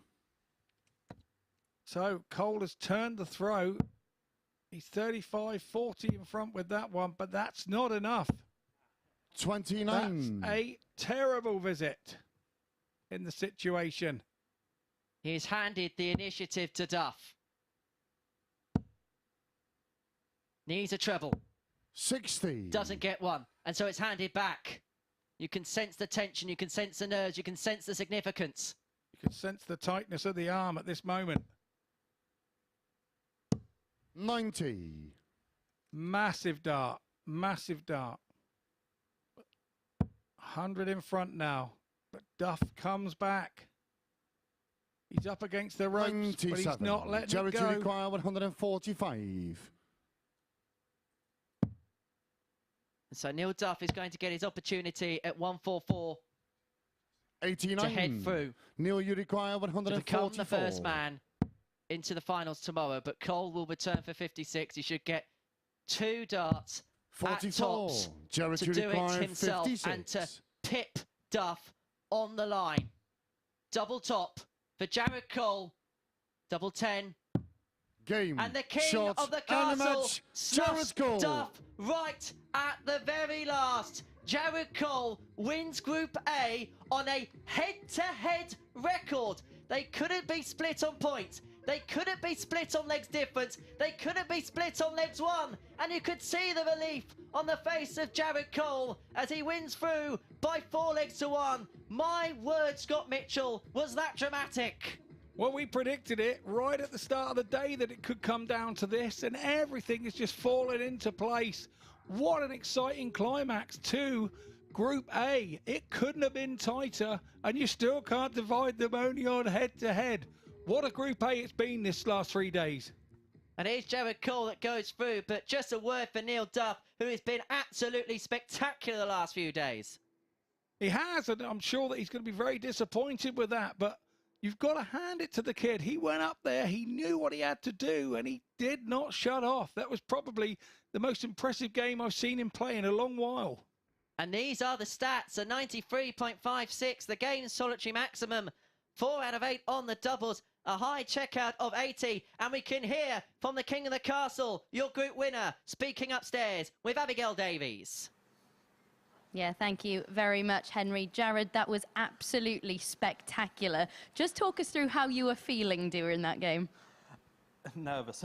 I won't lie. I mean, I knew it was a do-or-die situation. I knew I had to win. I had to win big. I weren't 100% sure on the scenario, so I was sort of working out. I knew if it was 4-1, it would be very, very close. So, yeah. And there were plenty of times today where you've needed to rely on your scoring because you're finishing at times, just like yesterday. Left a little bit to be desired, I think it's fair to say. But going into that last match, knowing that they had to be so accurate, how did you manage to keep it together? I couldn't tell you. I was a bit lost for words, a bit stuck for the situation. It was a bit of a crazy one. Obviously, I was chasing him all day, and I knew I had to sort of perform big in the last couple of games. So to get through it, wow. And that 80 checkout in particular must have felt really incredible up there. It was a massive checkout for me. Obviously, the leg before, I missed the dart at double 10 to go 3-0 up, and I thought that was my chance, and it almost, in a sense, made me relax. And obviously, next leg, hold a throw, and it's do or die. So. And you said you weren't overly sure of the scenario. If Neil Duff had got one more leg, that would have, of course, sent him through. So that last leg was do or die for you. Is that how it felt? So I knew that he needed 2 legs. I weren't sure on the situation if I got a 4-1 victory. So I weren't 100% sure what the situation really was. But I knew I couldn't let him get to 2. And so, the 80 checkout at 2-1 was absolutely pivotal. So. And the mental strength that you had to show in that last match, how much does that teach you about yourself? Well, it's been lacking for a little while, so it's really nice to come through one of these situations and feel like I sort of made the moment happen and was in control of it. Obviously, it was my own darts that got me to this position, so I'm very happy. So. And another finals night for you. Are you the type of player who benefits from having those 2 days off? It's hard to say. I mean, we'll wait and see, obviously. I'll let you know on Saturday after the event, but I'm very happy to be through, so bring it on, I guess. Indeed, bring it on. We will, of course, be returning with Group C action from 9:30 tomorrow morning to see who will be joining this man in finals night on Saturday. We'll see you at 9:30 tomorrow. The MODUS Super Series, brought to you in association with Bet365, Betfair, Betfred, Coral, Labrooks, Paddy Power, Unibet and William Hill.